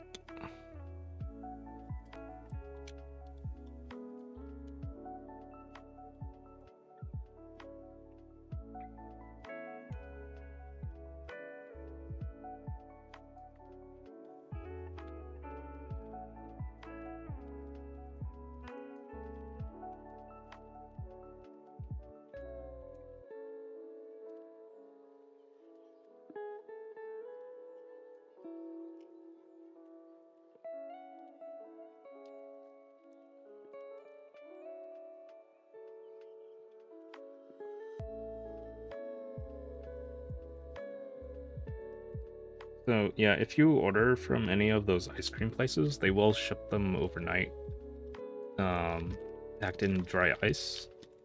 But shipping will be very expensive, so especially if it's going across the country. So like in the past when I've done this before, usually the shipping ends up like costing just as much as the ice cream, is the like however many pints you get. So just be prepared for that.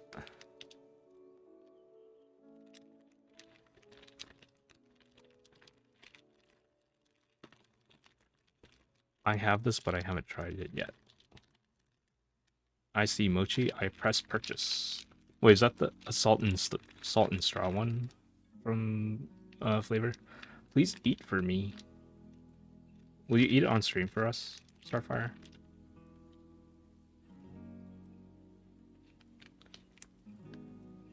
I used to have a channel point redemption for ice cream. I think Starfire was the only one who redeemed it. And we like go to the freezer, like find a new pint, open it, and then try it. I just wanted a review of later, but sure, eat it on stream. I feel weird eating in front of people.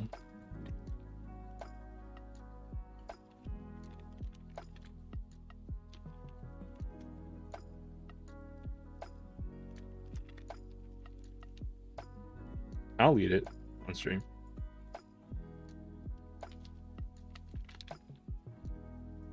Just send me your ice cream.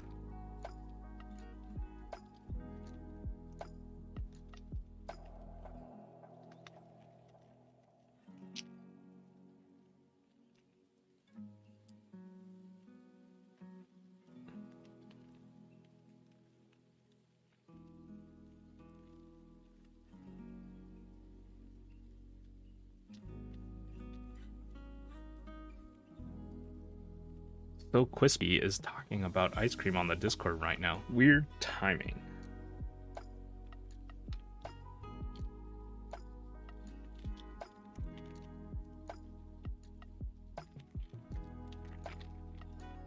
Ugh, okay. You know what? I'm gonna use gloves and just peel this part with my hand.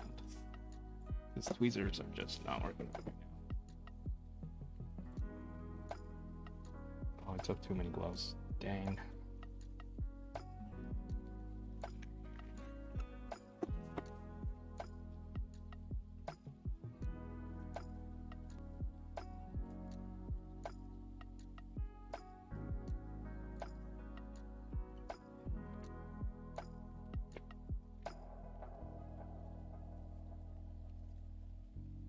Oh, whoops.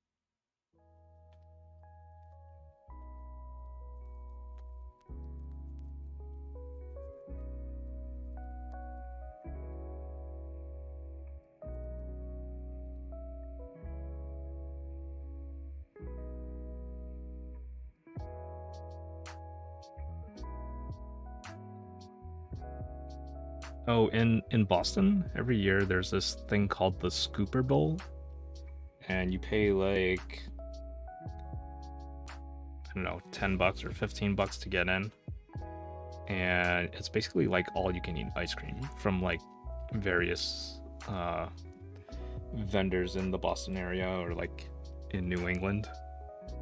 And all the proceeds go to charity. So they give you like little cups, just like sample cups of like whatever ice cream each vendor has. Or you go around to each vendor's like different booths and whichever one you want, and they give you a little sample cup of whatever flavor you ask for that they have. And then you like stack up your cups and like show off like how many things of ice cream you had. That's a lot of fun. It's like in June on like a Wednesday, some odd reason.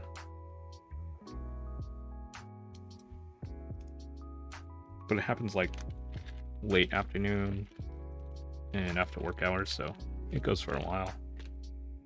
Actually, I think it's like 3 days, but like multiple days, so it's like Wednesday, Thursday, Friday, I think.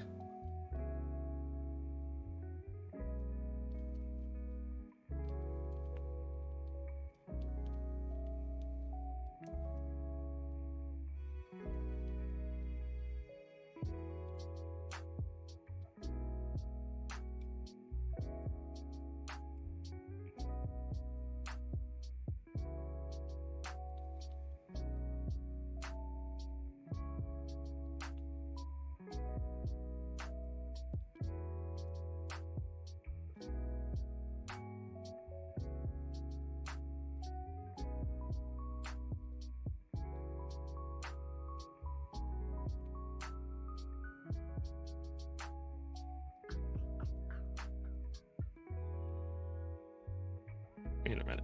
There are 2 springs in here.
Alright, so close.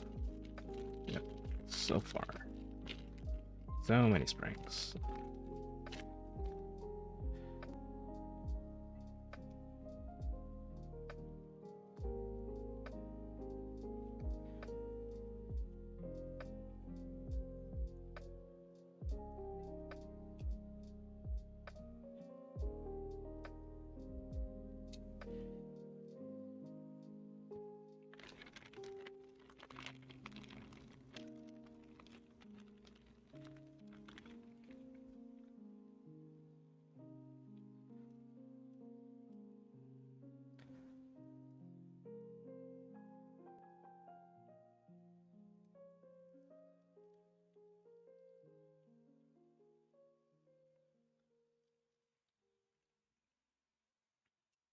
Alright, so just a few more. I definitely lost 2 springs because this won't cover all of them. Well, there are 3 springs here. Okay, I definitely lost 1 spring.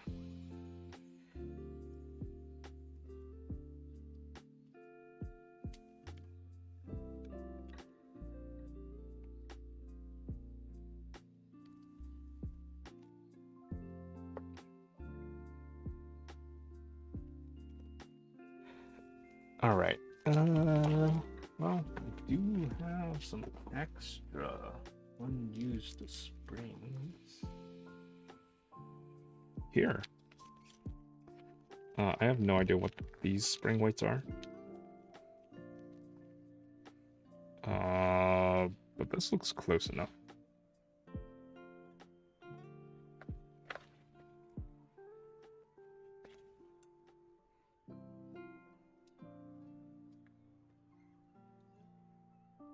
They look the same. They probably are the same, actually. Alright, well, I'll use this one. Move it up.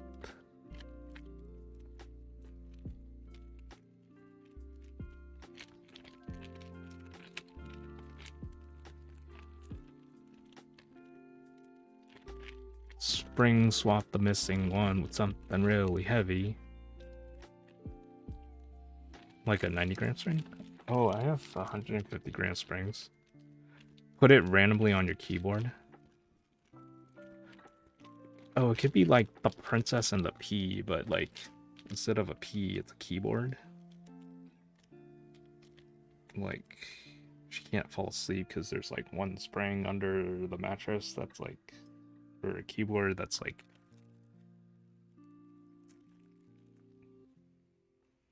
not a good spring. Mix it with the other switches. Just make a completely chaotic board with like every kind of combination imaginable. Chaos board.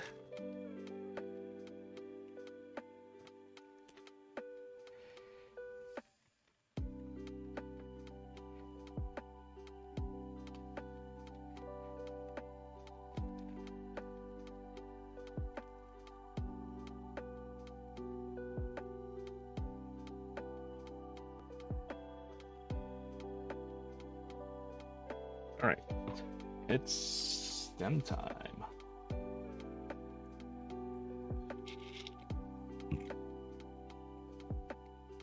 I'm probably gonna lose another spring at some point. So I'm gonna like accidentally touch one and then it's gonna go flying away.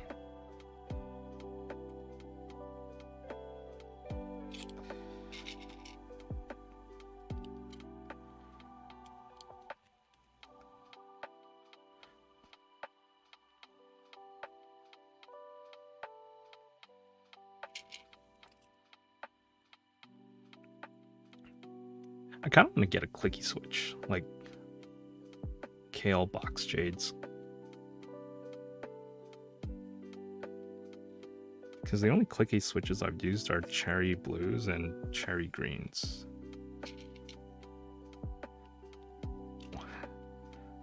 Starfire Penguin, we make a good team. Kim Linwin, I have those right now. How do you like the box jades.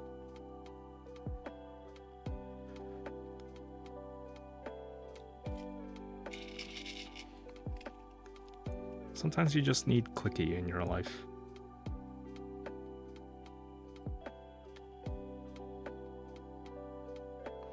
I honestly love them. Haha.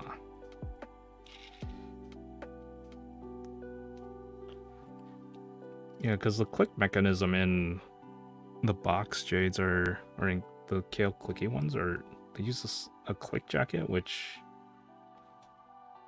isn't the same as like the cherry clicking. I know clickies are very controversial. Yeah, I've seen that too, but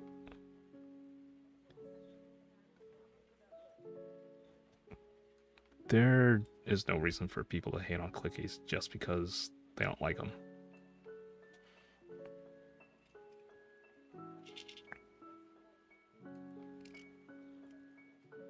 The click jacket feels nice to type on.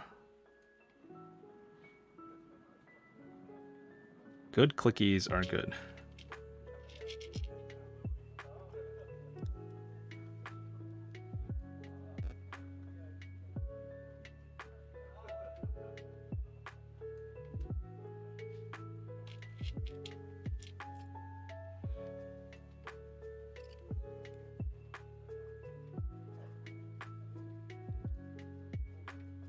Want Amber Alps or Amber Omron? Oh, I got to try Amber Alps at a meetup a bunch of weeks ago. Someone had Amber Alps in like an old a Mac keyboard, like a very old one. It felt very nice to type on, and they sounded really nice. Starfire Penguin redeemed Artisan Showcase. Wait, what is this redemption? What am I supposed to do? I don't know how to describe it, but it's very satisfying on each keystroke. Artisan Redemption. Is that where I just show you something? Oh, show you a random artisan from my collection. Oh, this is the thing I like stole from your Point Redemption Starfire.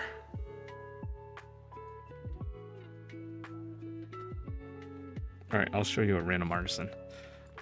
Yup, one on eBay now. Hehe. Starfire Penguin. What? Alright, random artisan. You don't know what you're... Well, no one ever redeems them, so it's like, I don't remember what I was doing. Let's see, let's pick one from this. I mean, I know what, like, stretch and hydrate is, and push-ups one, the one that is splits, and there's a squats one, and the one about changing my desk mat. Okay, this is a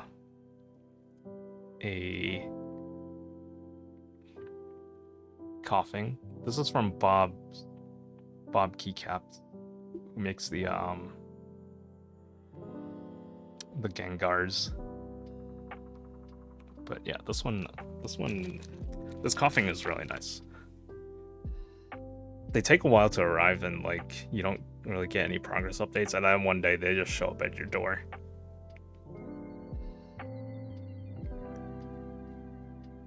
That is a good coughing. So good. So good. So good. So good. Is it in the Hammerhead color? I don't think this is I don't think it's in the Hammerhead colorway. I think this one is just like... well, maybe it is, but I don't think it was associated with Hammerhead in particular. But yeah, the colors do resemble Hammerhead.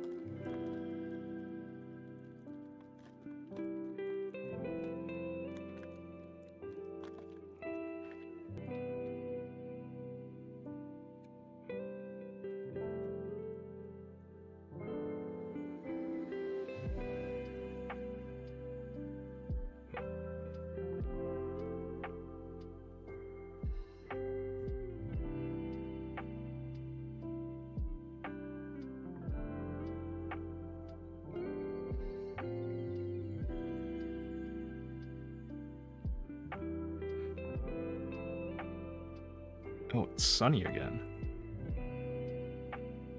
Weird.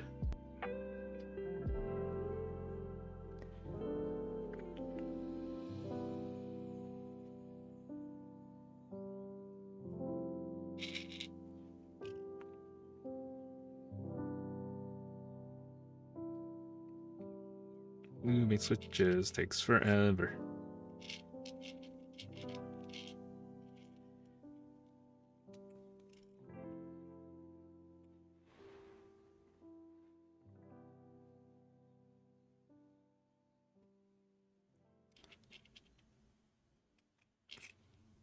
Oh, I started Borderlands the pre-sequel, but I haven't played it in a while. But it was very easy to get to like level 10 in a few hours, and I don't know if that's like the normal pace of a Borderlands game, but maybe it's because I spent a lot of time just playing that game sort of nonstop when I started it. Versus when I did like 1 and 2, it took me a while to finish because I took my time with them, or I was playing with friends or something.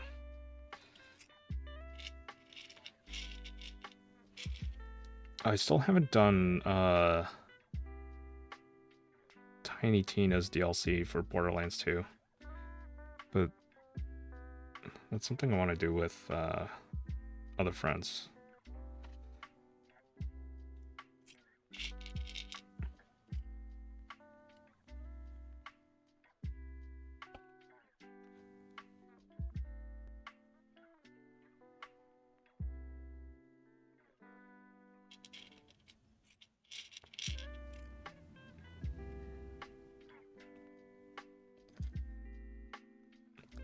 Did anyone watch the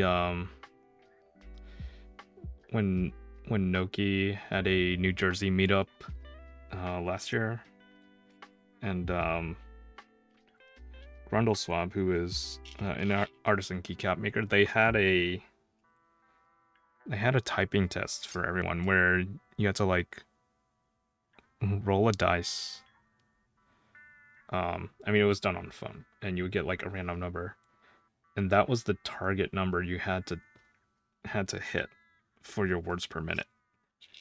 And you couldn't see how fast you were typing as you were doing it, and a lot of people were like way over their words per minute. I think there was like one person who was able to get it really close to whatever number he rolled.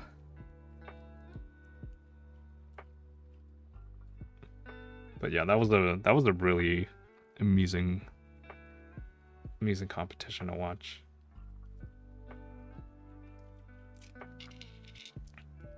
I need to find a good solo game, but I am big chicken. Oh, do you prefer like co-op games, Starfire? There are a bunch of solo games out there that you can also do co-op in, like Borderlands. What's poppin'? Not try. How art thou? Yeah, but I think I need to play by myself tonight. Oh, you don't have... Rue is still sick, right? And you don't have your usual crew.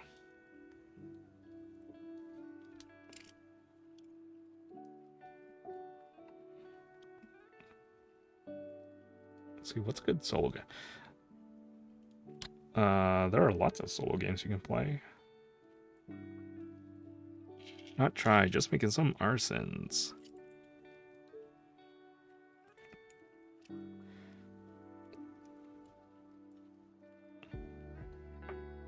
Oh, you know what? You should play, Starfire? You should play the Stanley Parable. That's a good solo game, but it's also very entertaining. For you as the player and for people who are also watching you. That one's a lot of fun.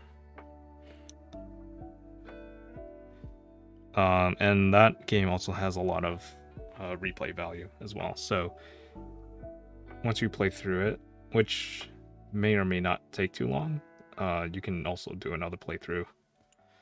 Because I won't say too much about the game, but there are multiple paths you can take in the game.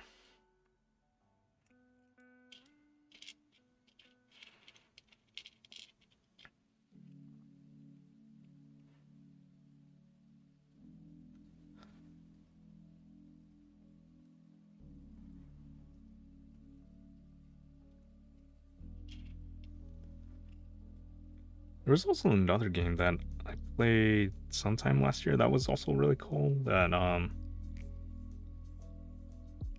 it wasn't like optical illusions, but it was like sort of like a puzzle platformer, but depending, you would like pick up an item, and then depending on your perspective, when you let go of the item, it like makes it larger or smaller.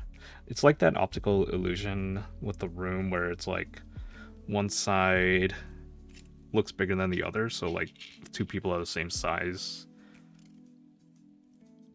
like one is gonna look smaller than the other. It's kind of like that. Although that game does take it will take some time to finish, but that one was also fun. I don't even remember the name of it.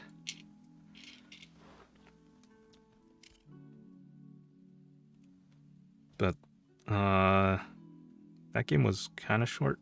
Stanley Parable is a good, it's a very entertaining game, so I definitely recommend it.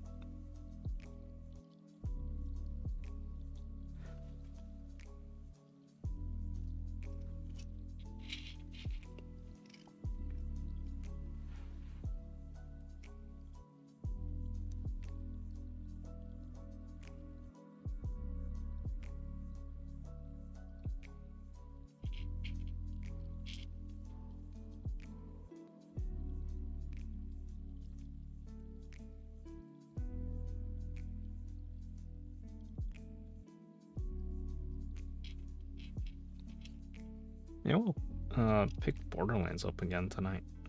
The pre-sequel. That game is interesting. I'm glad they like give Jack some backstory, which is kind of how it starts off, because they just kind of threw you into Borderlands 2 with like no context of what's going on.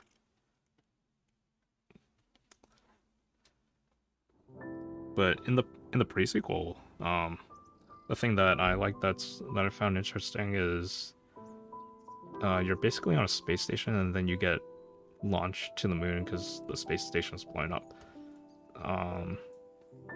Not too far into the story, but once you're on the moon, then they kind of also give you a few more combat mechanisms, so you can, because the moon has less gravity than it does on Pandora, you can jump higher in the air, but also like crouch down midair, slam into the ground, and that does an attack. There's also an element where you have to conserve oxygen, so you pick up like oxygen tanks from like enemies, and there are also like waypoint stations where you can refill your oxygen. And depending on the enemy you fight, sometimes the oxygen can be an advantage or disadvantage. So,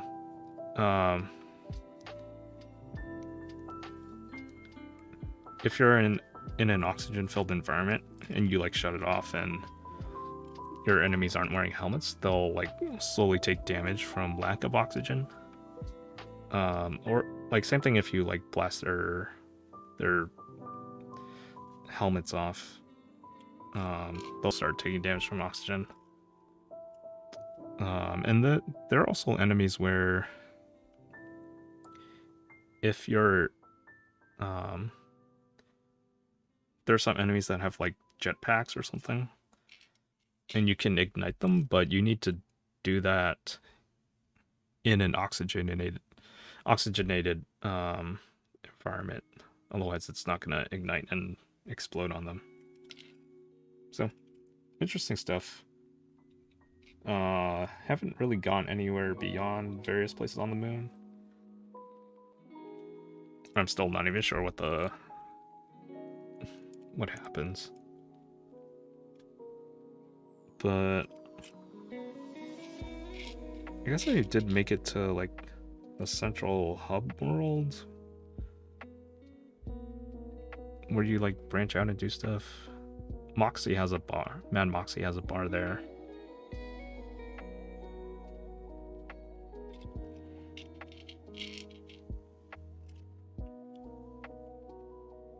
Yeah, maybe I'll do that tonight. I finally finished God of War. I actually really enjoyed the ending a lot.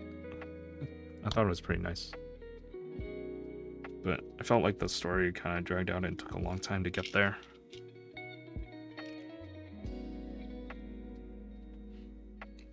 Still very enjoyable overall.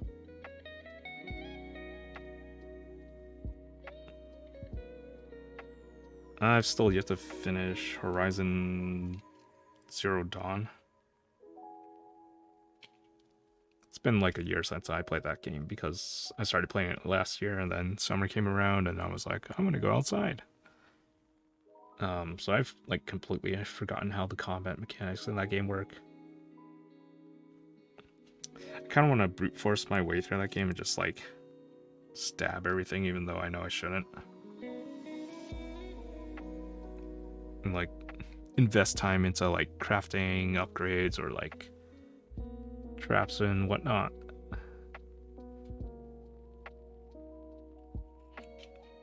Guess I don't really have to, I just need to run from point A to point B in that game.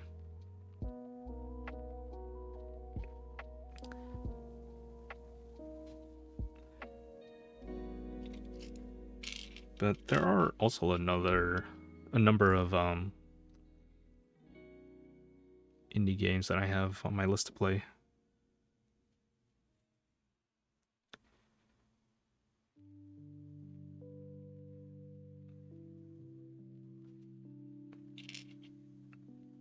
GTA 5 I've had installed forever and I haven't started it.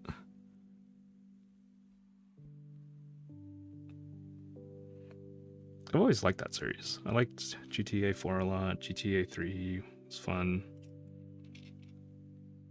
Vice City was fun. San Andreas was a fun one too.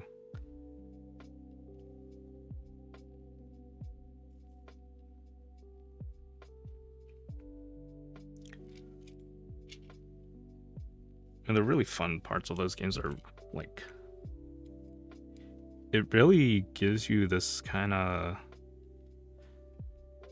very immersive like open world. You can just drive around and like admire like the environment.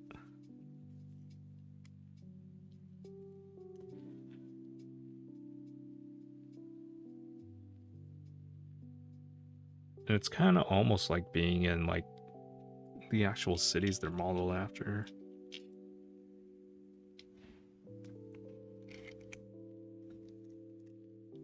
And like there's just enough like character and vehicles for those environments to feel like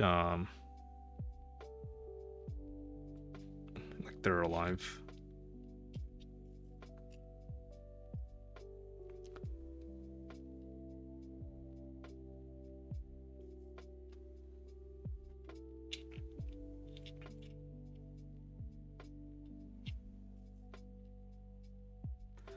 Actually, one game I've really enjoyed was the Hitman series. Like, they give you a lot of different options in terms of how to carry out your mission. But what makes that game like really interesting and fun to me is basically the scripted world that they create with the characters. So like each NPC or character in that game just like has a certain set of rules that they do and follow, and it works really well. So I had to do a report back in college on like AI in games, and Hitman was one of the games I picked. And I basically had to like analyze it and kind of give my best guess as to how it worked. So what I ended up doing was enabling like debug mode, which kind of let me observe like what was happening in that game. And you don't realize it, but like there's a lot of work that goes into making those environments feel very alive.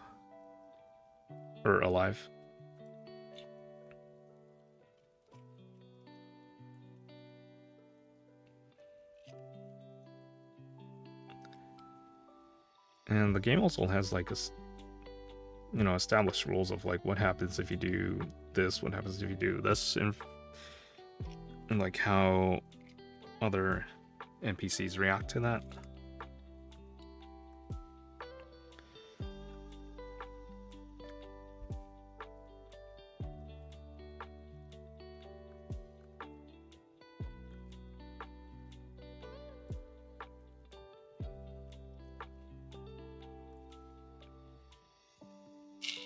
There's one indie horror game I'm looking forward to called Choo Choo Charlie, and it's basically a demon train with spider legs, and you're on a separate train, and you're trying to escape.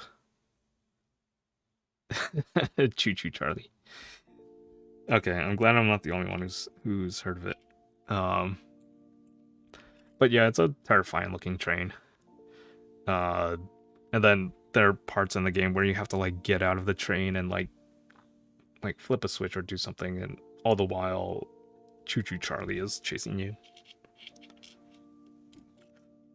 Do do do do do do do. I feel like it's not gonna be as scary as I think. Do do do do do do do do do do. The scariest it lines up with Poppy Playtime.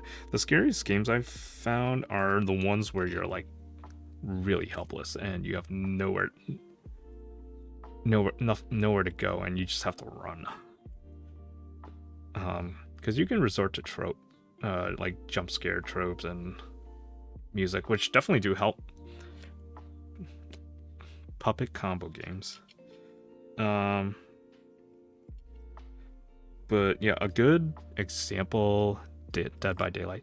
A good example of, I haven't played Dead by Daylight, but one that I really liked.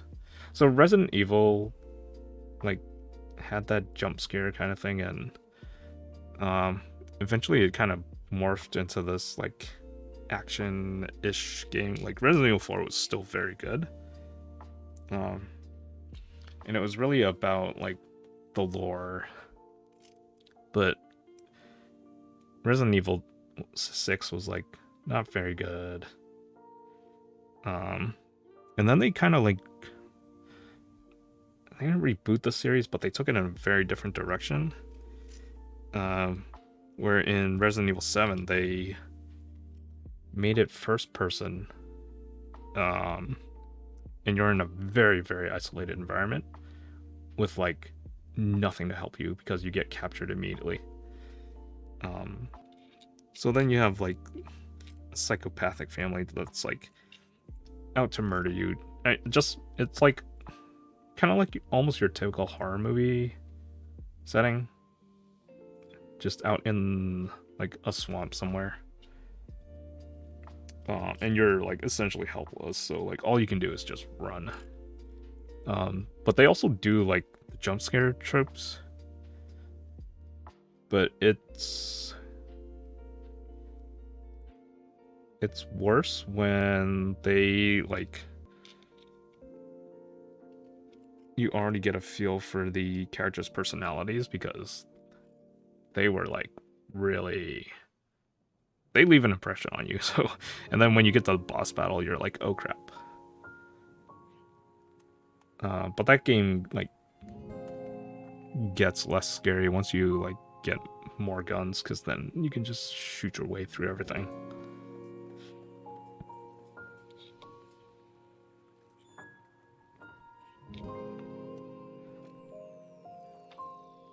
Oh, Resident Evil 2, the remake, also very good. The way they did Mr. X, which was really like almost made him an unstoppable force. Like I played that game on like easy, and he was still like really scary and really hard to tackle. Yeah, that's what I've heard too. I haven't played the Resident Evil 3 remake. Resident Evil 2 remake was very good. It seems to be like Capcom's like weird thing. They make like a really good Resident Evil game, and then the next one's like not so great, and then they like try to ride those coattails, and then they like make a good one again, and then try to ride those coattails. But yeah, Mr. X in Resident Evil 2 is just very, very intimidating, because one, he's huge. Two, he takes a lot of damage before he goes down, and he only goes down temporarily, so if he goes down, like, you need to run. The other thing that makes him scary is that he will follow you around, and if he sees you, he will chase after you. And like, when you're exploring the police station, like, you can hear doors opening and closing and like very loud footsteps. And you're like, oh god, is he around that corner? So you're like trying to avoid one thing while also trying to like complete your mission, and sometimes you like end up backtracking and you're like taking the long way around because you don't want to get clobbered. That's what RE3 was supposed to be with Nemesis. Yeah, I remember playing the original one, and I was like, yeah, this is pretty cool. I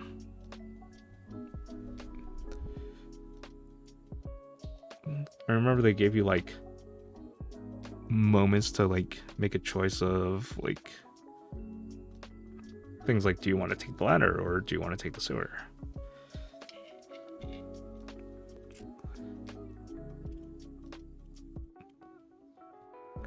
But it felt, I mean, I guess back then the game was more scripted, so like Nemesis would show up in various places, but it was like kind of chasing you throughout the whole game anyway.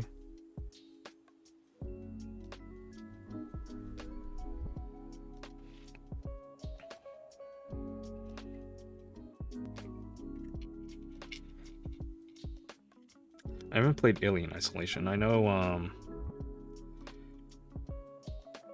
I've heard good things about that game too. Although that game, I know that game came out a while ago. Alien Isolation is very good. Yeah, I know Danny Pop Designs has played it on stream a bunch of times. What about Prey? I have it. Oh, I got that free from the Epic Game Stores, but I haven't played it. I assume you're talking about like the 2017 Prey. I've played the original one, and the original one was like okay. It was just like, it felt like another typical Alien shooter. I don't know what the... Yeah, OG Prey was interesting. I haven't played the new Prey. Whatever's free on Game Pass. You mean Microsoft Game Pass? Or Xbox Game Pass? Isn't it all technically free because you pay a subscription to Game Pass to play whatever you want a month? Yes.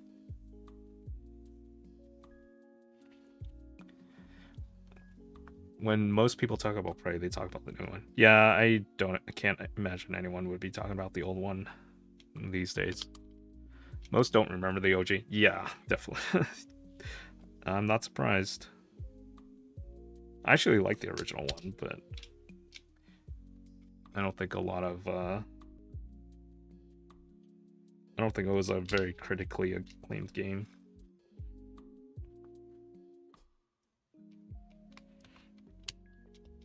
You still have the 360 disc. Yeah, I played it on PC back in the day. I liked how when you died, you like didn't die. You would go to like the spirit world and you wouldn't have to like fight your way back.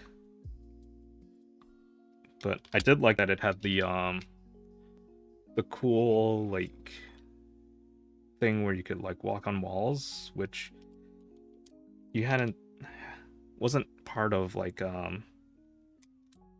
first person games in that era. So like you would be shooting things like upside down and stuff and like have to jump to other platforms.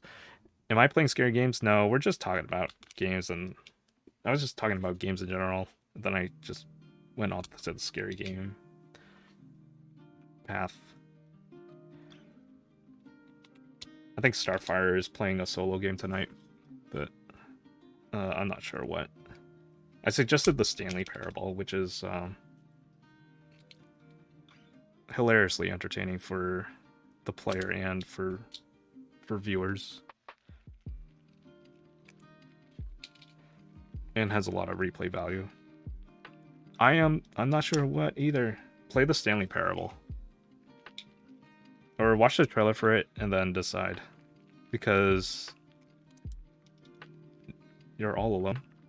Okay, let's all co-stream with Starfire and play a game. We'll play Ultimate Chicken Horse. All by myself. Don't wanna be all... I've been meaning to try Tiny Tina's Wonderlands, but it's expensive. Yeah, I mean it's only been like a few months since it came out, so it's gonna be that way for a while.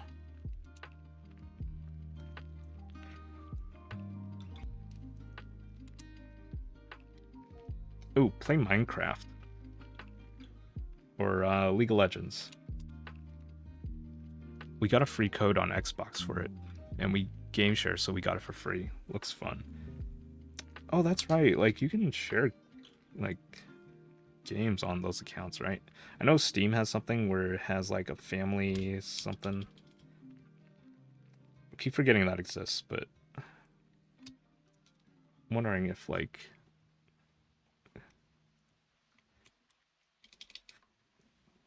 maybe like one of my friends might find it useful.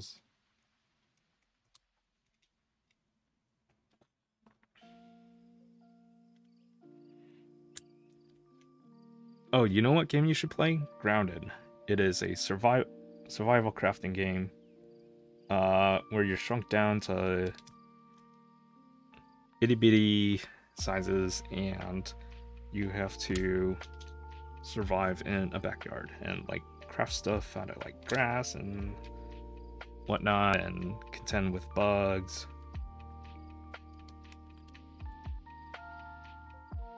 That game is better with multiple people, but it's a very unique environment. I know I've been like mentioned this on stream before, so you're probably all sick of me talking about it. It is really fun though.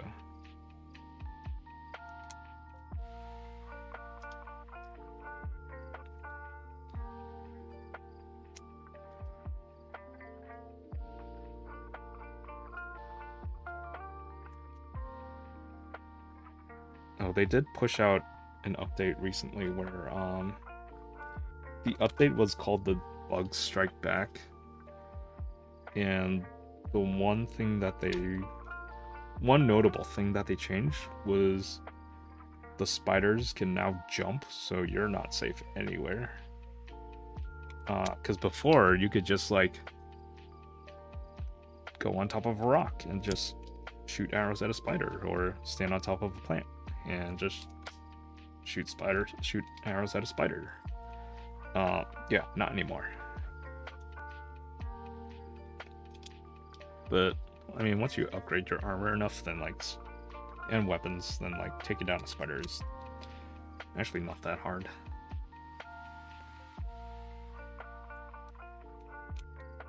But I was playing last night with some friends, and we finished we finished another like story point. But it got really crazy at one point because the story mission we were doing involved going into this place that had bugs infected with fungus. And bugs infected with fungus are like, oh, they are a hellish nightmare, because they will imagine like laser cannons on bugs just shooting stuff at you, and that's basically what they are. And then they explode too. Yeah, so we had to contend with a ladybug, which was infected and was just like spitting stuff at us constantly. But ladybugs also just have a ton of hit points. So it took a very long time to take that thing down, and we were lucky because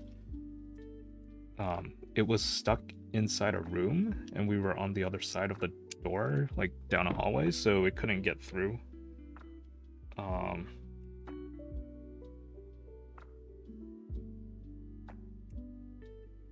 And yeah, we eventually took it down, but like we were really running low on arrows. Giorin. Many are the games in the library that you just haven't gotten around to yet, Starf?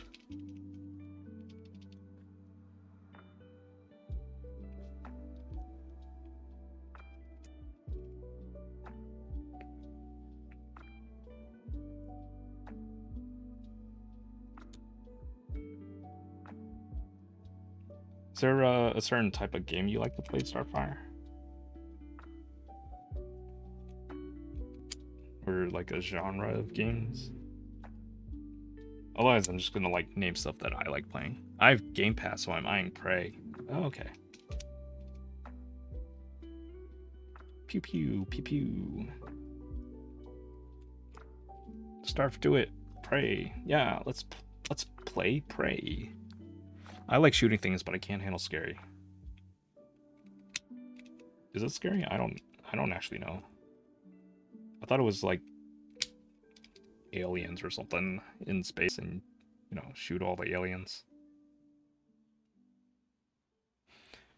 Prey sounds too scary. Haha.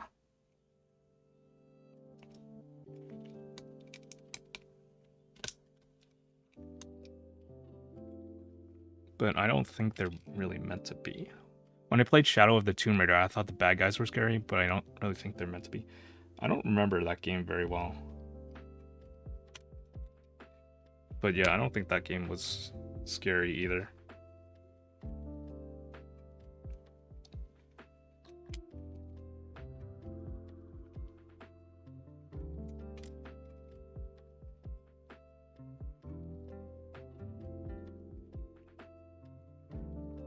Oh, you can play Hitman. You can shoot things if you want.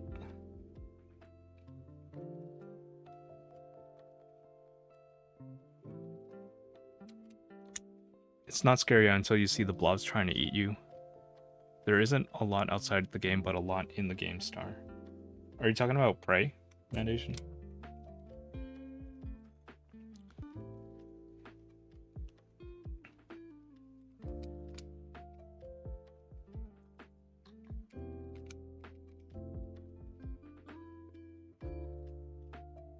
I would say play Doom.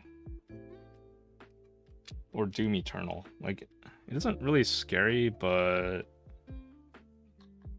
it's more like hectic shooting, where you just shoot everything that's trying to kill you, which is basically like everything that moves. It only gets scary when you have to, like, when you do a boss battle and you're like, oh crap, oh crap, oh crap, oh crap, oh crap, oh crap, oh crap, oh crap, oh crap, oh crap. Oh, how about The Force? Oh, I just bought that game recently. I've heard that game is really good. It's like you're stuck on an island, but it's like infested with zombies or something, or werewolves, and you have to like, I don't know. I just heard it's really good. Lots of friendly locals willing to have you over for dinner. That's it's pretty friendly of them. Are they single?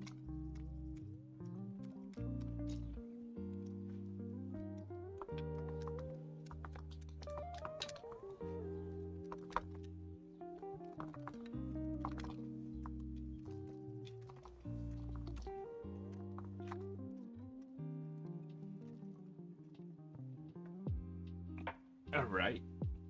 Switches are done. Oh my god, Mad Asian.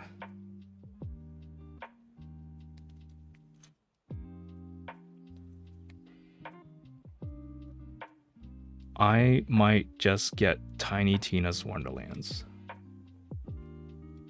Yeah, I'm gonna wait for that to come out of Steam, and then I will play it. So it's probably gonna be like next year. I don't have much time to play by myself, so I'll just get it. Wait, can't you play that game with other people too? I know I saw Rue playing that game once on stream before.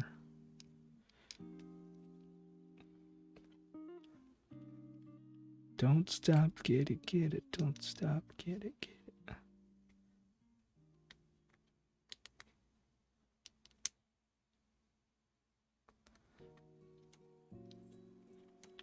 Why won't the switch go in? There we go.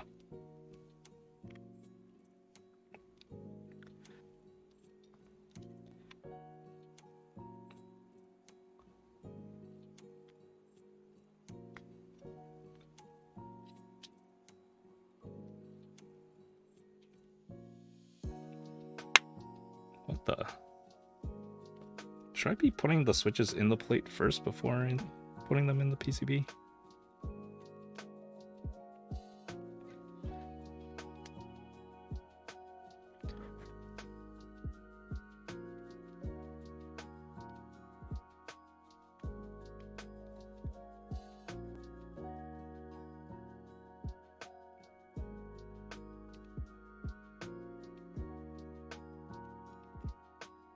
Wait a minute, I'm inserting this sideways.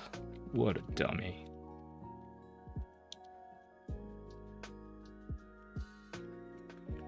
Yeah, I probably should insert the switches into the plate first. Okay, let's do that. Because otherwise it's going to be like harder to make sure it's flush. Ugh, come on. Come on. Yeah, these are very snug in the plate.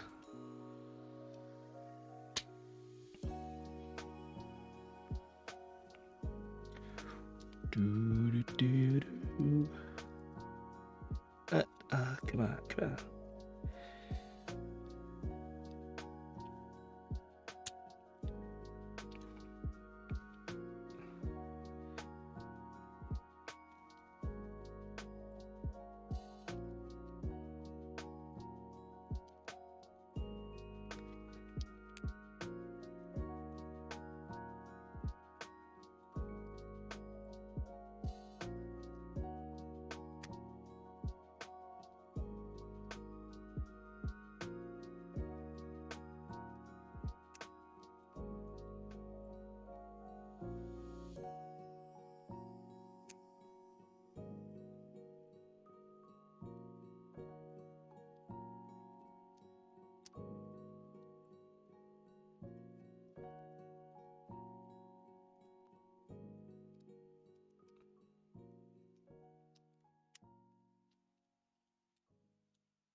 Oh, how am I supposed to push this in without poking my fingers?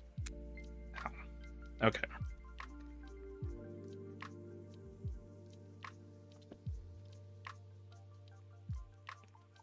Oh, these little foot cushions are getting in the way. You know what? Let's take them out.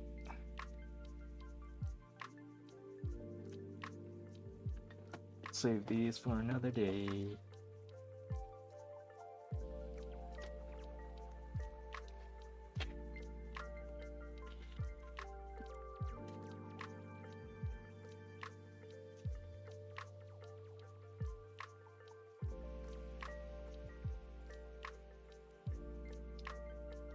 Ow.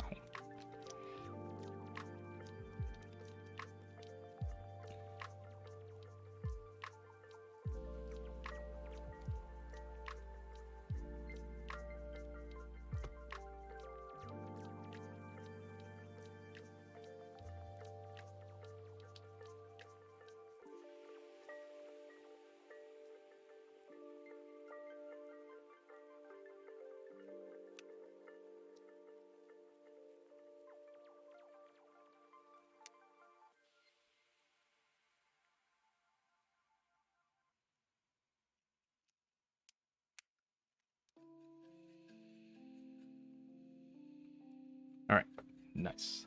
That one is done. Now let's do this one. You know what? I'm gonna take out the little wire cushions because they're also kind of in the way of the foam. They really aren't necessary either.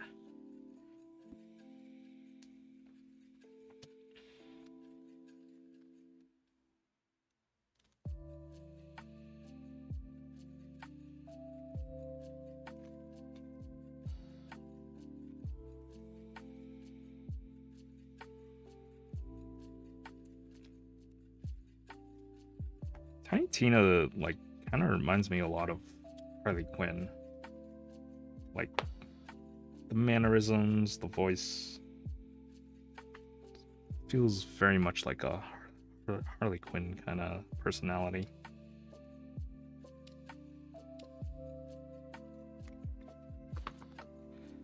So many switches to put in this board.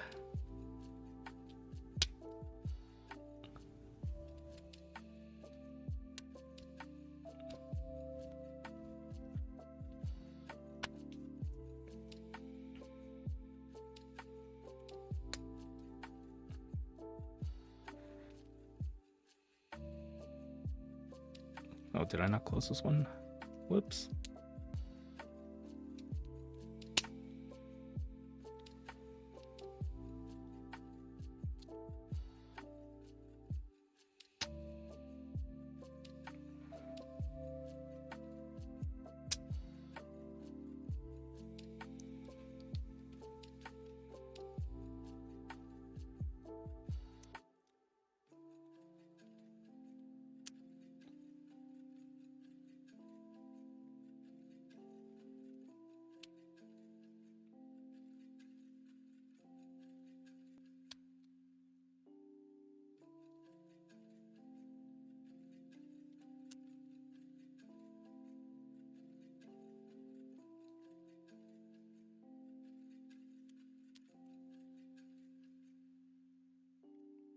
Oh, you know what I was thinking about getting was a thimble.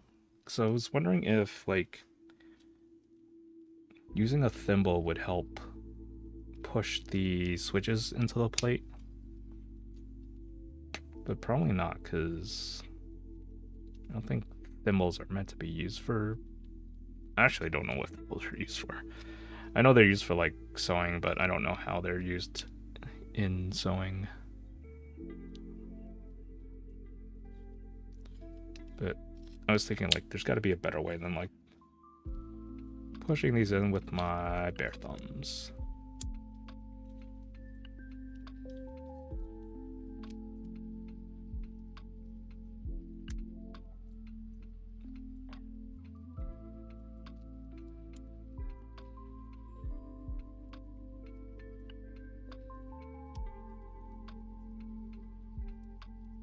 I think you just put them on your thumb so you don't accidentally poke yourself with the sewing needle. Oh, I thought they had a like another purpose other than just protection. But yeah, I was wondering if like they would help with like holding it in from this side so you don't prick your finger with the pins.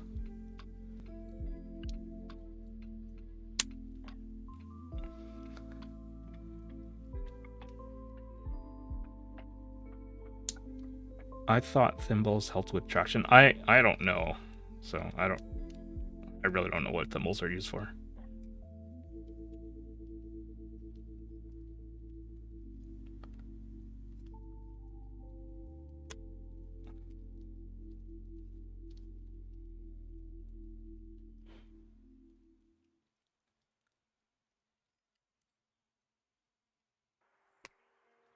Oh, did I not close this one properly?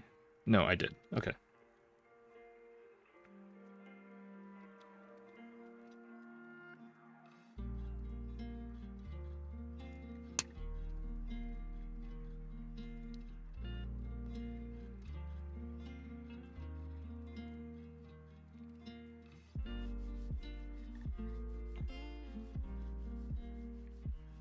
There's like nothing to push against. There we go.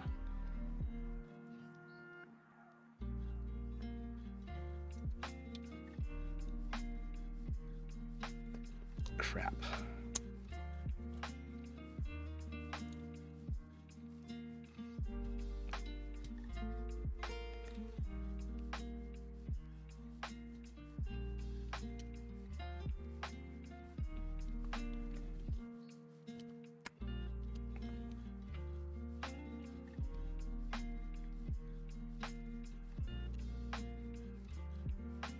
Okay, I have a question for everyone. Hummus, is it a condiment or not? I say it's not.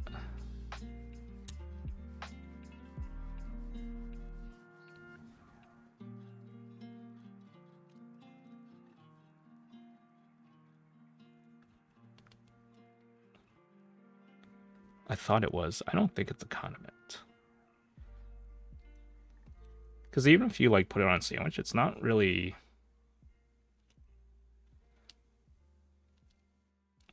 I don't know. I wouldn't consider it a condiment even in that sense.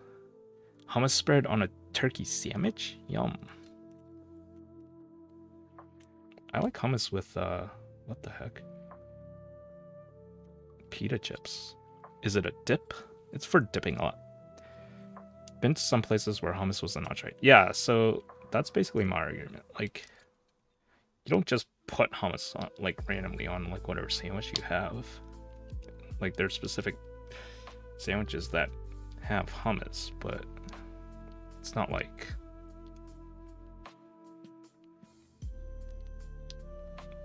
ketchup or something.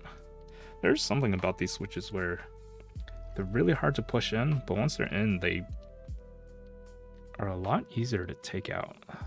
This makes me think like something is getting slightly pushed around, broken off. So is it a dip? It can be a dip.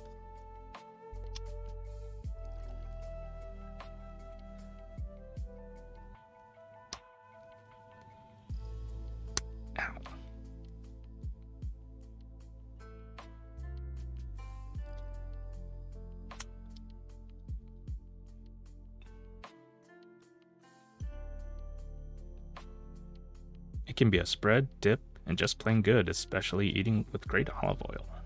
I kinda want some hummus now. Should've bought hummus when I went to the supermarket yesterday.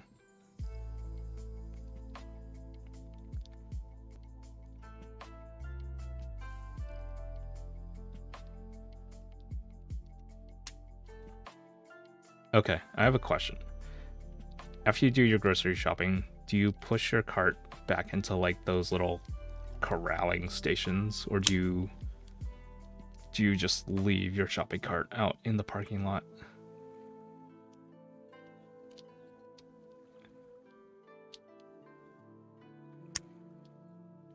You absolutely push it back. Yes, choose your answers wisely.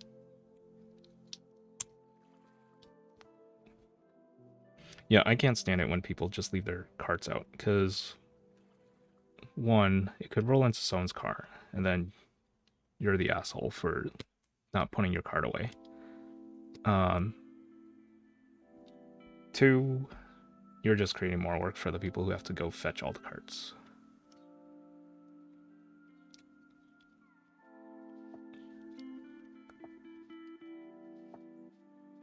Yeah, it's really not... You're already pushing a cart to your car, so you might as well just like push it back into the thing, but I see so many people who don't do that. So many carts all over the place, especially next to Asian supermarkets.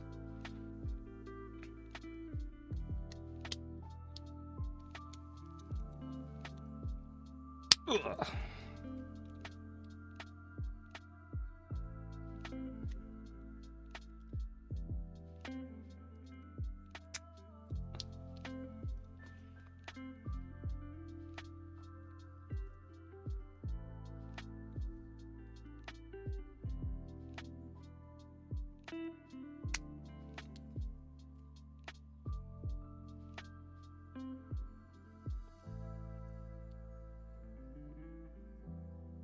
My fingers hurt.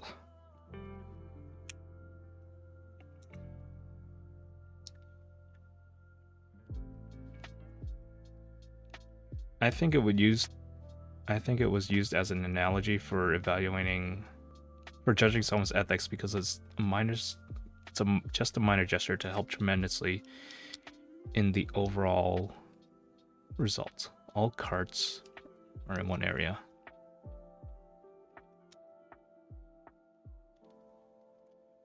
Yeah, it looks painful. We hardly have any here by our Asian supermarket.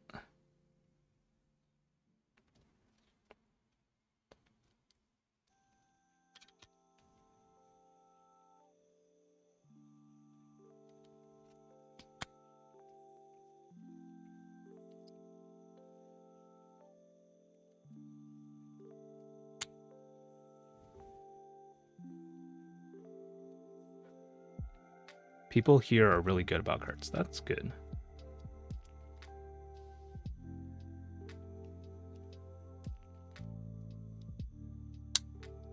Because in Texas, the carts get really hot to the point where you can't touch them. Oh, okay. I didn't even think about that. Yeah, carts can roll, especially if it gets windy, and then like ding people's cars. That's not cool.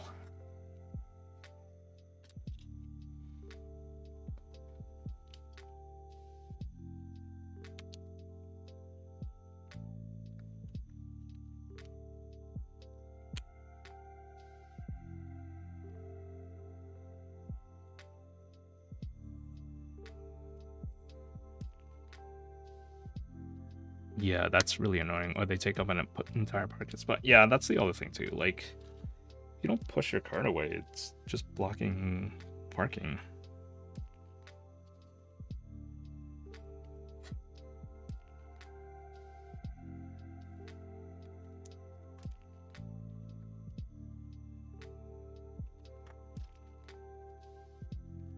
Ugh. Okay. Did I do this right? Yes. Almost.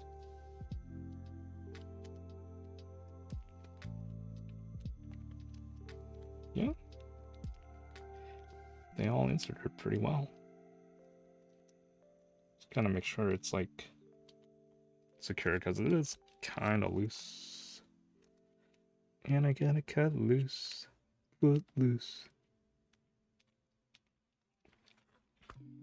Okay, so let's see. Backspace.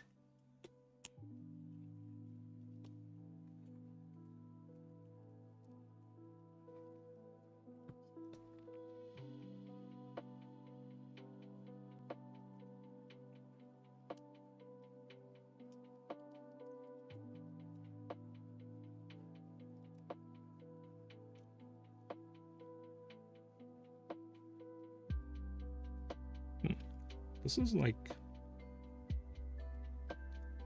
something is not right. Like, it's not sticking together. Like, I kind of have to push it, like really push it.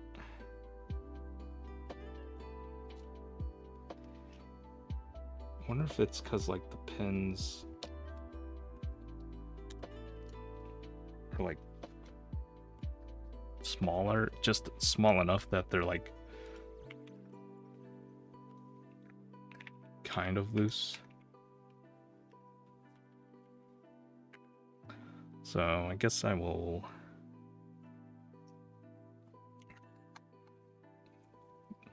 need to, like, really hold it together.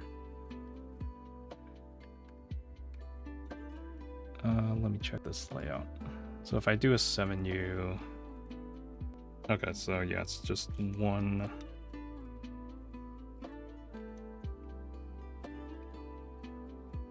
Is it this key or this key?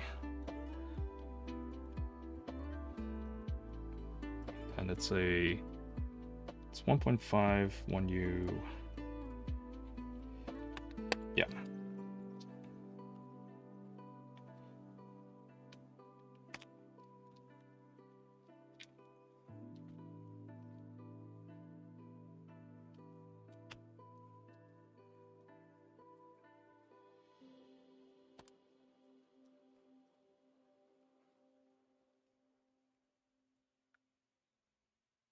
Oh, which one is it? I really don't know.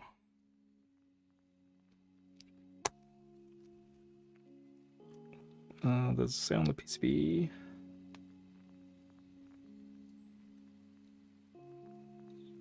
So if this is a 1.25, that means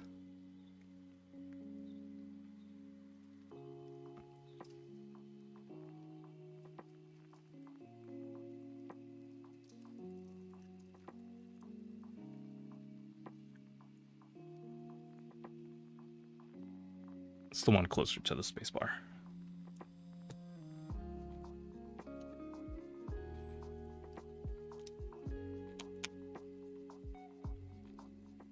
Why do I have 4 extra switches? I guess I did not count this properly. Whatever. Okay.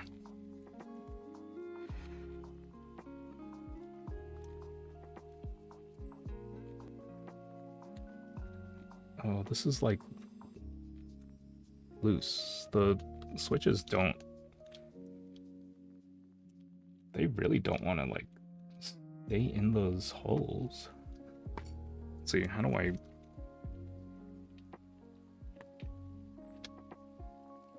guess I just need to push it, like, down really hard and when I solder.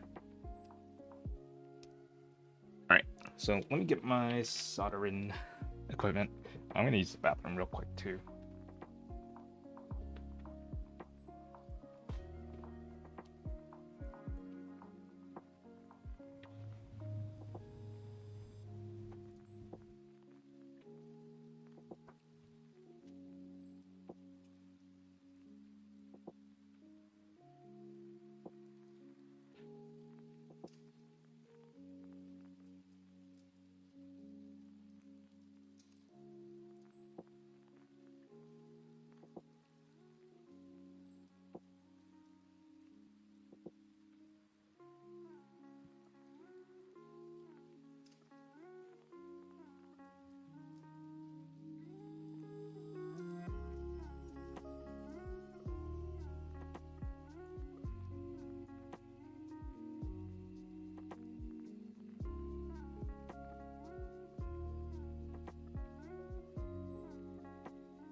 Break time. BRB, gotta cook lunch. Ooh, what are you having for lunch, Starfire?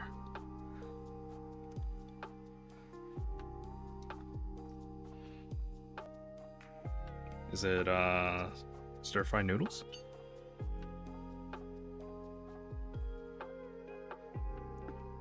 Oh, beef Wellington.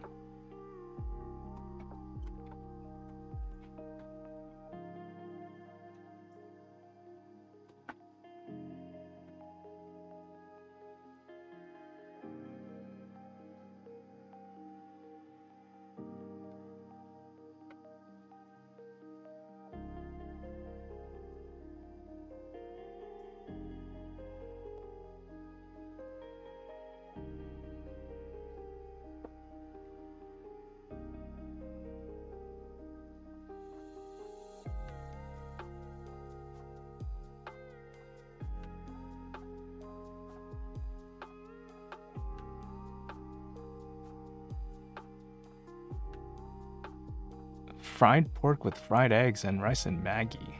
Okay, hopefully I'll be back before the sound test. Good luck with soldering.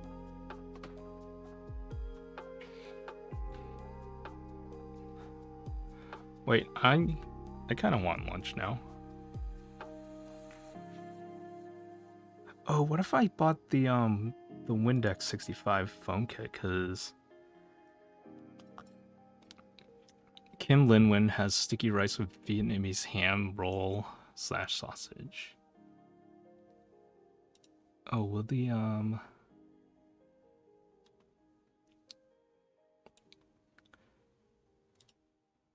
does the Windex 65 have the same PCB design as the full Windex, but without the extra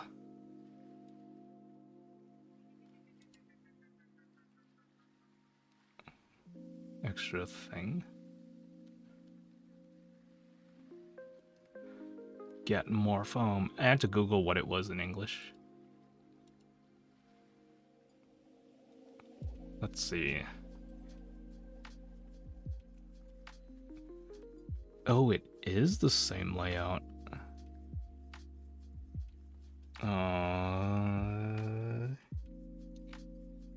Oh yeah, so I could get away with buying this foam. And then I can always just pick up like numpad foam elsewhere. Okay, cool. That's good to know. Good to know.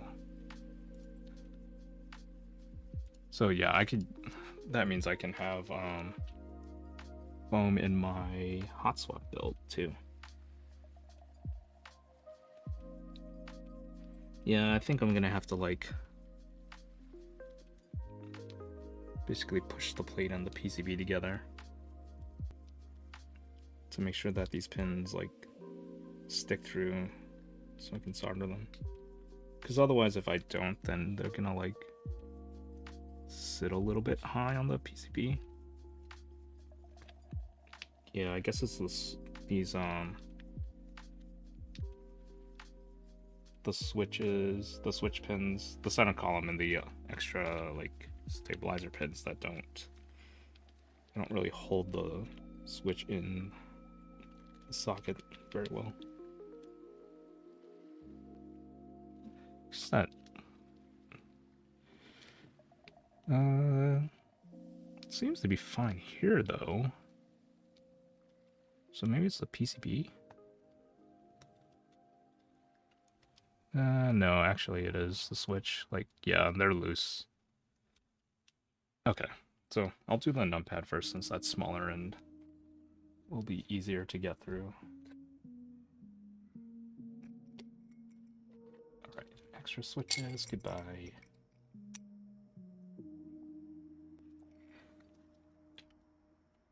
Let's see, trash.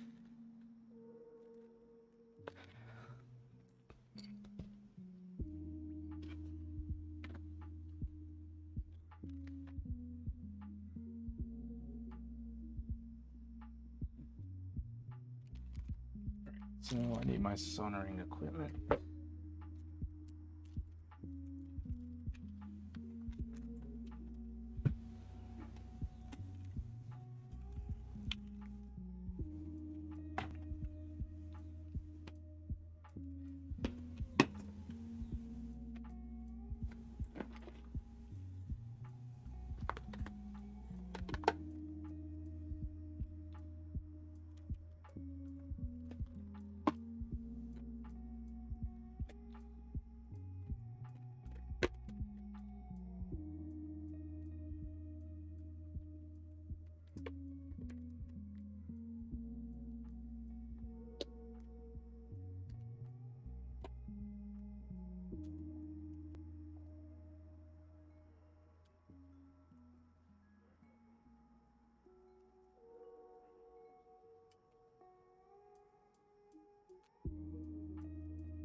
All I saw was fried starfire penguin. So it must be good.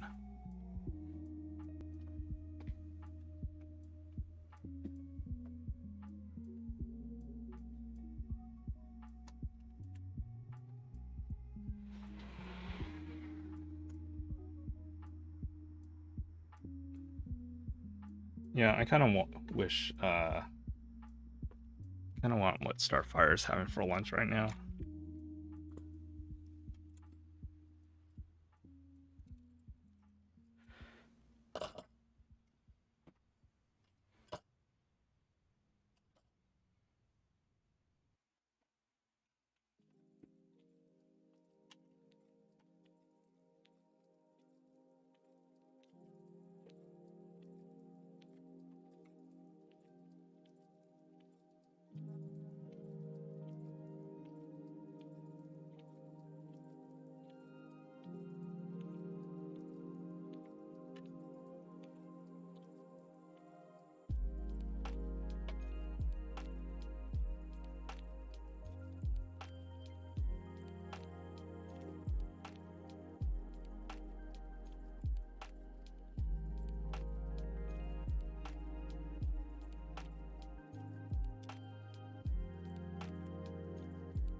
So how am I gonna, like,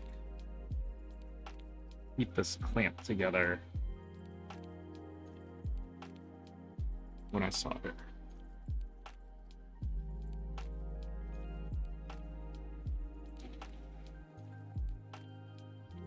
Well, I can just use my fist, I guess. And feed the solder in this way.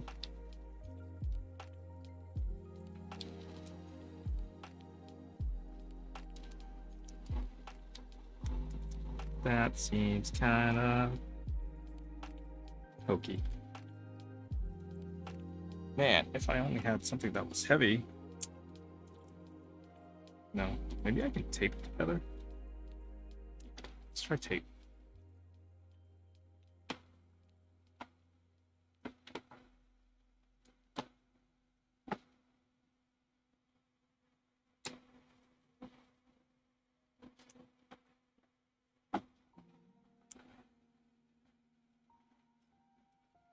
Wonder if this tape will provide enough tension for it to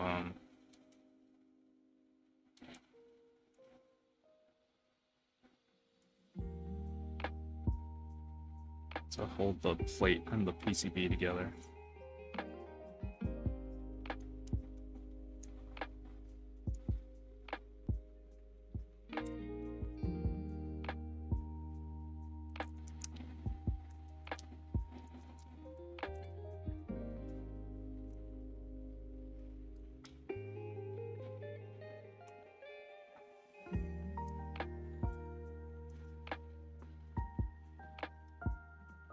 Kind of.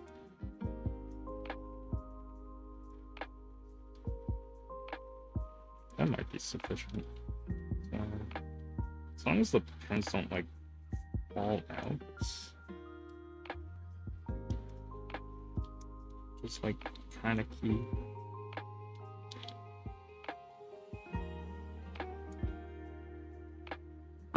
Well, we'll see how it goes.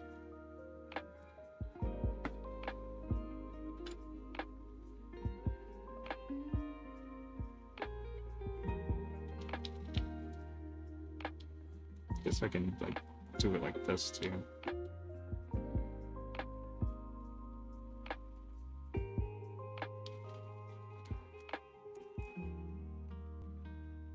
Kim Linwin. Yay, let's go. Oh my, OMG, share. Yeah, Starfire Penguin needs to share this wonderful sounding lunch with the rest of us.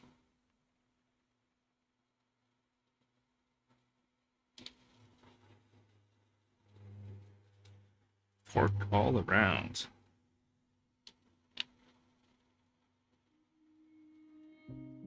Pork, pork, pork, pork, pork, pork, pork. Oh, that reminds me. I have pork belly to cook. Pork belly is delicious.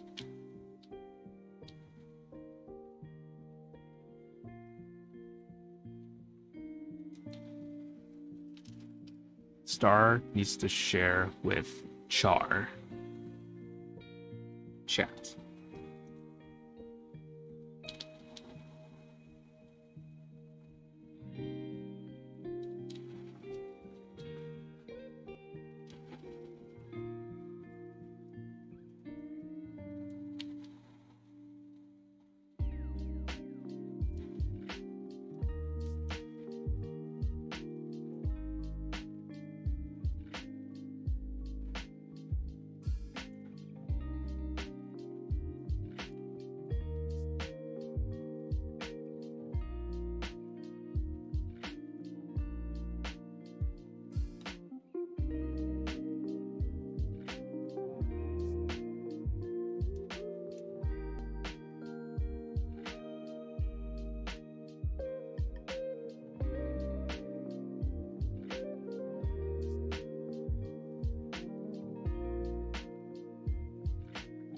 Angry, so couldn't type. If only Mad Asian had some food.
I will need to redo that one. It's a cool joint.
Alright, numpad is done.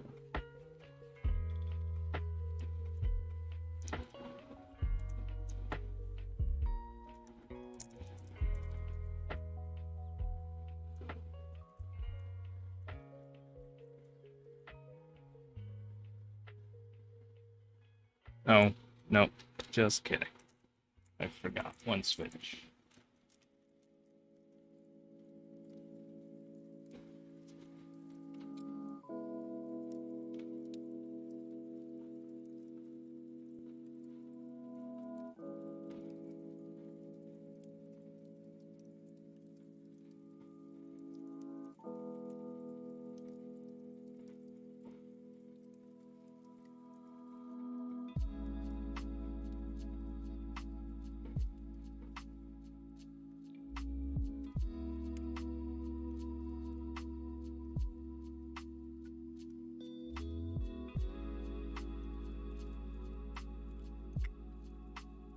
Alright. Numpad done. Now for the rest of the board.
soldering going okay? Yeah, it's going okay.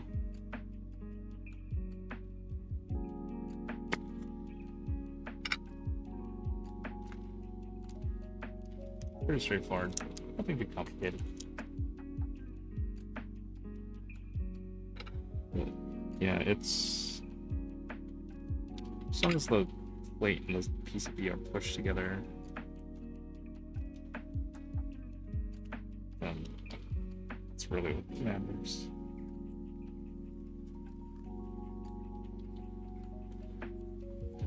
But, yeah. Nothing too bad so far.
Yeah, this pin is like kind of bent.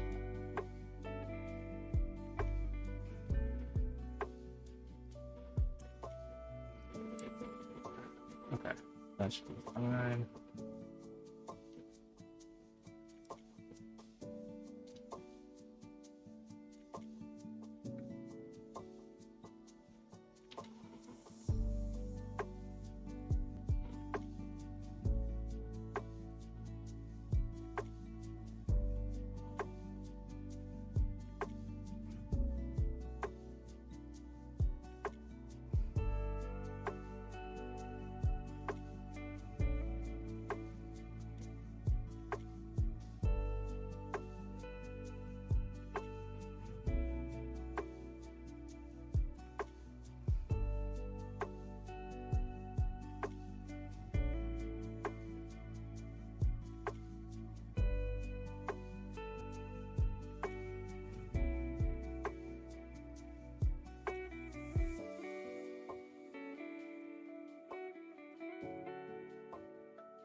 Whoa, Pose Keyboards. Thank you for the raid.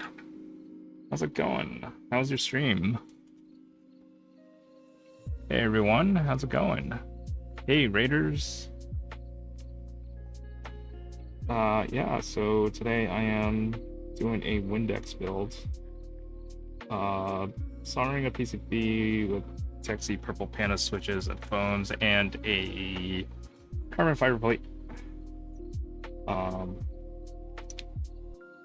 And I'm gonna see how this compares against my other hot swap PCB with epsilons and minimal foam. So I kind of wish I bought extra foams, but I don't have extra foams. So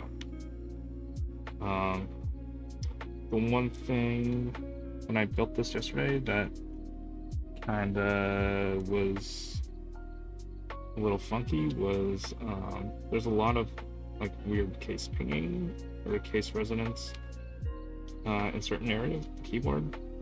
So I'm wondering if like some of the plate foam might help with that. If I need to like put more foam somewhere else.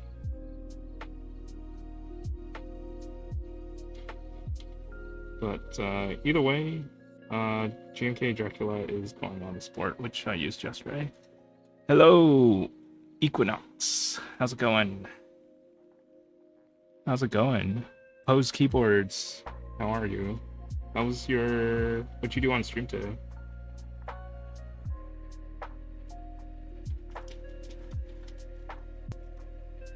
So, I'm almost done soldering this board, so then we'll put it together, and this was a good time, because the typing test shouldn't be too long after that. Oh, this iron is getting hot.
Hi, doing good. Was just unboxing some stuff and opening up Kale switches. Hooray! Nothing too special. Windex is more exciting.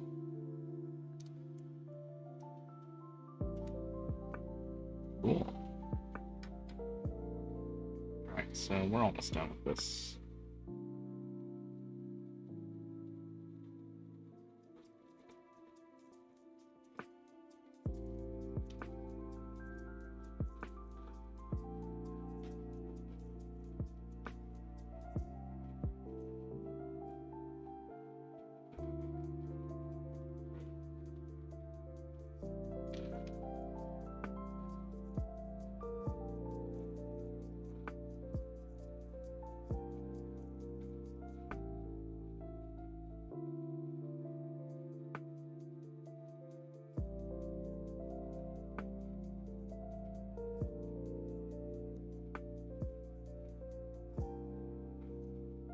Oops, that is a full joint.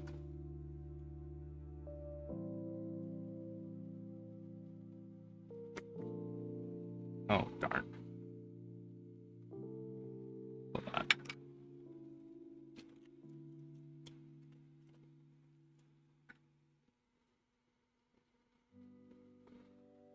Oh, that fixed itself. Alright, looks like I just needed to reflow that one.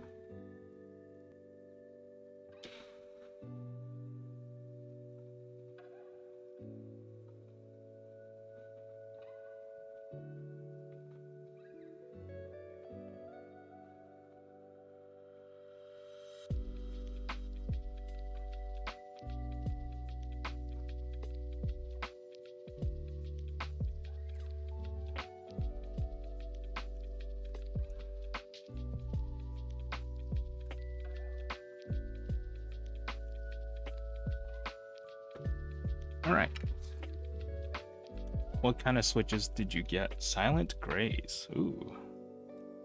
I have not tried Silent Grays before.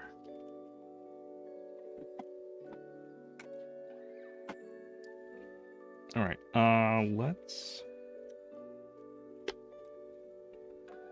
plug this in. Well, let's attach the numpad and then we'll see if all these keys work. Wanted some medium silent tactiles, and these were some of the only options that also didn't cost a fortune.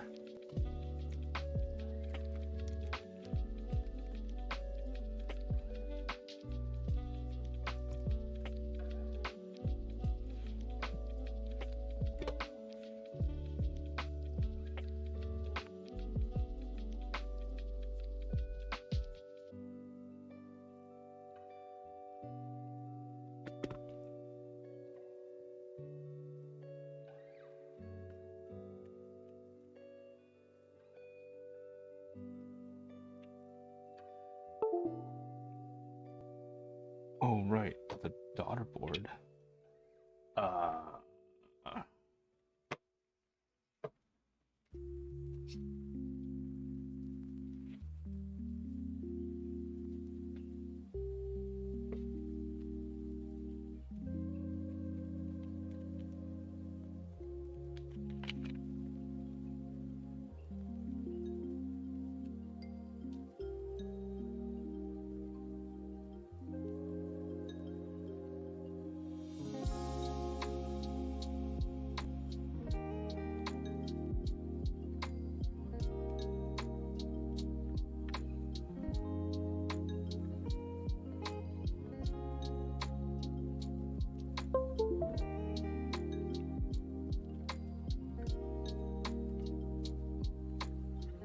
So let's open up Via.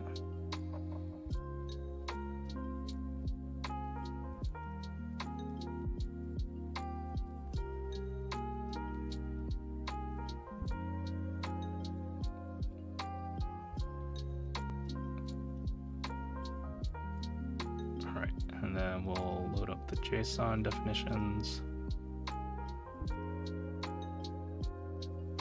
All right, this one is a 7U layout.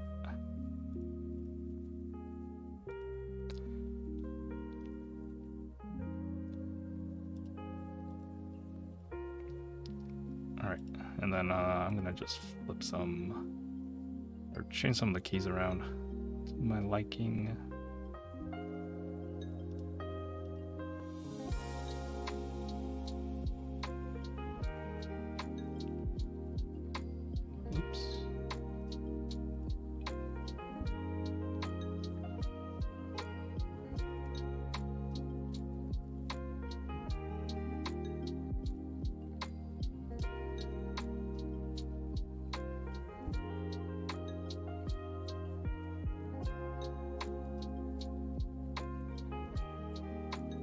Then let's see, what is that? Page up, page down. All right, I'll make this home and end here. How is the Windex? I saw one on sale recently, pink top, white bottom for a fairly good price. Yeah, I don't have a definite answer yet, but it feels fine to type on to me. And the thing that yesterday when I built it with a hot swap plate or a hot swap PCB and a polycarbonate plate was that I built it with epsilons, and like overall it felt fine to type on. The thing that I think where it needs some improvement is the case pinging. So it tends to happen in like weird places. Like you'll hear it here, you'll hear it, whoops, here. There was a thing I noticed with my arrow keys, and I think this was probably a shift in the plate. So I put the gaskets on the case instead of on the plate. But if you pushed on like the bottom part of the keys here, the side of the keycap would scrape against the edge of the case. But if you hit it towards the top, then it was like just enough clearance that it didn't do that. So that might just be a placement of the thing in the case. Which one doesn't work? This one. Oh, because I didn't finish soldering it. Whoops. So yeah, like that was my only like gripe with it, but otherwise I think it looks like a really nice board. But yeah, it definitely needs foam.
Cool.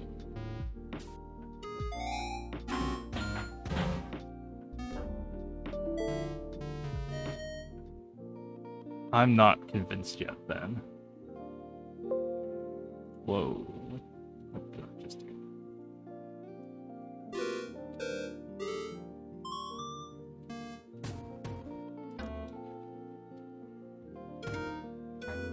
Yeah, I bought I got the Windex from the extras that dropped, and they were like $100 off from what A stock was, and there was barely nothing noticeable about the flaws, which they did list on the product. So like for very, very like tiny little like scratch on the underside or whatever it was on mine, I thought it was worth the price. I love my Windex. I also picked it up from extras. So this was B stock. Yeah, this was B stock. I'll show you the case in a minute. After I clean up, and I'll show you like where the flaw is. Yeah, I bought it with like a few other people who we all like kind of bought it together in Starfire's Discord. So we were like, ooh, let's get it.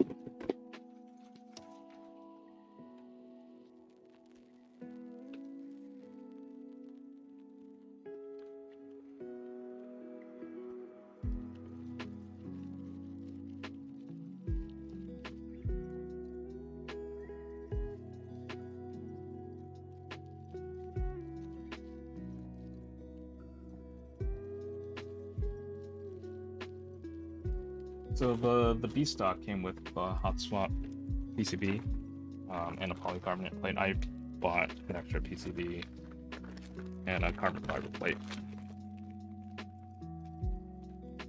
But I did not realize that foam was a separate thing. And their store is all out of foam. But they do have foam extras for the Win 65, and I checked the layout real quick, and it's like basically the same as this part. So you could I am gonna buy some extra foam just for this part, and then just buy a separate numpad foam, which is you can find that anywhere.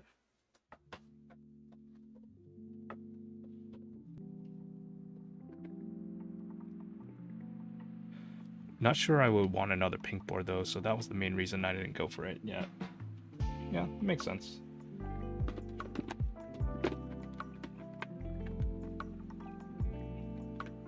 Alright. Let me go clean up for a minute. I'll be right back. And then we'll put this whole thing together.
There's gonna be more pink boards, I feel like. Yeah, there's gonna be a lot of pink boards, like, at some point, anyway, in future group buys. Okay, so let me... Here's the board. So this is... This is so warm.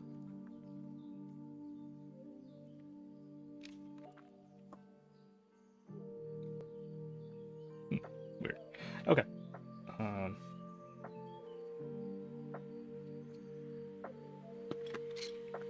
So this board has epsilon switches and a hot swap PCB. Oh, I found the missing spring. Dang. Yeah, I lost this spring earlier, and I replaced it with another spring that looked identical. Probably the same weight.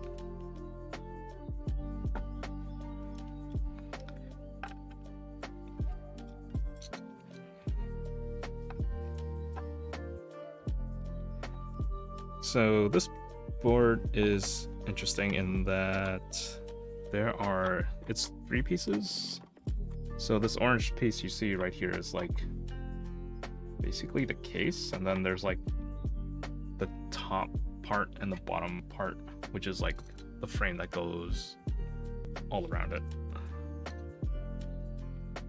And then these screws go through the bottom, through the middle, and to the top.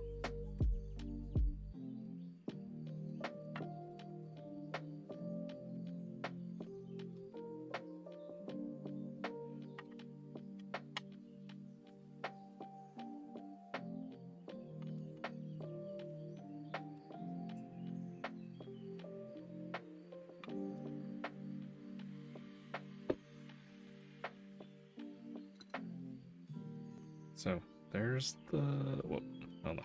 Okay, let me flip this over. So I can get the screws out.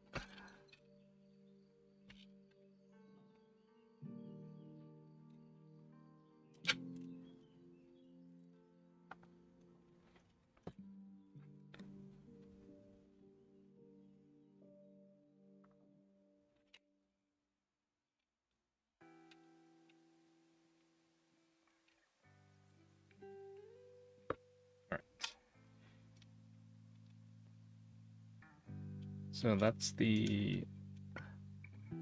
Whoa, let me...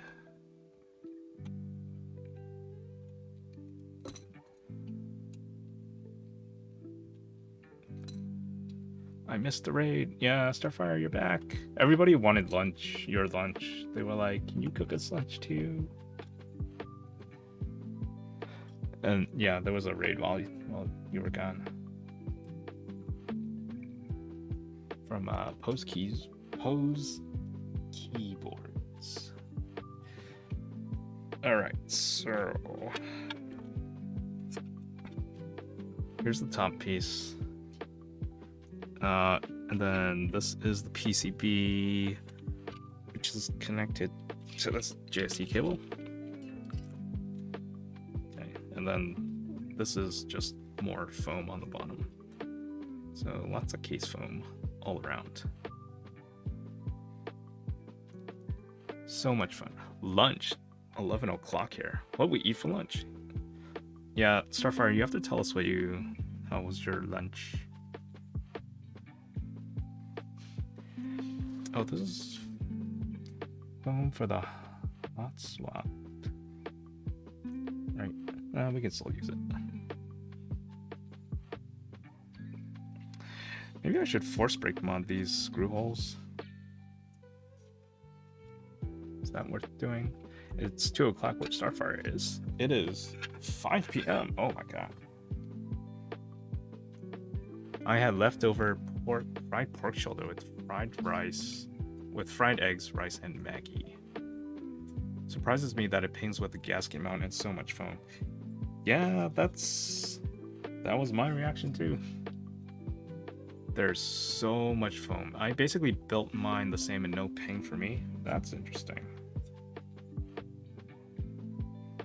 Yeah, I know when Ruminative built hers too, she said like she had to build with all the foam too.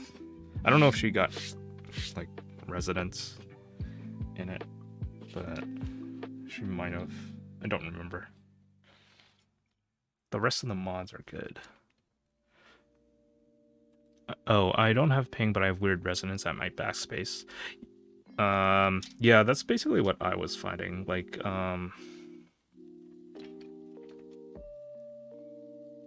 yesterday when I built this, I was hearing weird resonance, like, along this area, especially the enter and, like, the shift. Numpad sounded perfectly fine. And then the rest of the board sounded fine until it's like somewhere up here, I think.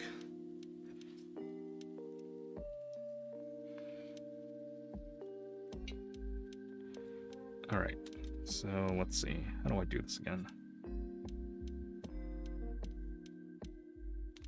This goes through here.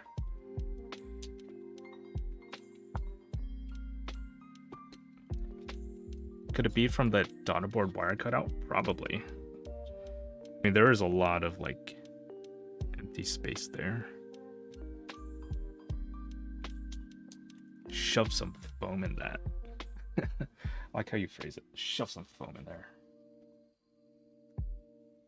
Let's shove some foam. Oh my gosh, I have some foam, but it's like stuck under stuff.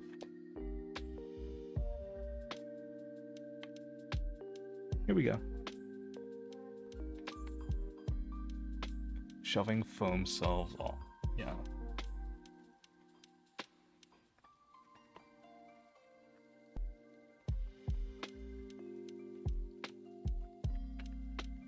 Oh, I'm gonna fix my pile of stuff as in clean it up so it doesn't make a mess. Let's see. What do we have?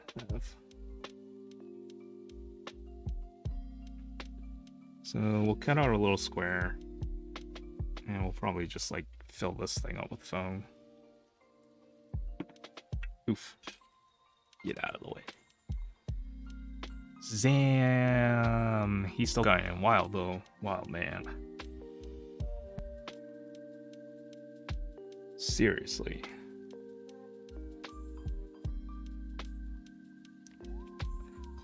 Oh, bidirectional. Oh my god, I can't say your name right. Why accelerationism is back.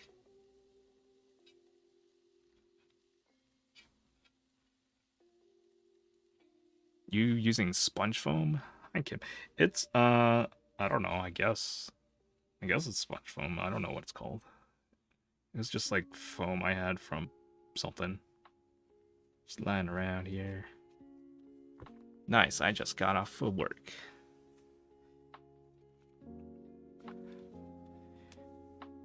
Maybe you should start tagging your streams as co-working. Wait, my streams are or are you talking about buyer accelerationist? I did tag my stream as co-working. Wait a minute. Maybe I should put it on top. I'm fawning over the board I bought and itching to get it in.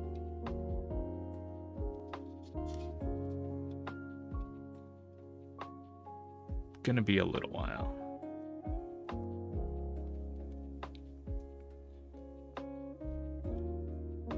Oops, I clearly didn't read your tags.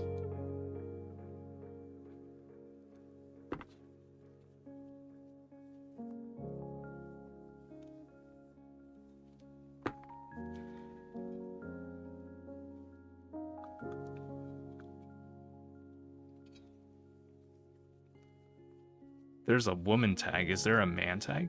I don't think so. Not to be toxic.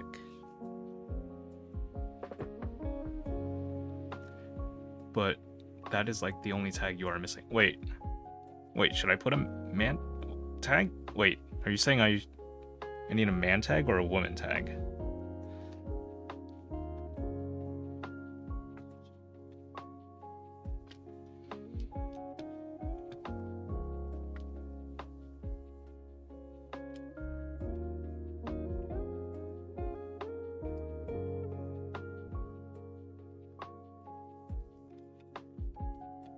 So, man tag versus woman tag is a personal question we can't answer for you. Sounds a little ... sexist. Clutches pearls. If there's no need for man tag.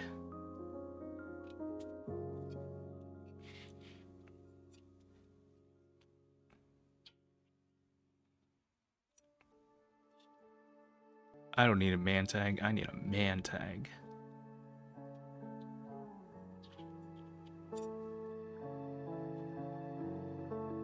If I could turn back time.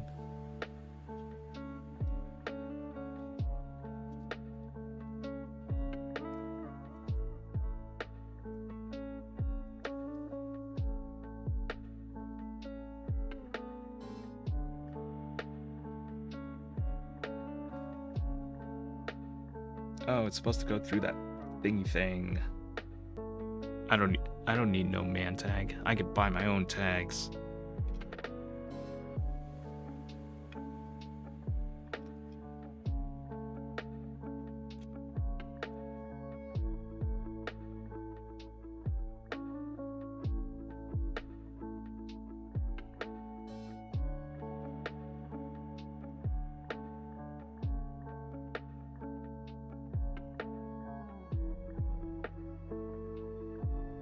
I like Target where there are no gender on tags.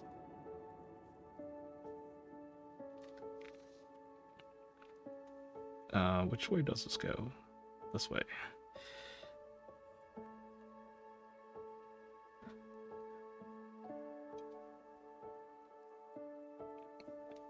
I haven't been in a Target in a very long time.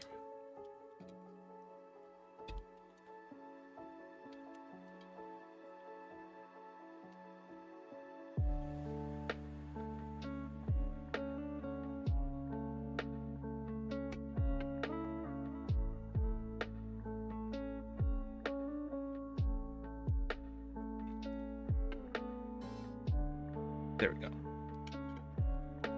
Love Target. A lot of people love Target.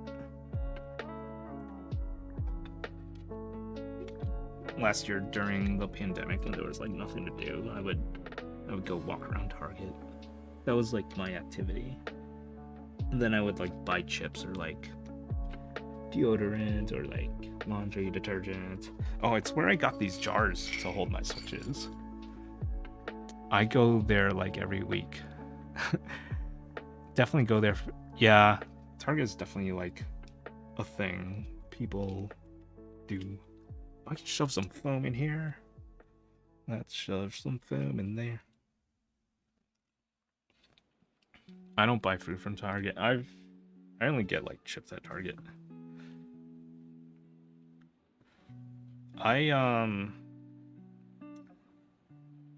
Because I like to torture myself, I once decided to walk around Target carrying 2 40-pound bags of cat litter. And I bought it because I needed cat litter. A, my Target food section sucks. B, Aldi and other stores are cheaper. Oh, you have an Aldi? Cool. They own Trader Joe's. They are the only ones that have Oatly full fat in stock. Oh, interesting. Plus, I'm in Florida. We have Publix. Ooh, Publix.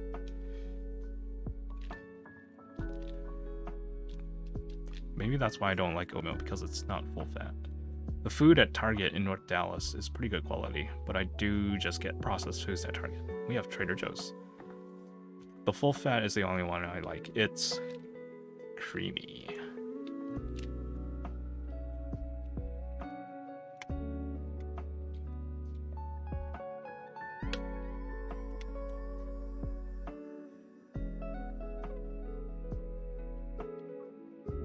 Should I force break mod this? I will defer this to Starfire Penguin. Can someone tell me why every single Trader Joe's parking lot is the worst? Is that a prerequisite before they break ground on a new Trader Joe's? That, that's a good question. Target usually has limited edition Oreos whenever they come out, which is nice. That is also very true. Every time I've gotten those fun flavors of Oreos, it's always been at Target. But yeah, as for the Trader Joe's, like, yeah, I don't know why. Like, the ones around here are also really bad. I think it, you know what I think? It probably has to do with the store footprint size and where they are willing to build their stores. Or not build their stores. They, like, just have land or buildings that they rent out. And that's probably why, like, it's in places where it's not going to be in a huge, like, mega plaza. Trader Joe's doesn't build anything, so they're always moving into another existing space. Yeah, that's true. So they just move. It's more popular than whatever was there before. Yeah, definitely. And yeah, people weren't going to those places that weren't popular. Oh, this is interesting. If you look right here, there's like, look at the shape of this here. It's like someone chewed or like took a chunk out of it. Because if you look at the other ones, they're all like smooth and round. But the flaw that was mentioned was, they said it was somewhere on the back here. I don't even see it anymore. Oh, there's like a very minor ding here, or like a pit or a scratch, but I think that was the only thing, because it's anode over that, unless it's a dent. There's very little space around the plate to maneuver. Yeah, I'm trying to make sure it like stays in place, because I don't want it to kind of like figure out if that shifting was causing, like, if it shifted down this way, if hitting those keycaps on the case was gonna cause that scraping. Zuabi is here. This is an 1800, right? FRL 1800. Yeah, I guess you could call it an FRL 1800. It's a 65 plus a numpad.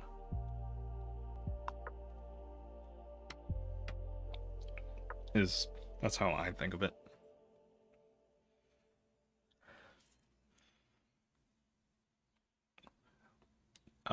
This is not your chat. Yeah, I don't have a Zuabi command. I can make one though.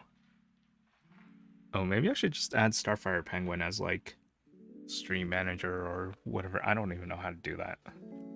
Stream elements. Oh yeah, so here are the gaskets on the top case. When I got this, someone already installed gaskets on the bottom case. No need. Thank you though.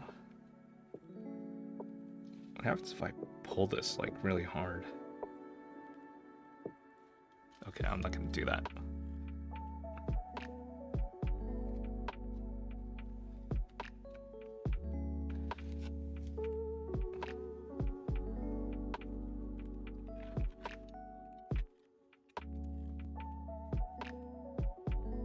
And the bottom case is symmetrical, right?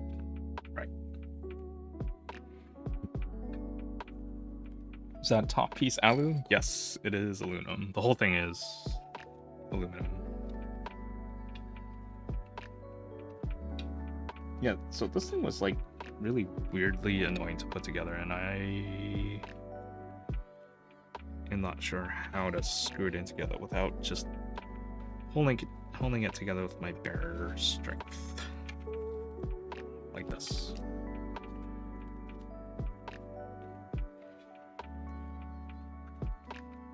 It's probably like fiddling with this yesterday that like caused my plate to shift a little, maybe.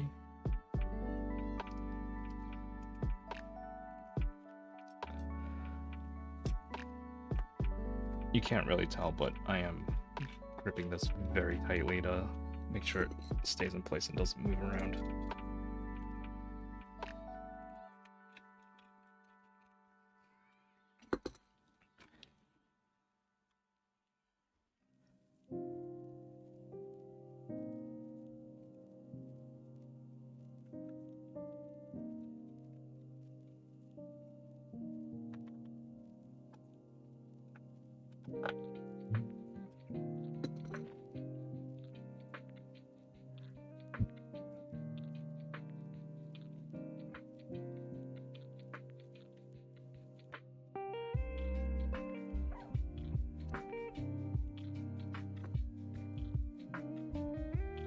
Putting this together went far more successfully than me trying to put it together yesterday.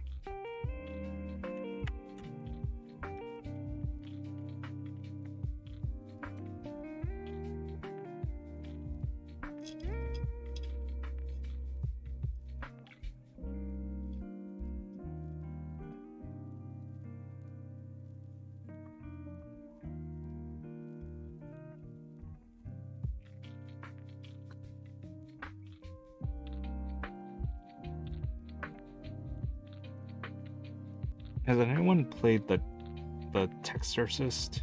It's a typing game with like I don't know what kind of music it is, but like I guess rock metal kind of music. And you have to like type things from your like spell book and like defeat the monsters while also like moving around. It's an interesting game, but like I couldn't really stand it for very long.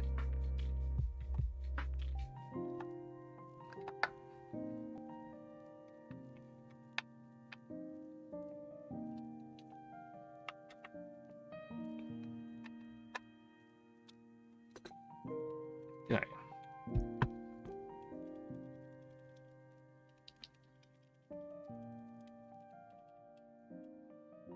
Time for some keycaps. I guess I could shove some foam in there, and there, and there. Yeah, sure, why not? Let's shove some foam everywhere.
For the stabilizers, I have Owlstabs, and then on the space, I have an extra TX stab that I had lying around.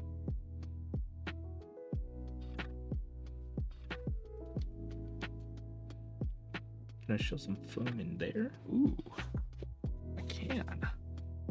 Let's do it. Always best practice to shove foam everywhere. That's what she said.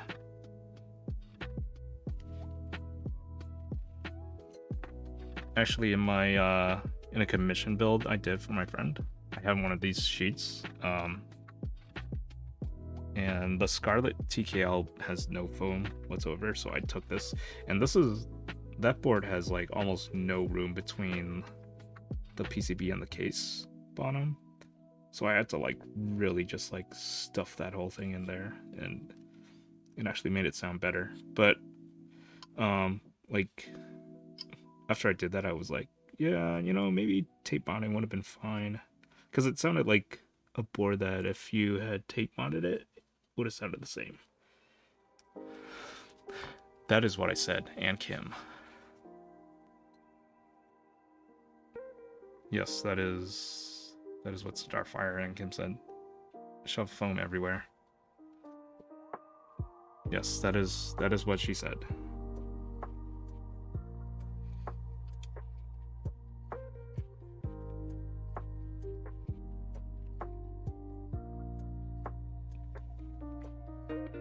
How much foam can I shove in this thing? Like, should I just keep shoving foam in until there's no room left?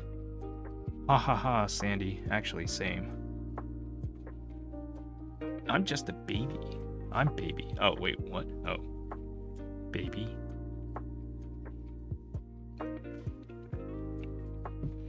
Baby, baby, baby, oh. Nope, you backwards. Alright. We're gonna put GMK Dracula keycaps on.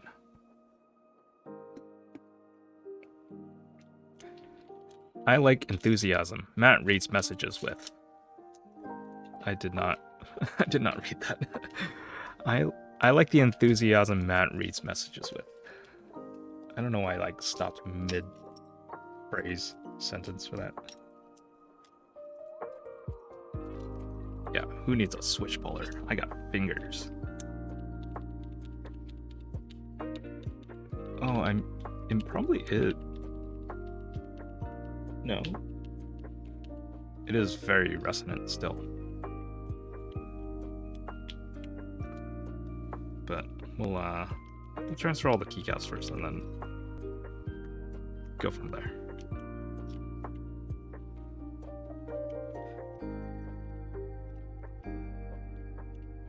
Sandy being sarcastic, I can't tell. Should I read them with more enthusiasm?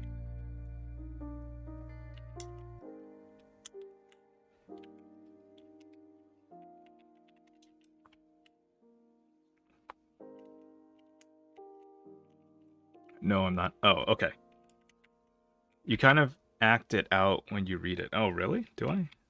You know, growing up, everyone said I, like, spoke in a very monotonous voice, and I had, like, no emotion or expression in my tone. But maybe that has changed.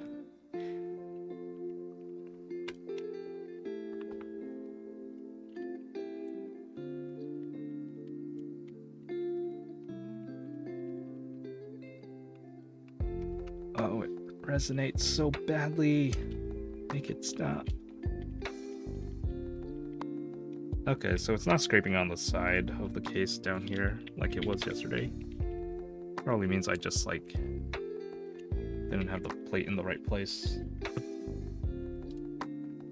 Using a lot of intonation while speaking, especially when addressing a crowd like on streaming, is fucking hard. That is very true.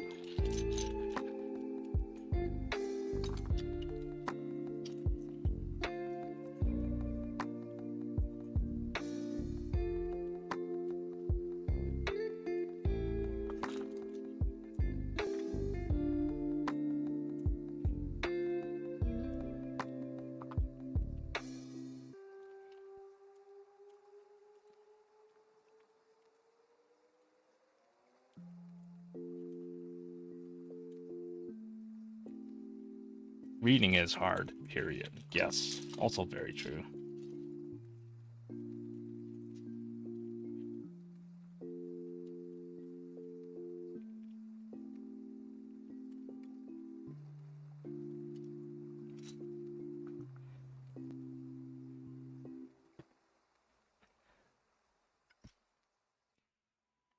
Alright. Let's put on some keycaps.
Oh my god, who's texting me?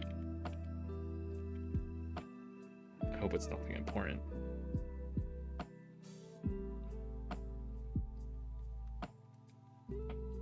Oh, okay, no. No one. Nothing. Kim Linwin, it's me. I'm important.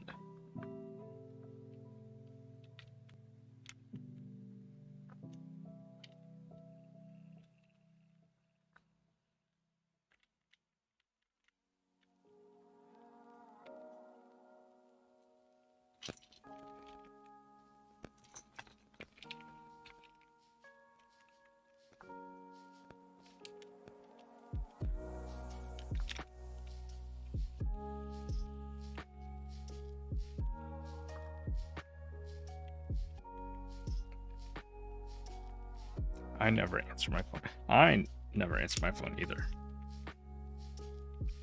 Unless it's my parents.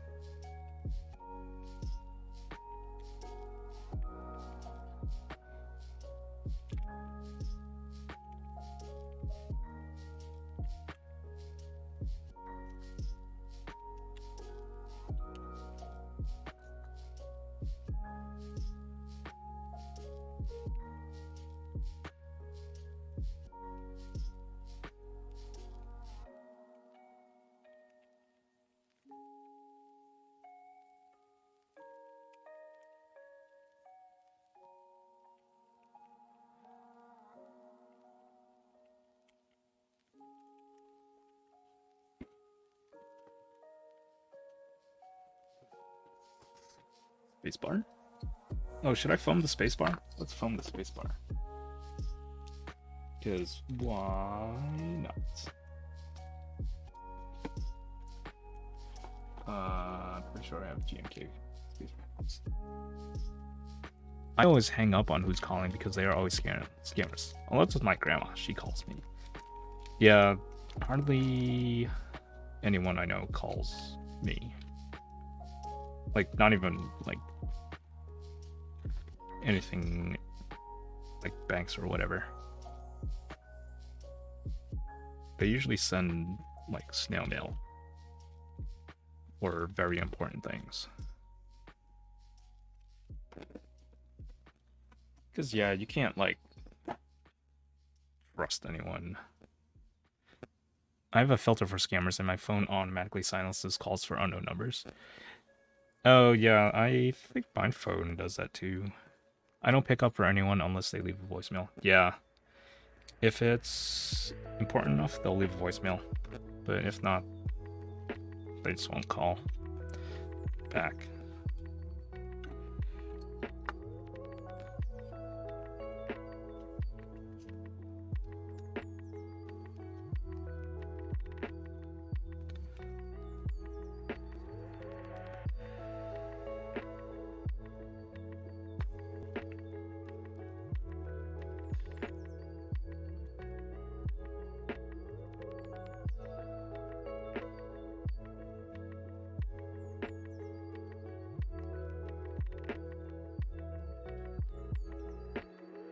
So if you ever buy spacebar phones from like Stupid Fish, save these middle pieces because sometimes they come in handy.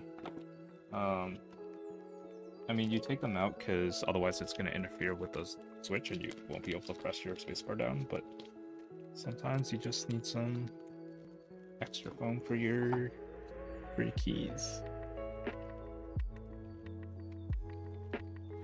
Alright, so I need some, let's see, code.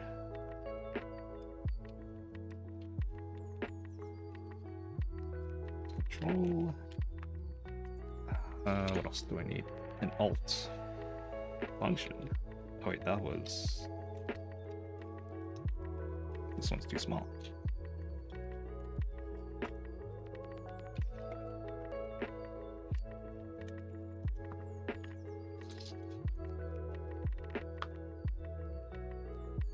Oh, we have different colors for code. Green, white, pink.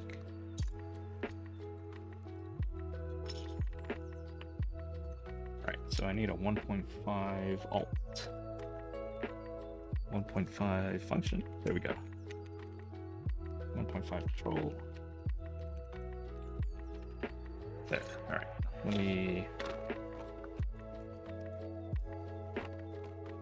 move this up for a second. And then we'll do a typing test.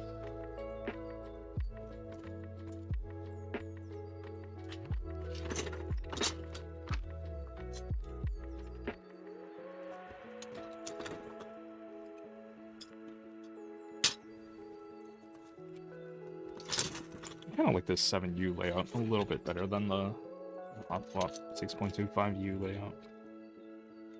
Like having one key over here, I kind of prefer. Because I don't like having alt on this side, and I hardly ever use control. But I definitely use the one key if it's over here, and then on this side.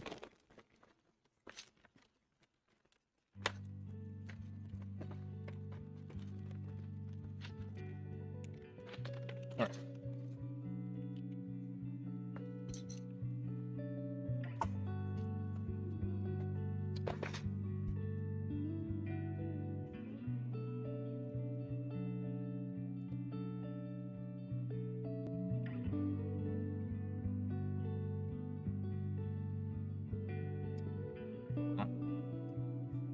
Okay, cool.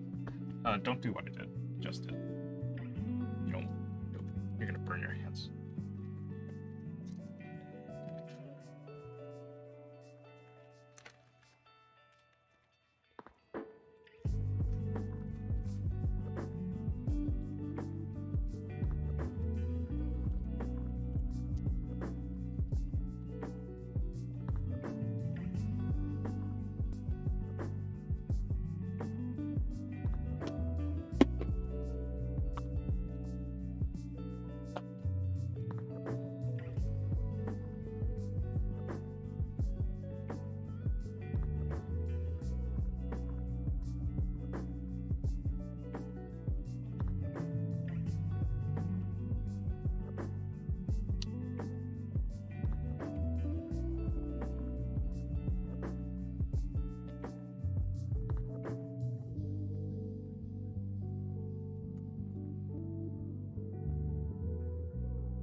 Oh, right. I have noise suppression on. Let me turn that off.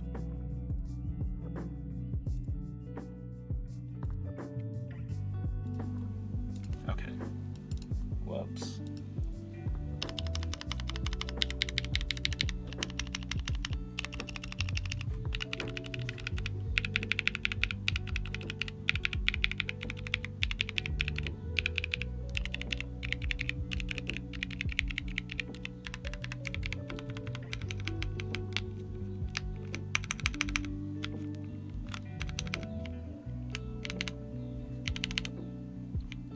Something about this backslash is like, it's tilted? Why are you tilted? Is the switch tilted? Oh, God, I hope not. Oh, it is. It's not like pushed fully in the plate. Gosh darn.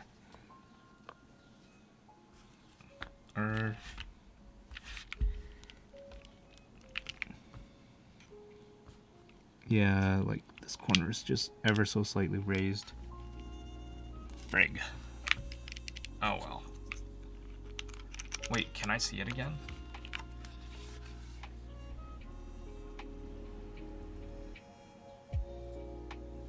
Hold on,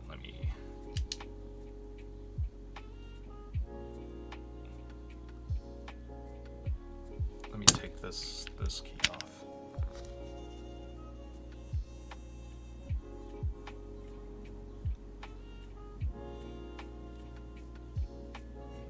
I think it's raised. It's like not. It didn't look flush, but maybe my eyes are playing tricks on me.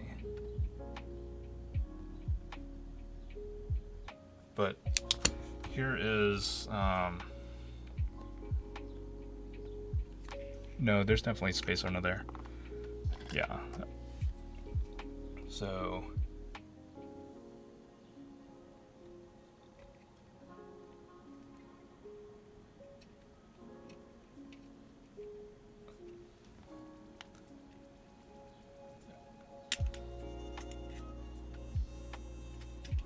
Well, it's hard to see, but I can stick tweezers under there, but like other switches, I can't. Yeah, so this one is tilted, so I'll have to desolder that switch and then reseat it. Yeah, because this key is like slanted. Oh, I see the tweezers going underneath. Okay. Yeah, I'll fix that off stream afterwards.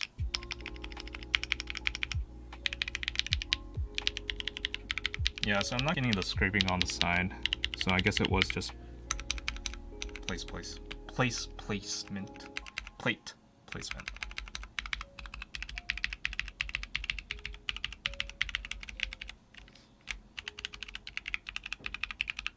I keep forgetting it's tactile, but yeah, like you can feel it, but it's not like heavily tactile. It does sound better than yesterday, although like this corner sounds like shit. Oh, yeah.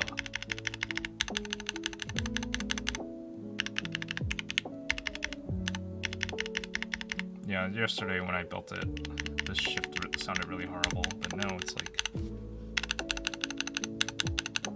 you can hear it on the corner.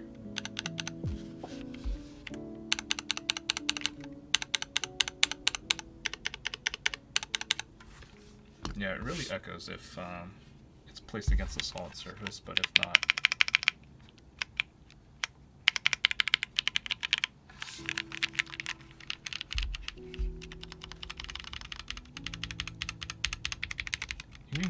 you can hear it more in this corner.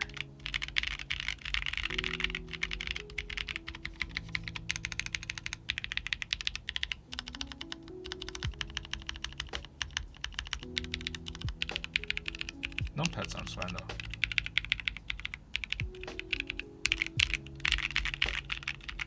It does have like that higher, like clackier sound than the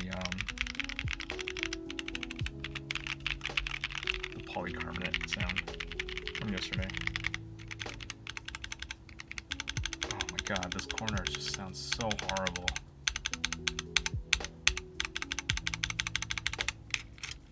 Should I shove foam in there? Or maybe should I like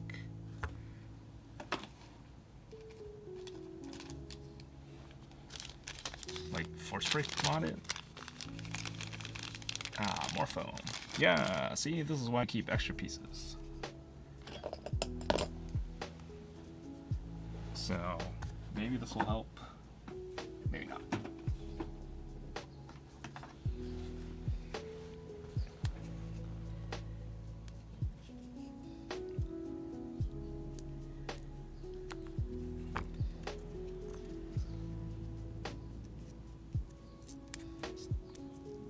I may need to cut this a little smaller so it actually goes down when you press on the switch.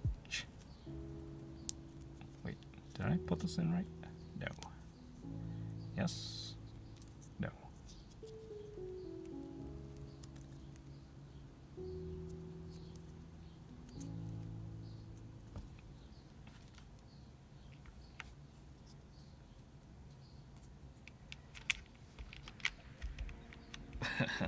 Yeah, too much foam. Yeah, I will need to cut that down, but it's not making noise anymore. Where's this foam from? It's from Stupid Fish. So Stupid Fish has spacebar foams that fit various profile keycaps, so like GMK, SA, MT3, and EPBT. And there may be more. But yeah, Stupid Fish usually has it for spacebar foams, and sometimes that kind of makes the spacebar sound a little bit better. It definitely mutes it out more, but I like it. You can cut them custom. So they're like pre-cut when you get them. So I can show you a few. I mean, yeah, if you want to cut them yourself, you could. Where's my? Oh, it's right here. Yeah, so this one is for EPBT. So it has a certain height and thickness to it. And this one is an SA. So when you order them, you get both 6.25 and 7U spacebar foams. So you can use them to your heart's content. This one that's also EPBT. There are GMK ones. I had an Infinikey one here too. But yeah, it's probably lost somewhere in this file. So yeah, let me show you the spacebar. So you just need to they come as one piece and they're like pre-cut. So they have these little slits in them. Yeah, this one's an Infinikey. So they're not completely symmetrical. So you have to just kind of match it up with the interior struts of the spacebar. And then it's just, when you put it in, it's just completely flush with the spacebar and the switch, whatchamafingers. I don't know what they're called.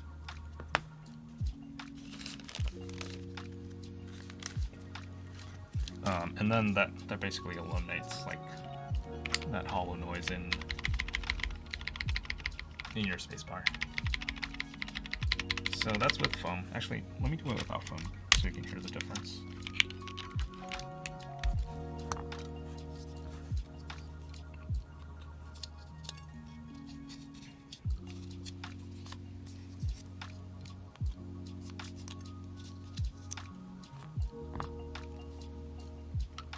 Okay, and this is without foam.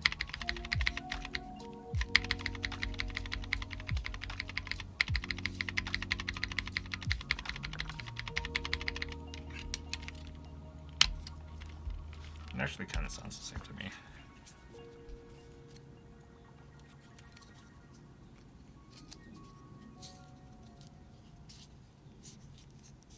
But yeah, I have used it in, oops, that's the wrong side. I have used it in other boards, and it definitely made a difference on the sound of the spacebar.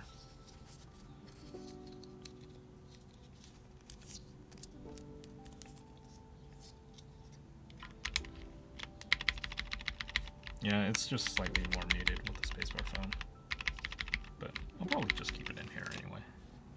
I don't know if this is going to work, because I think this foam is going to fall out. anyway.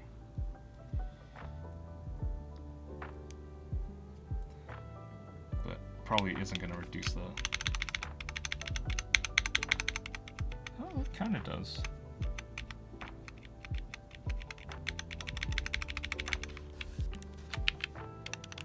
Oh, okay, it's kind of like getting in the way of the switch.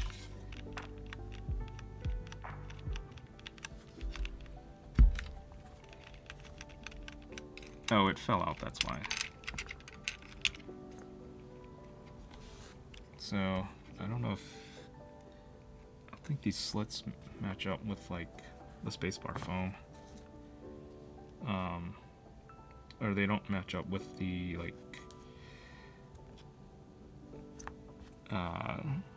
the struts of the control key.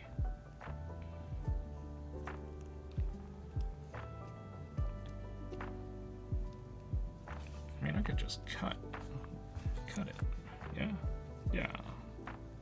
Why am I being so dumb?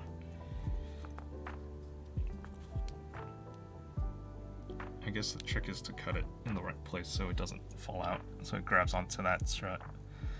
So if it's not tall enough, well, I don't know. I don't know.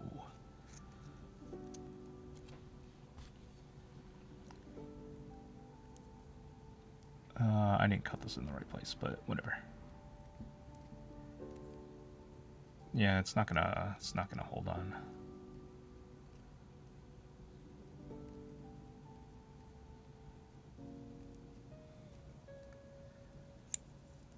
I wonder if it's also the shape of the thing. Like, do I need to match the slope?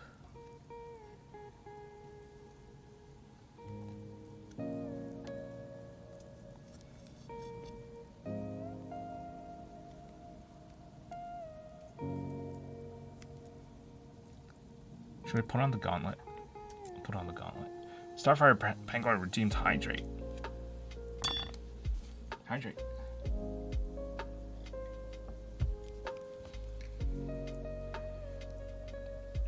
Okay, well, I don't think this spacebar or this foam is gonna work out in this control key. Unless... Ooh, now I have an idea.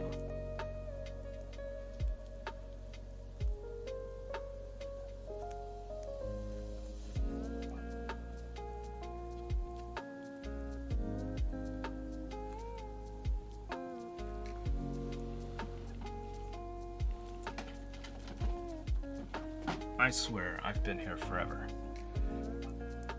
Yeah, this was a long build. I started at like 10 this morning. I knew it was going to be a long build because I wanted to do this all in one go. Not just like loop switches and then solder and then also stabilizers. Long ass stream, my dude. I'm going to see if I can tape this foam down.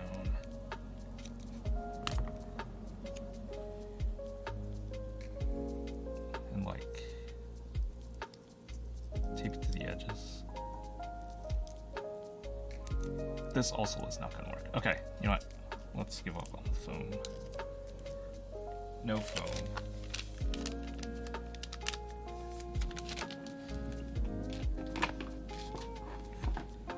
But, okay, we'll do the technical test.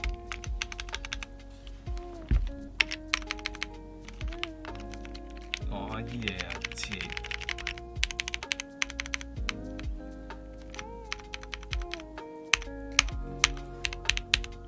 Put double-sided tape on foam and push in. I do not have any double-sided tape.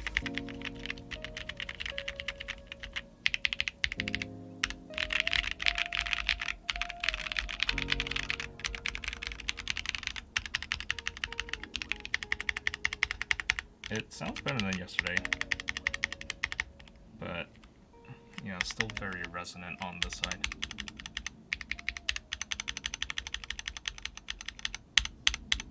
Not terrible, but better than yesterday. But I can live with it though. Oh, you know what? Let's shove some more foam. Can we shove some foam under these things.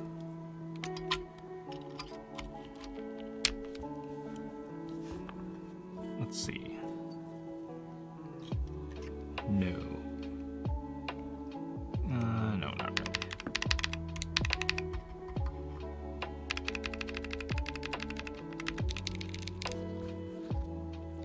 Okay. Actual real typing test. For real. This time. For real's real.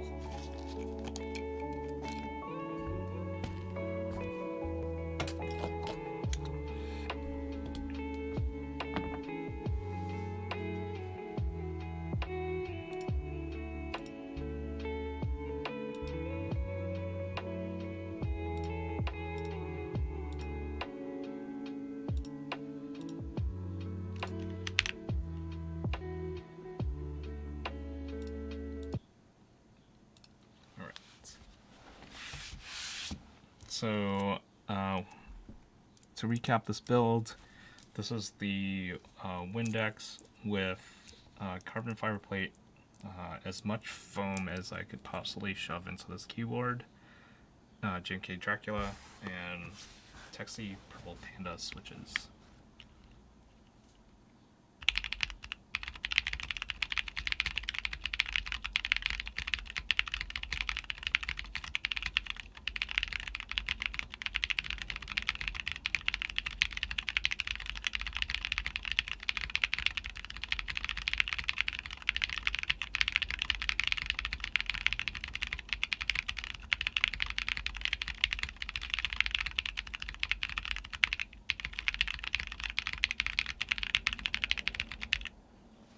Oh, that was terrible. Let me try again.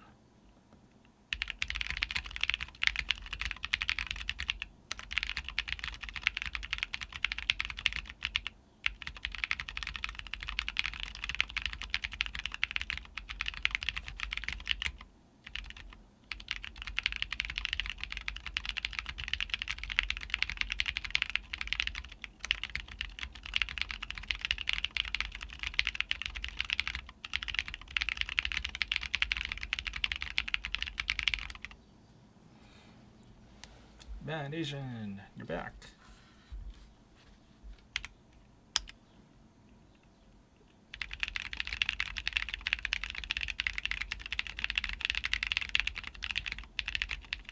Okay, yeah, whatever, I'm done typing. This game sucks.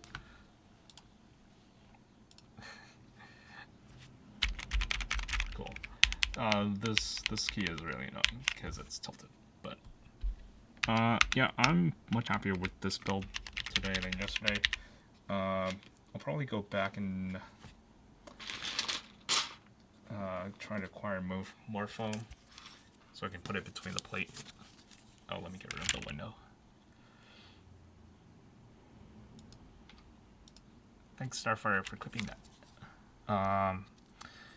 And then, yeah, maybe I'll do some more investigation and see like if I can reduce the case resonance. Maybe do the force break mod on it.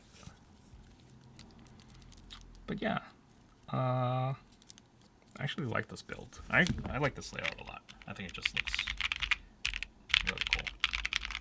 Star beat me. Starfire, don't beat people. Okay, that's not nice.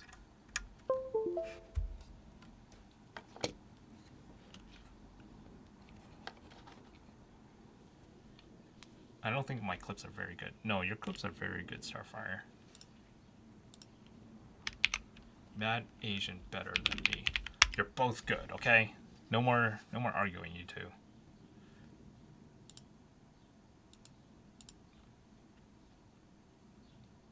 Where's the music?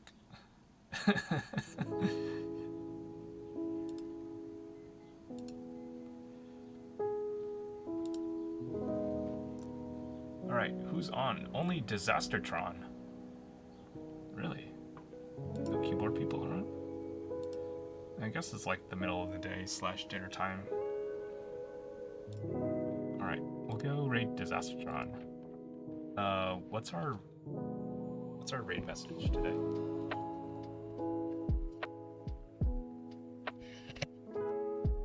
I will defer to Starfire for this.